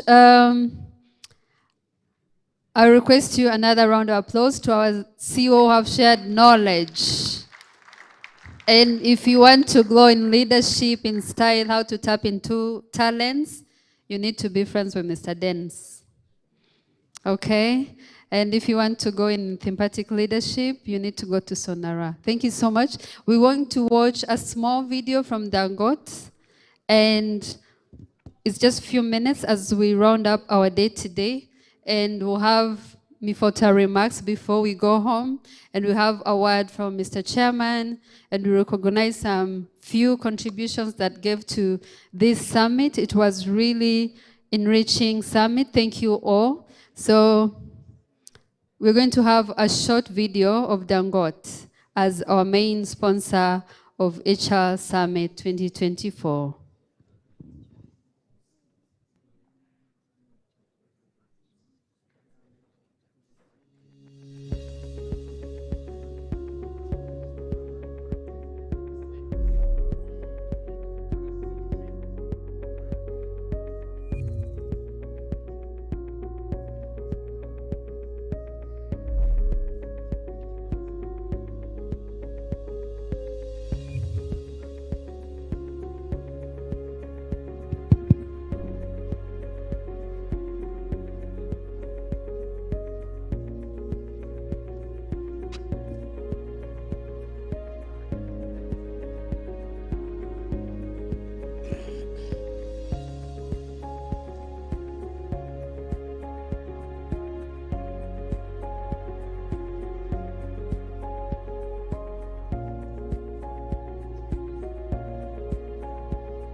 A round of applause. A round of applause. Yes. Thank you. Thank you. Thank you. Thank you. Thank you. Thank you. Thank you. Thank you. Oh, we can hear me. All right. So about now, something magical is going to happen in this auditorium. So if someone is sitting by you and the person is dozing off or sleeping, just put your hands together. Oh, so there's someone sitting by you? There's someone sleeping by you? Something magical is going to happen. And ladies and gentlemen, I can't come all the way from Ghana and I'm not going to dance in Kigali. DJ, now give me the beat now.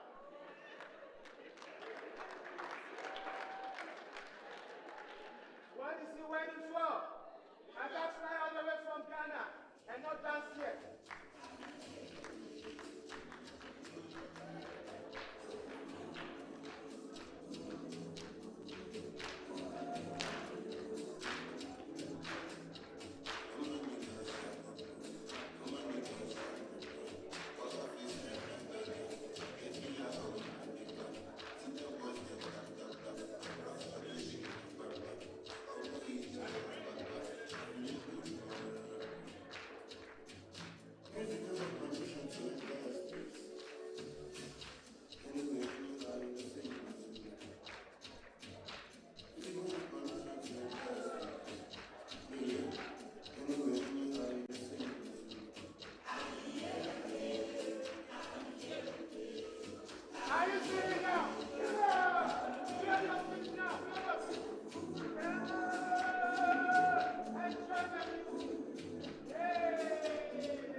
Shout out to Benjamin.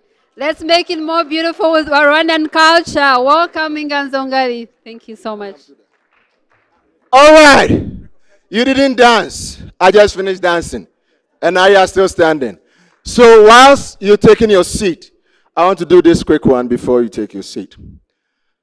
I want to acknowledge all the present CEOs in the house. If you're a CEO, kindly be on your feet now. All the CEOs in the house.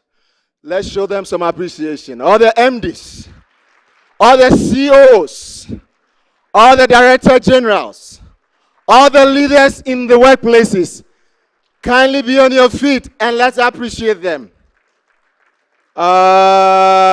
You move the wheels. And you are the wheels on which all the industries are working. Thank you very much. Kindly take your seat.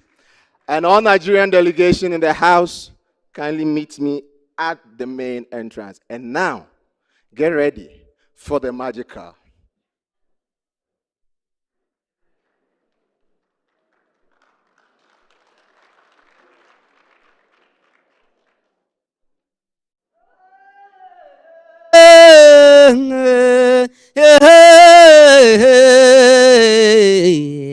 Yegera amahore wacu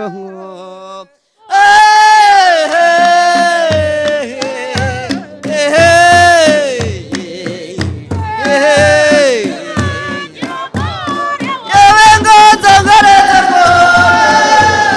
yeme mote barabo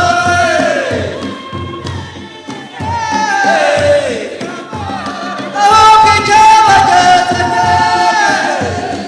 yewe mote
mutachoroshe mutachorosheranya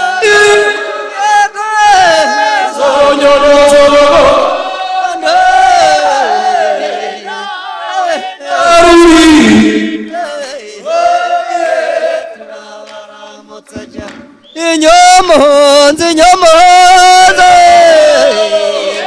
inyomonzi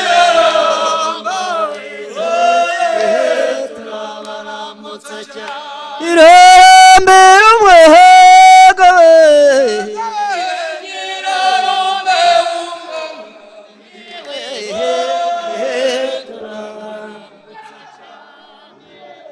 nzogitabayiro nzogitabariya mareza tarenga washomo aragira muri kare yamba kana kanzaze yahubwo kanze gakomoso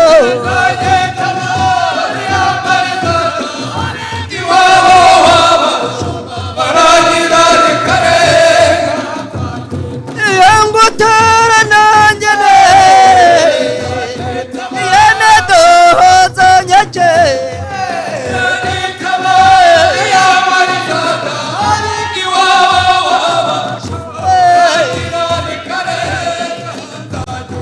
yene taya machama emikaro yabazame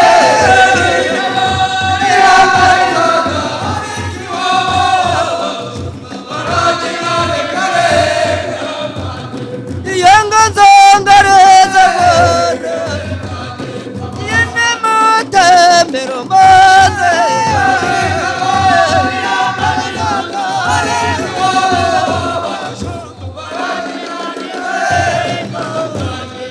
yango bahungu b'inganzo yemabura muhuza imyaba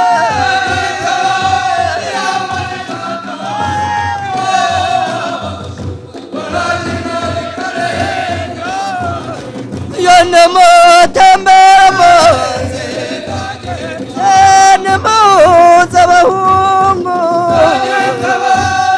amareza adahare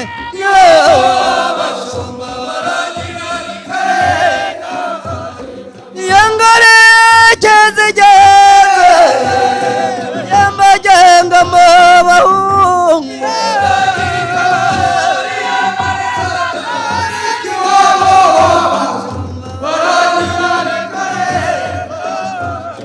y'umusombe w'urunyonga yewanyagira nduru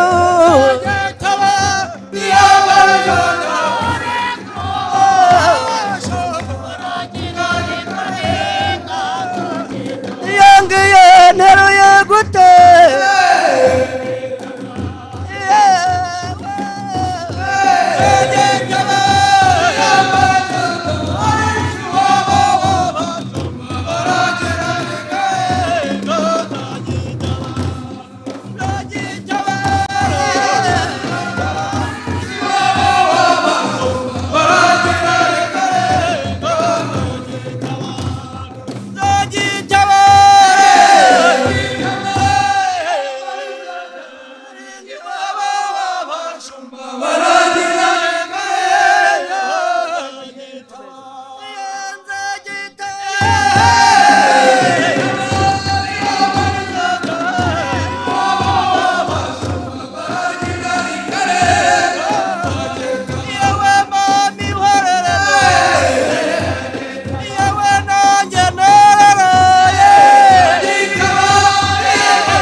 ayiwe oronyenyerirwa rubone nka oronyenyerirwa rubone nka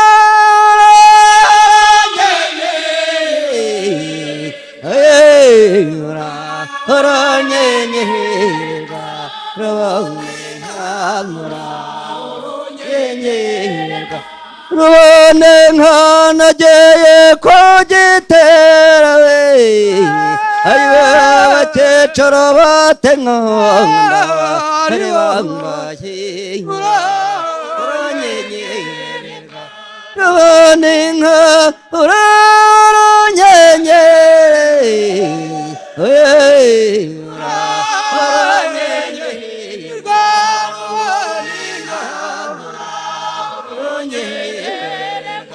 rubone nkasabeye kugitera we ayiwe basaza batenahanga ariho banywa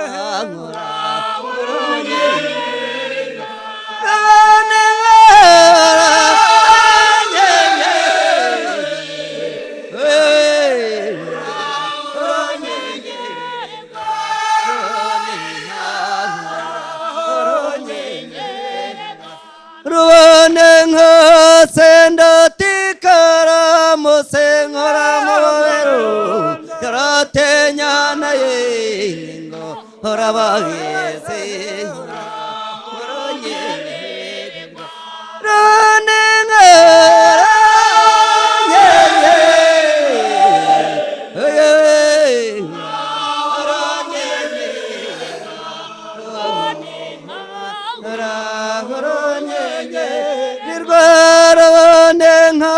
naciye mu rutoke rw'inzitane rwambujeje kumva bamamagaye hora nyenyeri rubone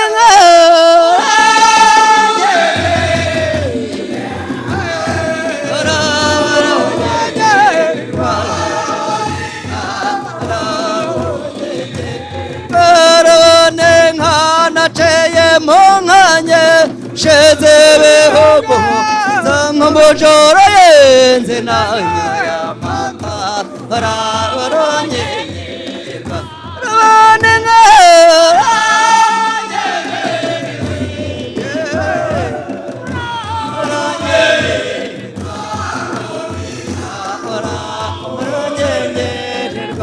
rubone nkanaceye mu rukare kwa nkobetoyemo zisange ndakekerwa zitarabyibura runyengerwa rubone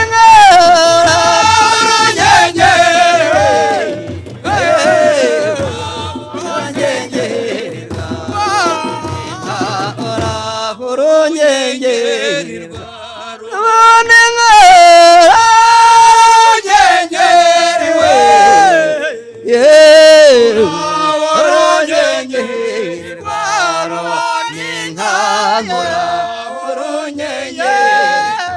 rubone nkanaciye mu nkanyesheze zambonezo yenze nanyamata oraronyengerwa rubone nkanya y'abagore beza naha ese y'abagore beza y'abagore beza y'abagore beza ng'abagore beza ndabamagara baje abagore beza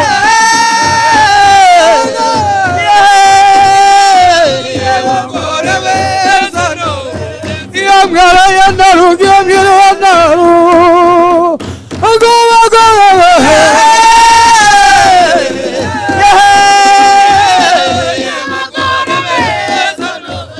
Nabanje nabinyange zurwa nabagore be.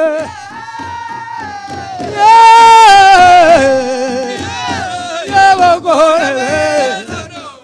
Ibwacha kambaru kambale.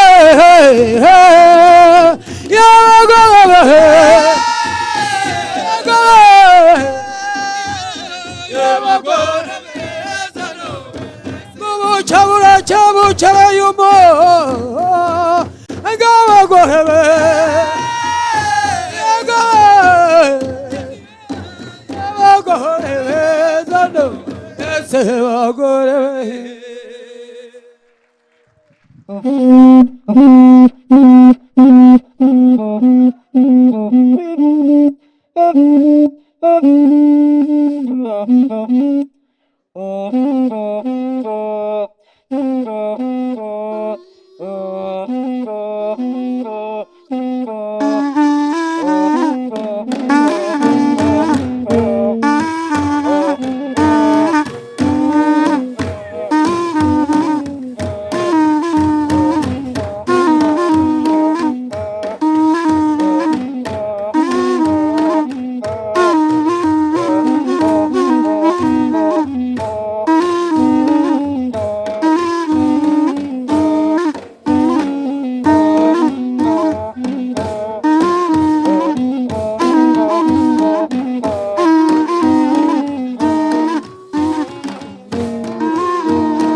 umushakamba w'imbaraga kawinjunga mu mburane yeza nyami yeza marwimugone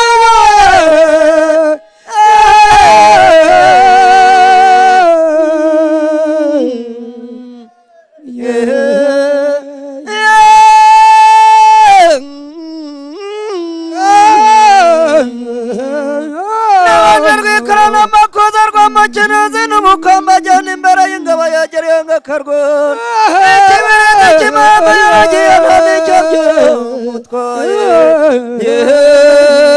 ese nyamizo nimugorere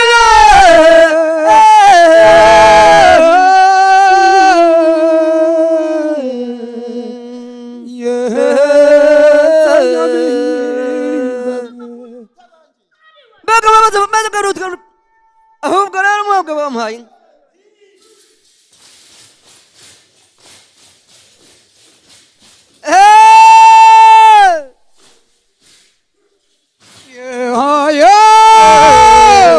mbenore z'u Rwanda yabwiwe namutandaje yehe murarangwa n'imigara yeheza nyamibwa mwe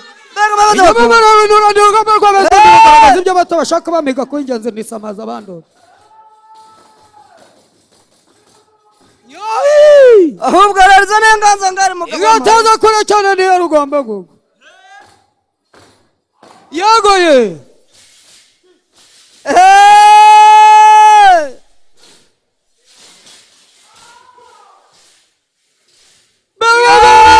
Samari wagwaro y'amanogozi y'amacuma kiri bugina murimo nurugaragaza ibyo bato bashaka bamiga kuba ingenzi nisamaza abandura yagoye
Mirindi nyakubyara ishyamba rikwiye inka mirindi ya ngoma ishyamba rikwiye mirindi nyakubyara ishyamba rikwiye inka mirindi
yago yananiye yego yago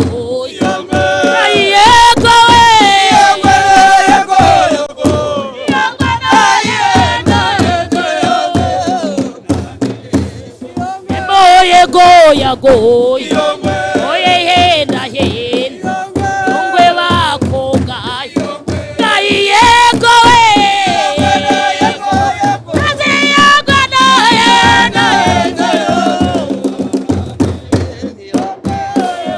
yago oye henda henda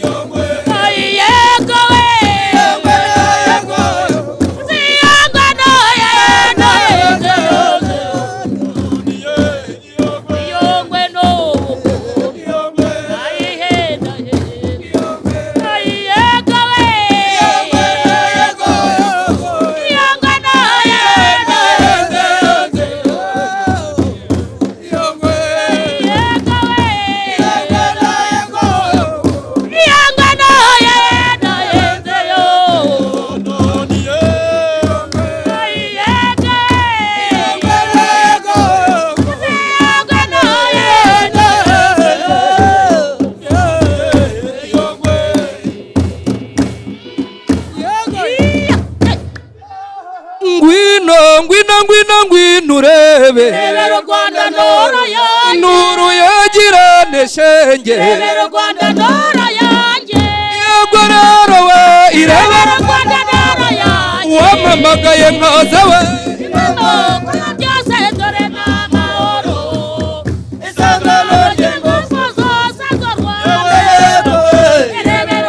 nuru yanjye mu bahungu nuru yanjye shenge mu bakobwa nuru yanjye yego rero wamamagaye nkaza we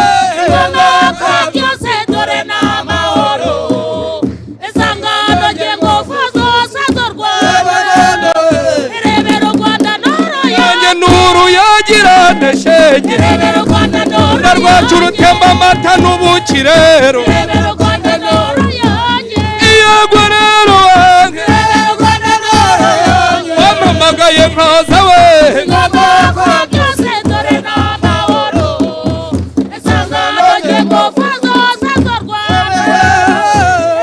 Rwanda nuru yanjye mu bahungu nuru yanjye iyangwa mu bakobwa nuru yanjye ngo nuru yagira neshenge iyangwa rero wenge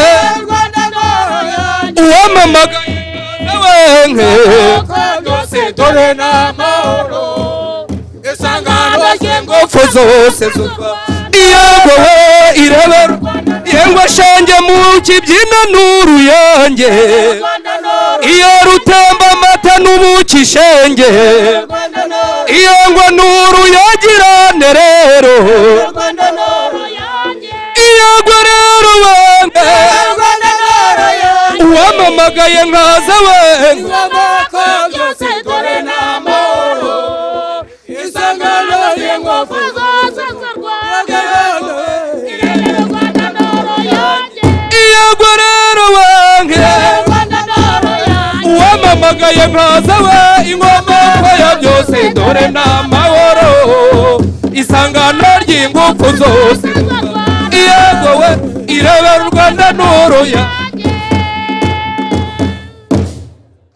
muzagaruke murebe inganzo muzagaruke murebe inganzo nibarwemera gutabara muzagaruke murebe inganzo mihorere none nemwe muzagaruke murebe inganzo yewe maboko tochi ngombe muzagaruke murebe inganzo yewe mihorere none nemwe muzagaruke murebe inganzo muzagaruke murebe inganzo muzagaruke murebe inganzo muzagaruke murebe inganzo muzagaruke murebe inganzo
Wow.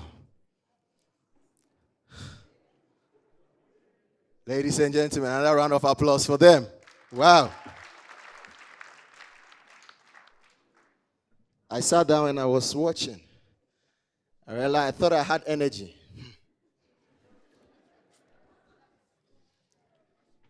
Now I just have to forget about it. Goodness.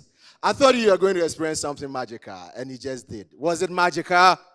Oh, you can show them some love. You can show them some love. Wow.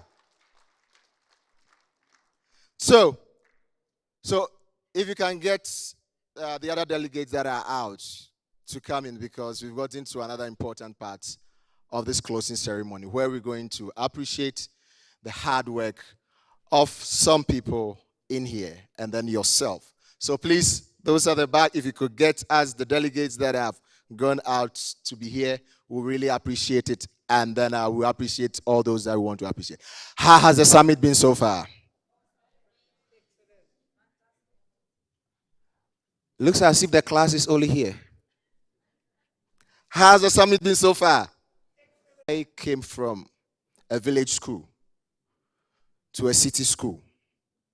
Now, when I was leaving the village school, we were doing the multiplication table. When I was leaving, the school has got into 3 times table. When I got to the city school, they were at 7 times table. The very first day I got to the class, Teacher Rose looked at me and said, "Benjamin, how are you?" I said, "I'm fine." He said, "Can you come forward?" I didn't know what was going to happen. So I moved forward. And he said, "Okay, so last week we did the 7th table. So since you're here, you're going to recite the 7th table." I left at 3. You are at 7. And you expect me to do it. I said, "No problem." Now I went to stand in front of the class with all confidence and boldness. All that was in my mind was 3 timetable. But the way the teacher was looking at me, I needed to perform. So I went to stand in front of the class. I stood there for 5 minutes. Nothing was happening. Teacher Rose said, "Benjamin, we are waiting." Then I said, "Okay. So now you're going to be my classmate. He's going to be Teacher Rose, and I'm going to be Benjamin." When I got inside, when I went to the front of the class, I said, "Teacher Rose, as for me, I like rhythm. So you need to give me rhythm so I'll be able to recite the timetable." So he said, "Okay, whatever you want to do." So now you are my classmate. You're going to do this for me. Let's go. Come on. Uh-huh. So as they started clapping, I was just moving in forward. I said, "I want rhythm." So I started. 7 timetable. 717. 7 2 14 7 3 7. 7 4 14 7 5 7. The next thing I heard was a big blow at the back of my head. Say, "You better go out of this school and find somewhere and go and sit." Every 7 times 7 is 7. You think we are joking here? So, ladies and gentlemen, that was how come I didn't finish and complete my school.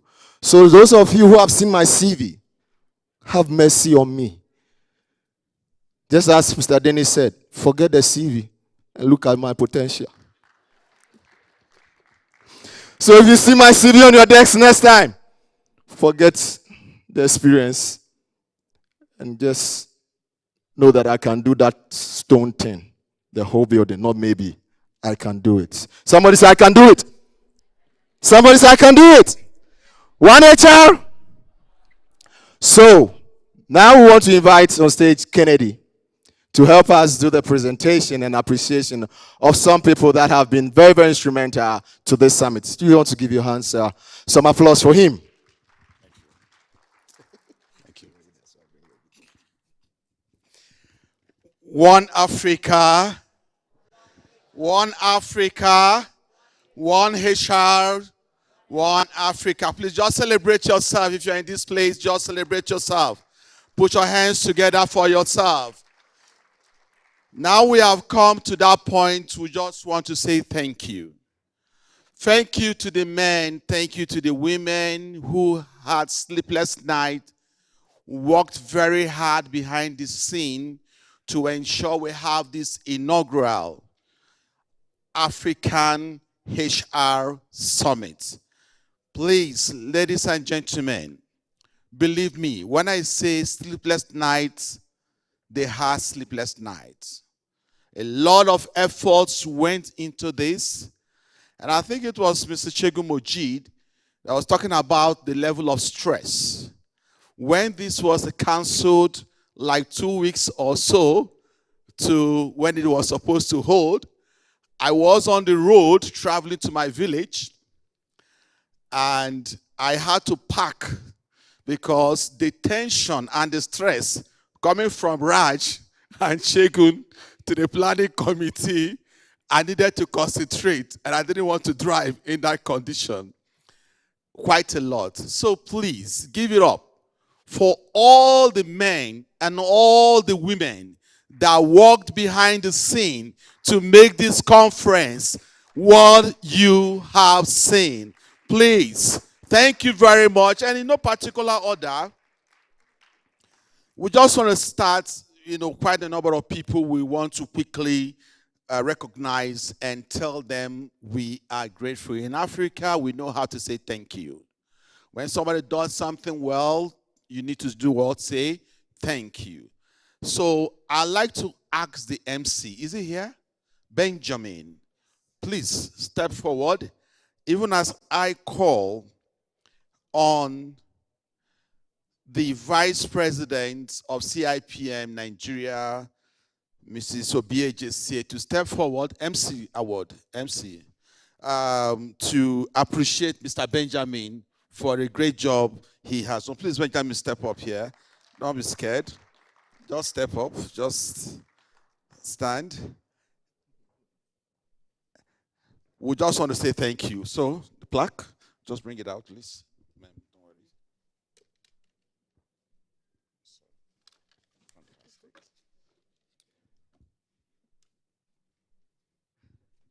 What are the cameras, please?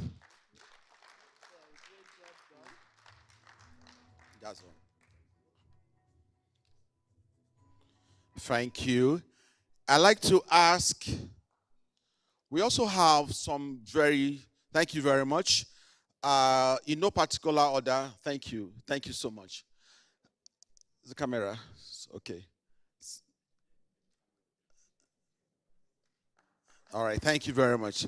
So please celebrate them one more time. So there are people who also had worked very hard in the organizing committee, making sure that this, putting the dots together and crossing the T's.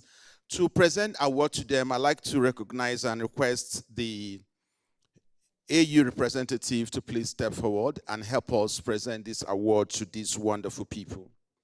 Put your hands together for her as she steps forward.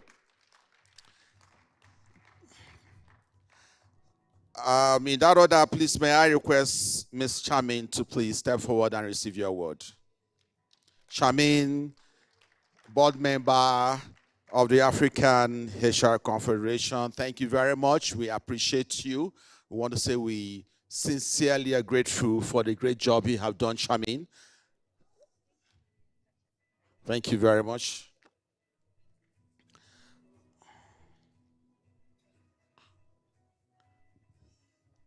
Charmaine.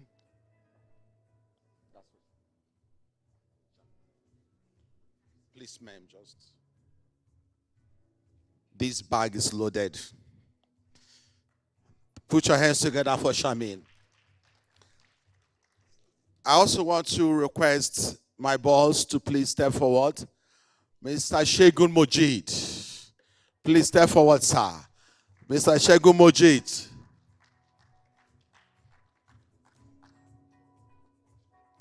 Shegun Mojid, thank you for all those Thank you, ma'am.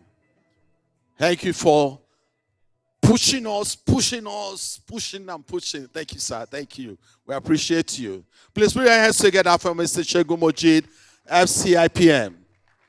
He is also the Vice President of the African Human Resources Confederation. Okay, so before Madam steps down, I'd like to ask for the last gifts, please. Thank you. Thank you very much. Ma'am, this guy that is talking to you is the next recipient of this gift. His name is Kennedy. DK, please.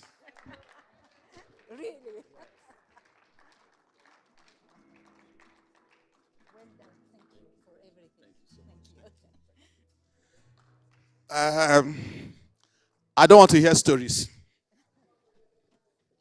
so I'll keep it close to me. Put your hands together for me, please. We also have some very wonderful people, some key organizations who have served as our partners. Key organizations who have served as our partners and supported us in this journey.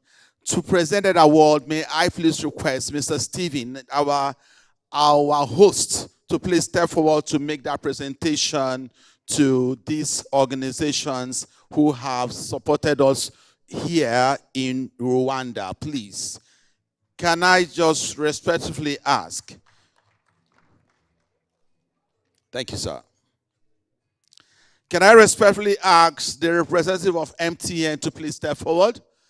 Representative of MTN, are you in the house?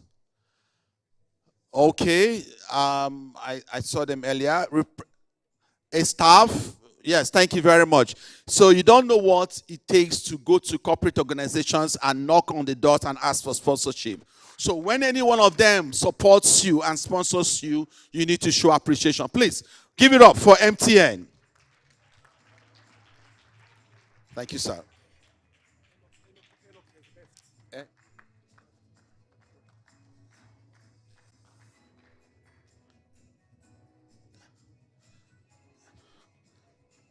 I will get free data after today. Representative of REG. REG, Rwandan. That's the name here, REG. Are they here? Staff? Anybody from REG? Are you REG? Oh my goodness. Please, put your hands together for Jocelyn. Thank you, sir. Okay, why not to stay? Okay, step back a little bit. Now, before they give Jocelyn, please permit me, Mr. President. This lady is 1 in a million. This lady is 1 in a million. She's actually the engine room behind whatever you are seeing here today. So, Jocelyn, this is all saying thank you very much for the great job you've done. Thank you very much. Okay, so we also have a representative from RORA. If you're here, please step forward. RORA. RORA, that's Rwandan Revenue Authority. Is anybody here Rwandan? I like that. So revenue is very important to us. Thank you very much. As he's stepping down, please, thank you, sir. Thank you. Representative of BNR. BNR. Pose for the camera. This picture is going to Harvard. BNR. Central Bank of Rwanda. Any representative from there, please come, step forward. Put your hands together for her as she's coming. Thank you very much. We sincerely appreciate you. Thank you. CVL, if you're here, please start getting ready. CVL. What's that? CVR, please. Representative for CVR. Oh, thank you. Thank you. Oh, great. Please, these pictures are very, very personal because you are going to enlarge these pictures and put it somewhere in your house. So step forward so that it can be very, very, yes. Thank you very much, ma'am. Please come. CVR, please. Thank Thank you very much. Put your hands together for this elegant lady. Thank you, ma'am. We are grateful. We just want to say we thank you so, so much for your sponsorship, for your partnership. And please, we'll go back. Let your management know that we are truly grateful. Thank you very much. Mif Otra, representative from Mif Otra. Thank you. Thank you. Thank you so much. The minister was here yesterday, right? Wonderful lady. Thank you, my brother. Thank you. Please.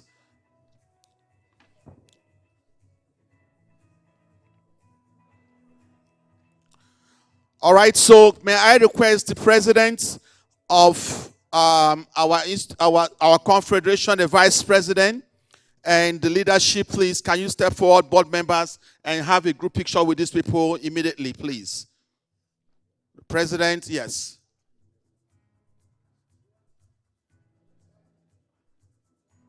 All right. Please just step forward, and you can bring out the gifts you have inside, and just for the camera, let it be clear that we don't just give you an empty pack.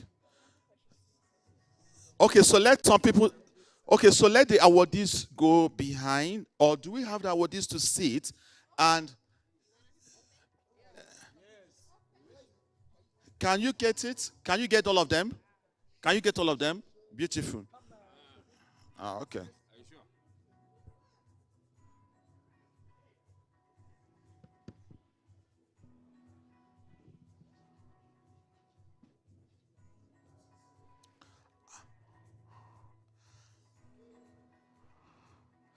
Look, I'm interested in this gift too. Wow.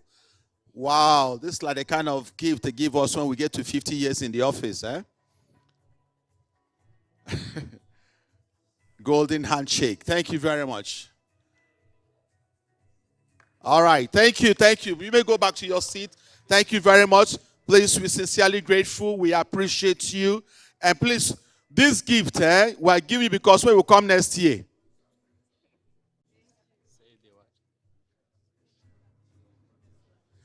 So that when we come next year and knock on your door, you open your door and give us more money.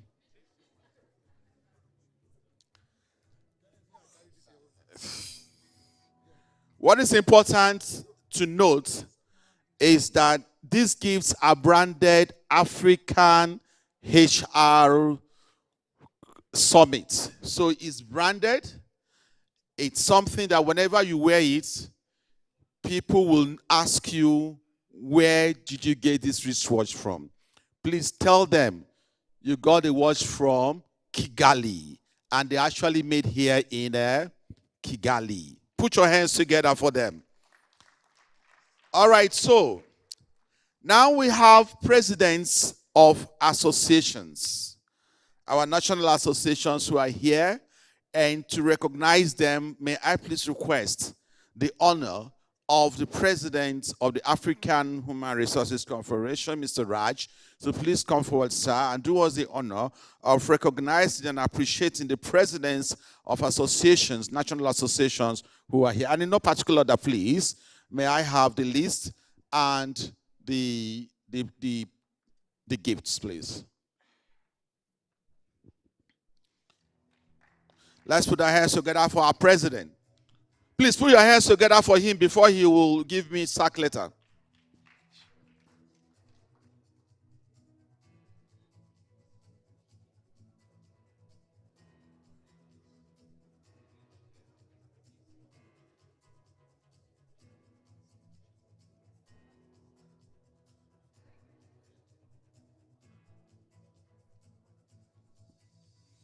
Mr. President, I know how hard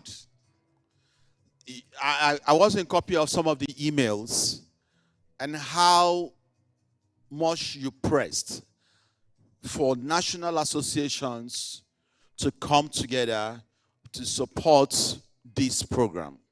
I know how passionate you are, you and your vice president, how passionate you are about one HR, one Africa. This is just us complementing the effort you've made in pulling these national bodies together here to Kigali. It wasn't an easy one, but your resilience paid off, your tenacity paid off, and we are all here. We want to say thank you and thanks for your leadership, because if you did not push, they wouldn't have been here. So we need leaders like you, more of people like you in Africa. And this is us telling you that your tenure is not over yet. We'll continue doing your tenure. Eh? Thank you very much. So, let me quickly, in no particular, okay, yeah, there's another here, respectfully ask my own president and chairman of the governing council of the Chartered Institute of Personnel Management Nigeria, Mr. Ahmed Kubia, FCIPM, to please step forward on behalf of the African Human Resources Confederation and the summit here in Kigali. We want to say thank you.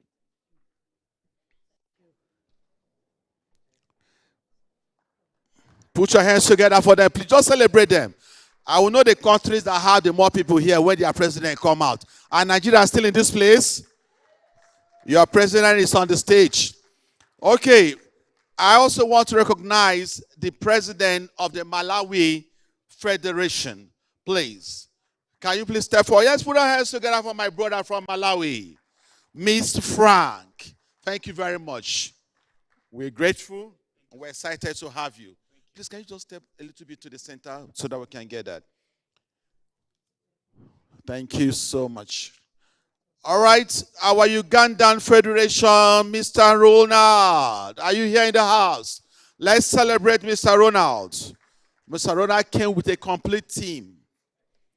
He's the current president of the Rwandan HR Federation. Thank you so much. We appreciate you.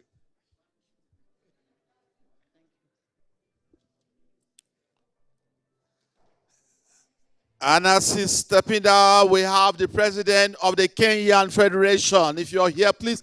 I think I saw him, the Kenyan Federation, the president or the representative of the Kenyan HR Federation, please. Thank you very much, ma'am. Thank you. Two people are coming out. Okay, no. Well, you can come and take a picture after she has collected the award. Let her collect. You can take the picture thereafter. It's locked.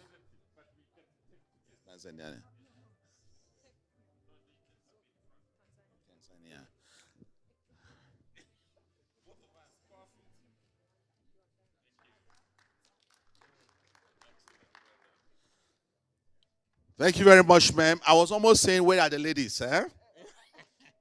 Thank you for saving us. You know the men are almost going to go extinct very soon. In human resources. Men in the house, are you aware?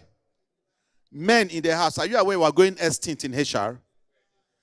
We are endangered species. Tanzania. Representative. Okay, the president said, Dennis. Wow, wonderful guy, wonderful guy. I don't want to say something yet. Thank you, that is great guy. So the organizing committee, local organizing committee, every one of you from Rwanda that had a role to play. Thank you very much, Dennis. That had a role to play in this conference. I want you to come out here, please. I don't have your names. All the members of the local organizing committee. Thank you, sir. Thank you. Thank you so much, sir. Local organizing committee, the Rwandan organizing committee. Please, can you start coming out? Please, Jocelyn, you're going to lead them? Yes, please. Let's do it quickly. Please put your hands together as these guys are coming out. These are the ones that made this conference. I mean, they worked, honestly, you won't understand how the kind of man hours. If you know, you know. Please, celebrate them as they're coming out. Just celebrate them. Celebrate them. Celebrate them. Yusuf, please leave that stage and come. That guy is something else. Monica, where's Monica? Yusuf, don't worry. We'll manage. Leave that stage for now. Leave that console. This Amina, guy. Monica. Monica, where are Alan. you? Somebody should get me Monica. Okay. Thank you. Alan. Thank you very much. Okay, so for the national presidents, what we gave you, the national president, national association, Museke. Is just a tip of the Museke, iceberg. Korombe. Just keep coming. Where are they? Yes, the others out. Thank you. Came. Yes. Aaron. Just to announce, the Alan. National Association, Mr. Steve, just 1 minute. National Association, what we gave you is just a tip of the iceberg. Alan. The main gift is coming. All right, thank you. May I have the honor of calling on the Vice President of the African Human Resources Confederation, Mr. Segun Mochi, to please step forward and recognize these people on behalf of the Confederation. Mr. Mojid. Now, what we have here, sir, it's to be given to them, not individually, but as something you need to give. Who is going to collect it on your business? Okay. So, and then, yeah. Who is it?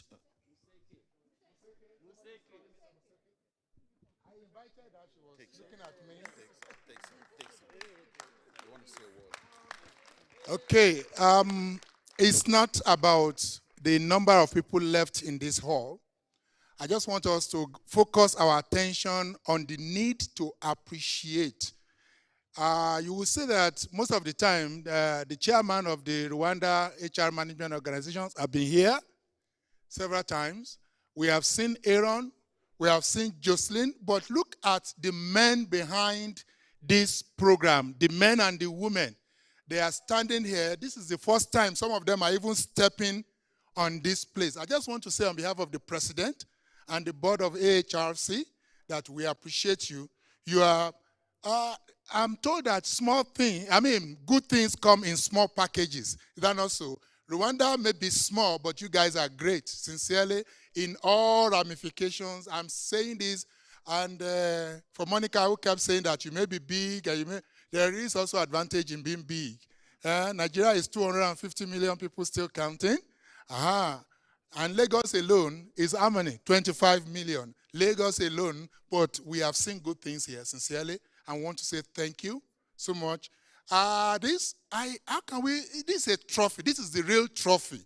Can you guys just join hand with more? So let's see this. Yes, come together. Photographers, I'm going to stand aside. Thank you very much. We appreciate you. Yeah, let's give it up for the winners. Let's celebrate them. Celebrate these people. Wonderful. One Africa. One HR.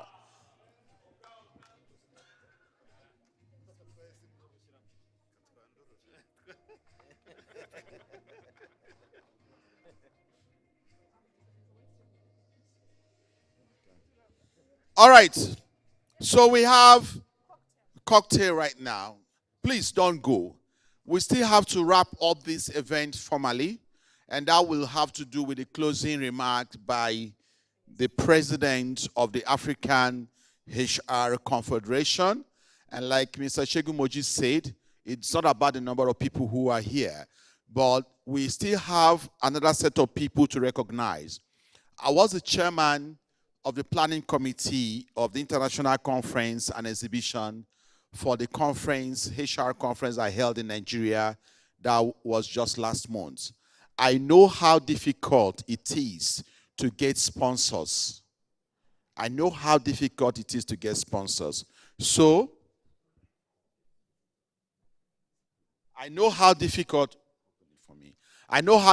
it is to get sponsors. So we are going to celebrate another set of people. Those are our sponsors that supported us in this project. Do we have a representative of Zipline here? Zipline? Are they the staff? I know the MD has gone. Zipline, are they here? zip line. Okay.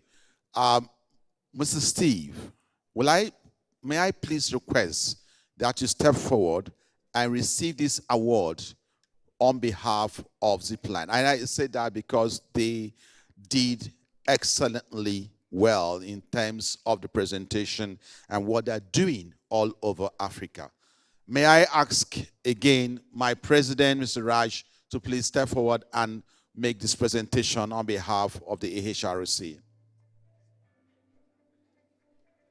Bring it up. Thank you. It's just a zip line. So when you go back, let Zipline know that we gave them an award for their presence. Thank you very much. So we are going to break now for cocktail and coffee break, and a lot of men. I went by that place, right? That place outside. And what I saw was intimidating. So I know they've reserved a full bottle of red wine for me. I don't know about you, but just go out there. We're going to have a beautiful cocktail. And once we are done in about 15, 20 minutes, we come in here and we'll do the closing. Okay, so we want to do the closing ceremony, Mr. President. So we shall close. Okay, so, but again, may I therefore... All right, so you know I have been overruled.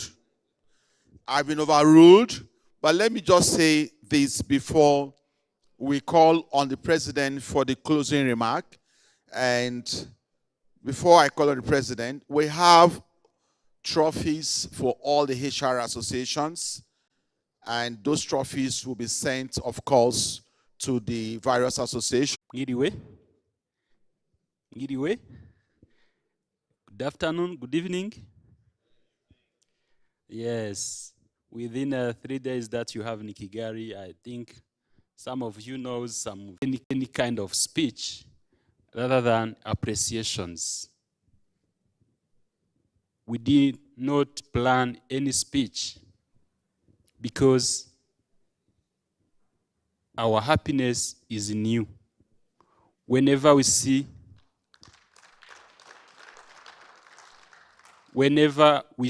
have seen how you responded to our invitation, it seems you may like Africa, you may like Rwanda, you may be very interested to promote human resource management in this continent.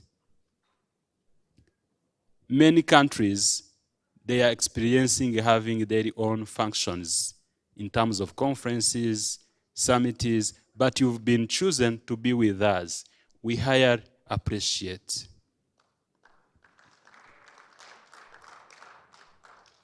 Within the same note, the people in the kitchen, they want to be given tips. The same as here. We are saying Museke, we are saying Monica, we are saying different names. They are the ones. You will see the lady Jocelyn. I always using to call her a cooker. Then we eat. She performed a lot. You say my committee members, board of directors of Rwanda Human Resource Management Organization. They did a lot. No sleep with this heavy assignment to have a beautiful summit like this one. So I thank you all for the tireless job have been done. Every kind of post you've seen here is Mr. Yusuf and his team. Everything yes, please. Yes, clap for him and his team. Yes. I and Alon, we are not Gen Z in the team, but we act as Gen Z because of Gen Z that we are working together. Yes. I also thanking the team from across of Africa. We are teaming with the people from Tanzania, Dennis and team. We thank for them.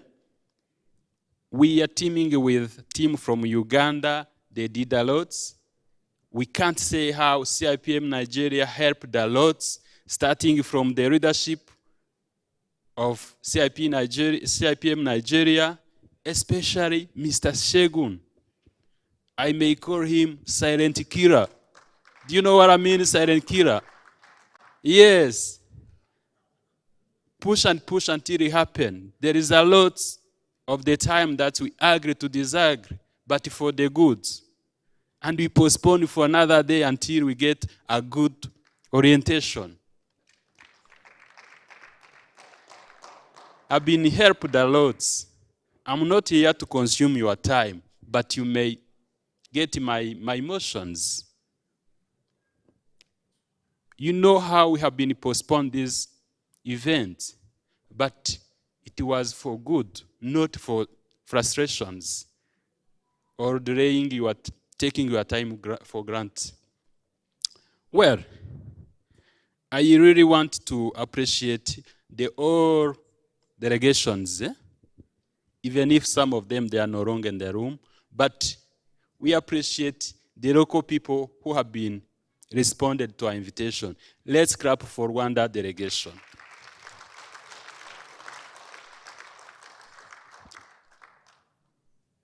Let me appreciate delegation from Ghana. They have joined us a lot and contribute. We are with Benin, and we are with Ivory Coast delegation. We are with Egyptian delegation. We recognize Kenya delegates. We recognize Lesotho delegation. We recognize Liberia delegation. We highly recognize delegation from Malawi. We do appreciate delegation of Nigeria. We highly appreciate the delegation from Tanzania. We do appreciate the delegation from South Africa. We appreciate the delegation from Uganda. We appreciate the delegation from Zambia. Then we appreciate the delegation from Zimbabwe. Yesterday they told me there is a delegation from Sudan or South Sudan. If they are here, they can stand and recognize them. Maybe not. So all those delegation and members, they came from across of Africa to look for a value. We give value through the people. I have seen the slogan of CIPM of Nigeria. They say, what's the slogan of CIPM Nigeria? We deliver value through people. Yes. Here there is no much minerals, no much oils like the ones of Nigeria, but the value is here. This is a hub of values. You may take your share, as I may take my share whenever I go to Uganda, to Zimbabwe, wherever in Africa. Africa is a value. It's no longer a dark continent, as President says. Yes, I may talk a lot, but let me back to the partners. We said partners, but all the things that you've seen here cannot be happen if there's no people behind. We said golf.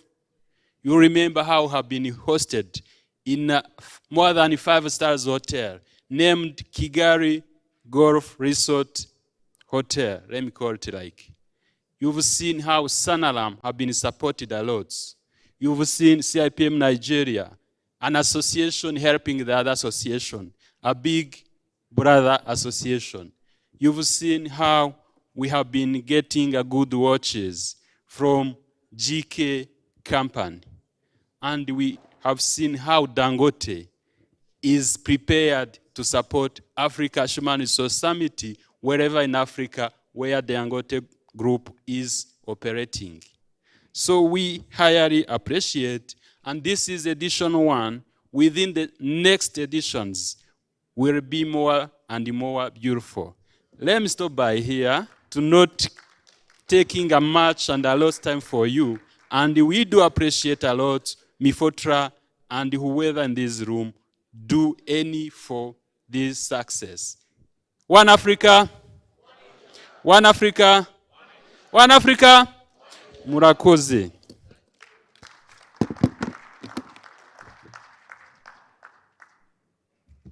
Marcose.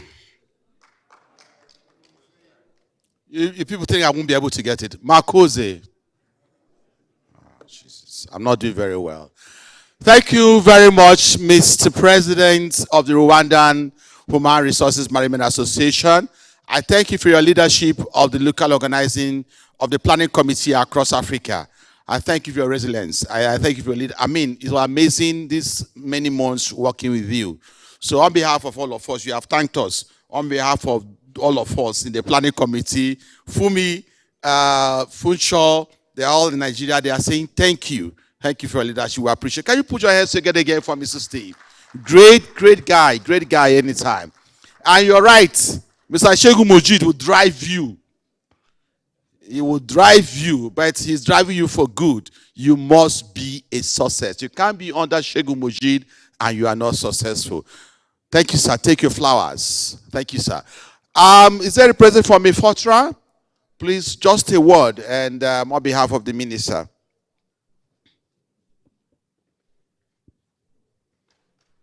Put your hands together again, please. Thank you, sir.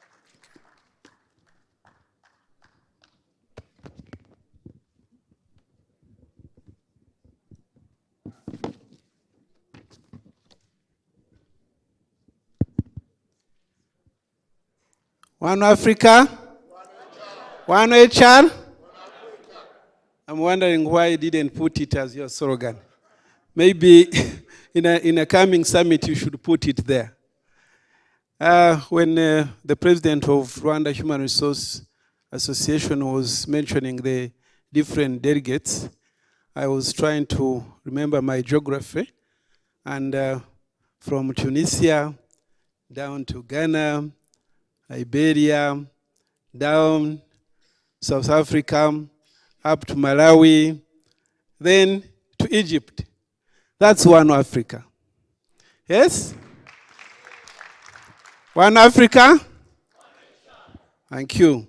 Dear President of African Human Resource Confederation, the distinguished speakers who were here physically and also who presented their presentation virtually, esteemed representatives from different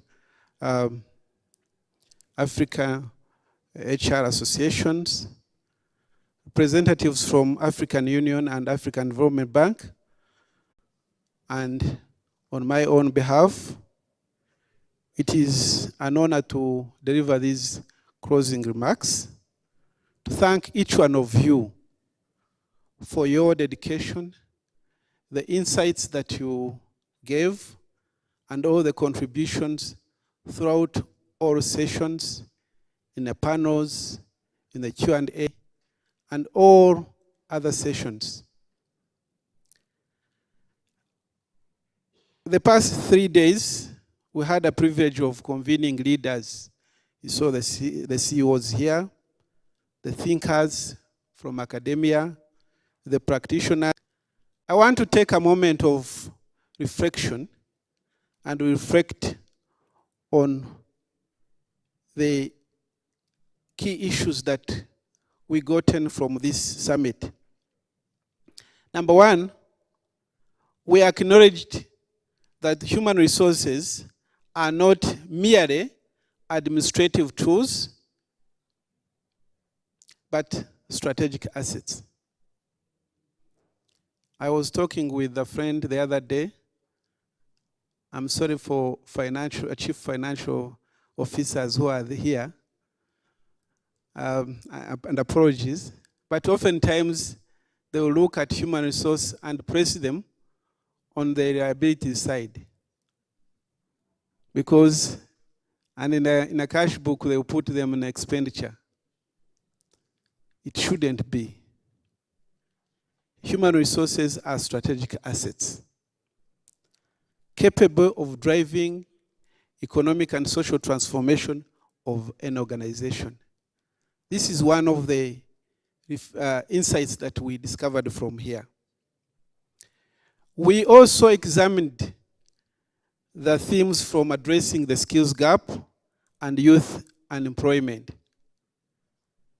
The department I head at Ministry of Public Service and Labor, which is strategic capacity development, we often look at the skills gap in the labor market of the country. We look at what the supply is and the demand. Oftentimes we see mismatch. And this is one of the issues that we discovered here, that there are skills gap. But of course, I must mention that there is this important but dangerous phenomena that is coming in of the youth who are unemployed. You heard of the NEETs, which was mentioned by Honorable Minister yesterday. It's something that we need to, when we live here, we need to address in the different fora, in our different organizations, in our different countries. And because of those reflections of the summit, I want also to point out some of what I would recommend as the commitments after here. One, there is need for alignment. The human resources strategies must align closely with the goals, continental goals, of course, with Agenda 2063. And this requires collaboration across governments, private sector, development partners, so that there is a creation of coherent and actionable policies. If this is done, then we will achieve what is supposed to be achieved. There is also a need to invest in capacity building. You find many countries are attracting investors, but they will look at those who are going to invest in infrastructure, maybe in tourism services. But hardly will you see those who are attracting those to invest in capacity building. And yet, the big manufacturing companies, whether soft or light industries, whether those who are in heavy industries, they will need skilled labor. I would imagine they would first invest in human resource, in capacity building, so that the rest, when they come in, they have the best skills for the people that are best placed to work in such investments. So there is need for that. Also discovered, and I have to recommend also, that technology is a catalyst. So we have to embrace the technology of tomorrow. Embracing especially digital transformation is no longer optional. It's a must. And it's also high time that our HR systems integrate technology. I think most of you are aware of human resource information systems. Yes, they should be part and parcel of the activities that you are thinking of in the development of your HR function. Last but not the least, I recommend inclusion and equity. For those who visited our side event, which was in the other room, we met young graduates, majority of whom were people with disabilities. How inclusive is your organization? Or you are just looking at those who are physically able and those with disabilities are put aside? It shouldn't be the case. We are lucky our government has embraced gender equity, and I would recommend also in your organization in respective countries to embrace it, along with other inclusion ecosystem. I can't end my remarks without expressing gratitude and acknowledgement. Many have been appreciated and recognized, but also let me say it. I need to extend my deepest gratitude to the organizers. Of course, African Union Confederation, African HR Confederation, African Union for coming and represent our esteemed organization, African Development Bank, and all the representatives from different HR associations in different countries. And also to you delegates.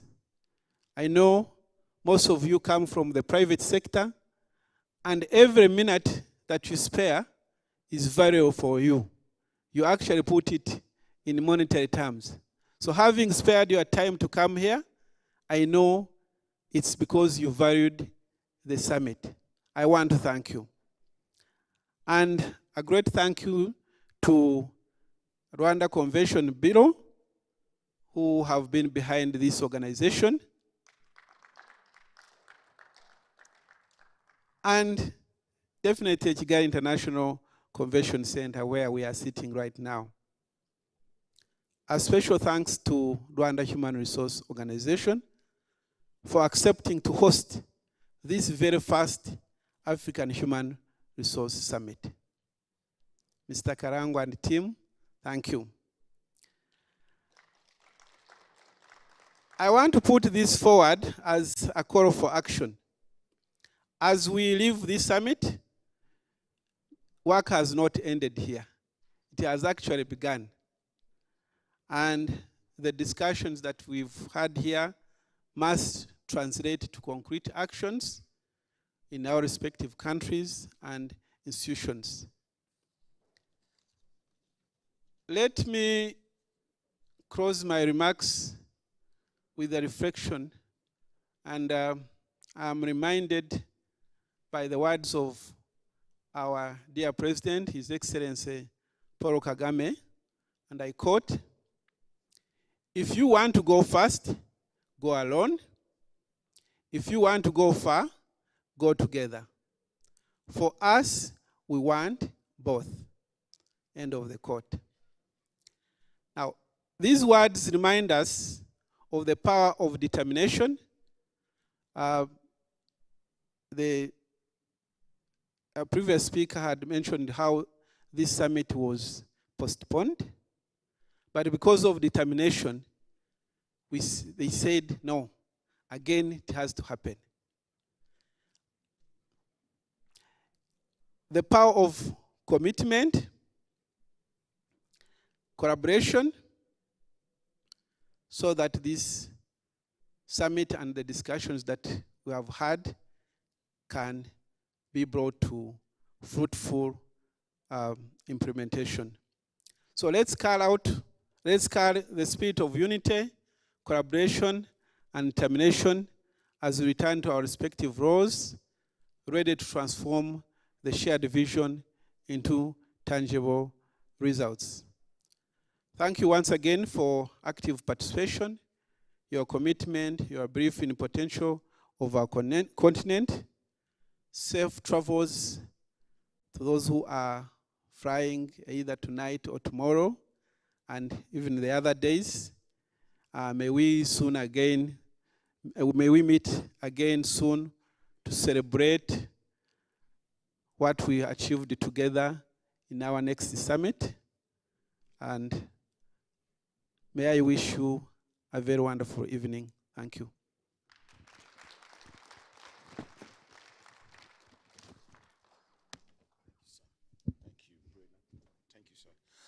Let's put our hands together for our ministry. And how many of you agree that that was a brilliant presentation? Let's put our hands together for him again. Thank you, sir. Thank you. Thank you. So just to say that, be informed that all participants who are interested have paid for Kigali tour. Please, we will meet here at Radisson Hotel by 9 a.m. at the lobby. So let's meet here 9 a.m., not 9:30, not 9:10, 9 a.m. Tomorrow will be another day of adventure to explore the beautiful city of Kigali. Like I told you, I've been moving around Kigali. I've gone virtually to quite a number of places, up to the place I saw there are no tarred roads. That's what Kennedy has done in the last couple of days with my bike. And I want to say you have a beautiful country. Put your hands together, Rwanda. To the ministry, maybe that's for the president, but let me just say that, thank you, sir. Thank you so much. When we postponed this conference and Stephen had a difficult job to convince the leadership of AFRC that this conference had to be postponed. And we asked him why. He said because the ministry wants to get involved. The government wants to get involved. He left a very time because the wine, I understand the wine and the bar is set for the cocktail. I don't want to end this program. I would have loved this summit to continue. And I understand, but sir, can I get citizenship of Rwanda? Minister, sir, can I get the citizenship of Rwanda? Can I stay back? Please, sir, just say it openly so that they will be my witnesses that I got automatic citizenship. Thank you. Okay, I'll meet you after. I will meet you outside. We'll talk about it, sir. May I please request our president, the president of the African Human Resources Confederation. Please, can we all rise to our feet as we celebrate? Please do him that honor. Let's celebrate our president as he comes to formally declare this event closed. Thank you, sir. Thank you, Kennedy. I just want to make one point before. This gentleman here, Kennedy, from Nigeria, he's got a lot of energy, a lot of passion, and he lost his mom very recently, and just before this conference, he's been celebrating various ceremonies for his mom. But yeah, he's here, and he's still got all the energy that we never expected. So thank you, Kennedy. You've been a wire. I also want to say that Shamim, the one lady on the African HR Confederation board, has actually done great for us. Okay, can you all please sit? I know that it's a long day, long evening. I know you're all ready to leave, but I want to just remind you of what Vice President Mojit said this morning about protocol, respect. I understand this has been a very long day and everybody wants to leave or have left, but in HR, we need to learn respect. We need to learn some key values: commitment, integrity, honesty, dedication. So we need to teach at work how to do things. So for people just leaving the conference not finished, it's a bit rude. I do understand people have to leave, but you're aware of this conference.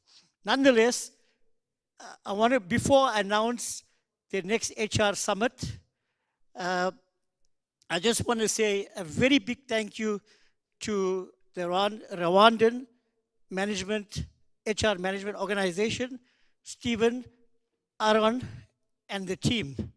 They all did a fantastic job. To the ERIC board, we've been doing a lot of things behind the scenes to try and get this one Africa, one HR, which we have achieved. And last night, the heads of nations, they showed their commitment. When they were at that meeting, we finished the meeting at 9:30 last night. And the guys were there right until the end. So this tells us we have achieved that goal. we're not going to, I promise you there's no long speeches. We're just going to announce the next summit. But before I declare this African HR Summit close, I just want to tell you all a business joke, an African joke, a South African joke. The joke is that we know about socialism, communism, and capitalism. But there was a professor in economics. He had a 14-year-old son. He had a 6-month-old baby. And the son asked him, "Dad, we know about communism, we know about socialism. How does capitalism in South Africa works?" And he said, he will explain it to him. But what happened that night, the 14-year-old boy who was represents productivity actually was fast asleep, and next thing he got up, there was a stink in the room. And then he found that his 6-month-old baby brother has messed himself. So he decided to go and get his mother up. He goes to his mom's room, and his mom is fast asleep. And she represents management. He then went in search of labor, the nanny. She represents labor, the nanny. But when he got to the nanny's room, he banged the door and he opened the door, and behind the door stood his father. And his father gave him a terrible smack. At breakfast the next morning, he said to his dad, "You don't need to explain to me how capitalism works in South Africa." He said that management is fast asleep, production is hard hit, labor is exploited, and the future stinks. On that note, I want to say that I would like to announce the African HR Summit, which will take place in 2026. And if anybody can guess where it's going to happen, I'll give you a chocolate. Yes?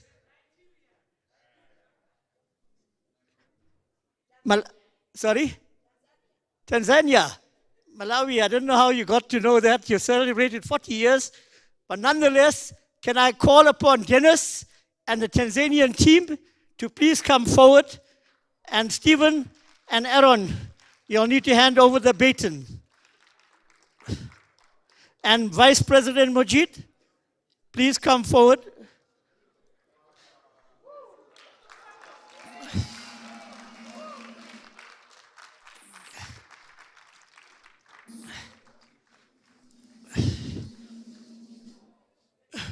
We have achieved the One Africa, One HR, and the first African HR Summit that took place in Rwanda, the beautiful city of Rwanda. But I'm going to keep you all on the strings a little because I don't want to say anything more.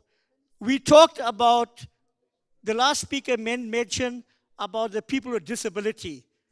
And what was very impressive, the one guy who's virtually, he's blind, and yet he spoke so well.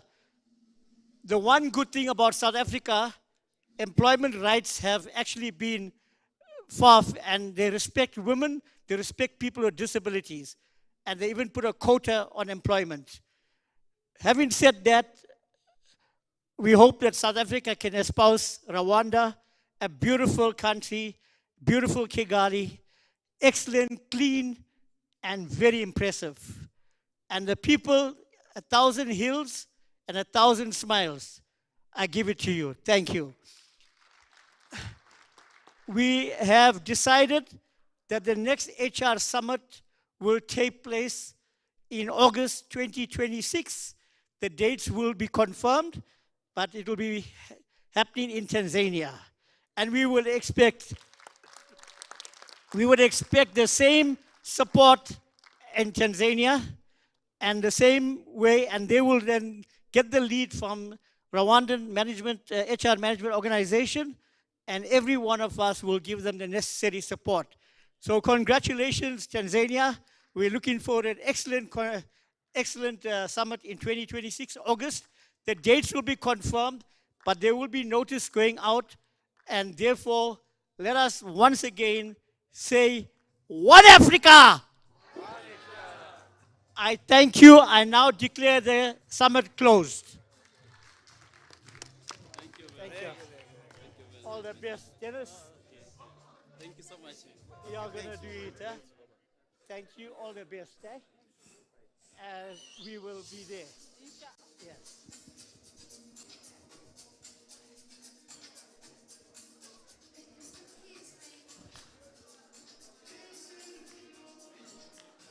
Thank you.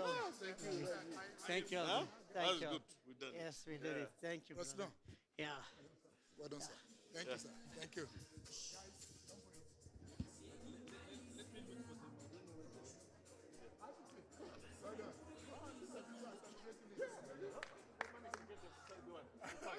Can you imagine?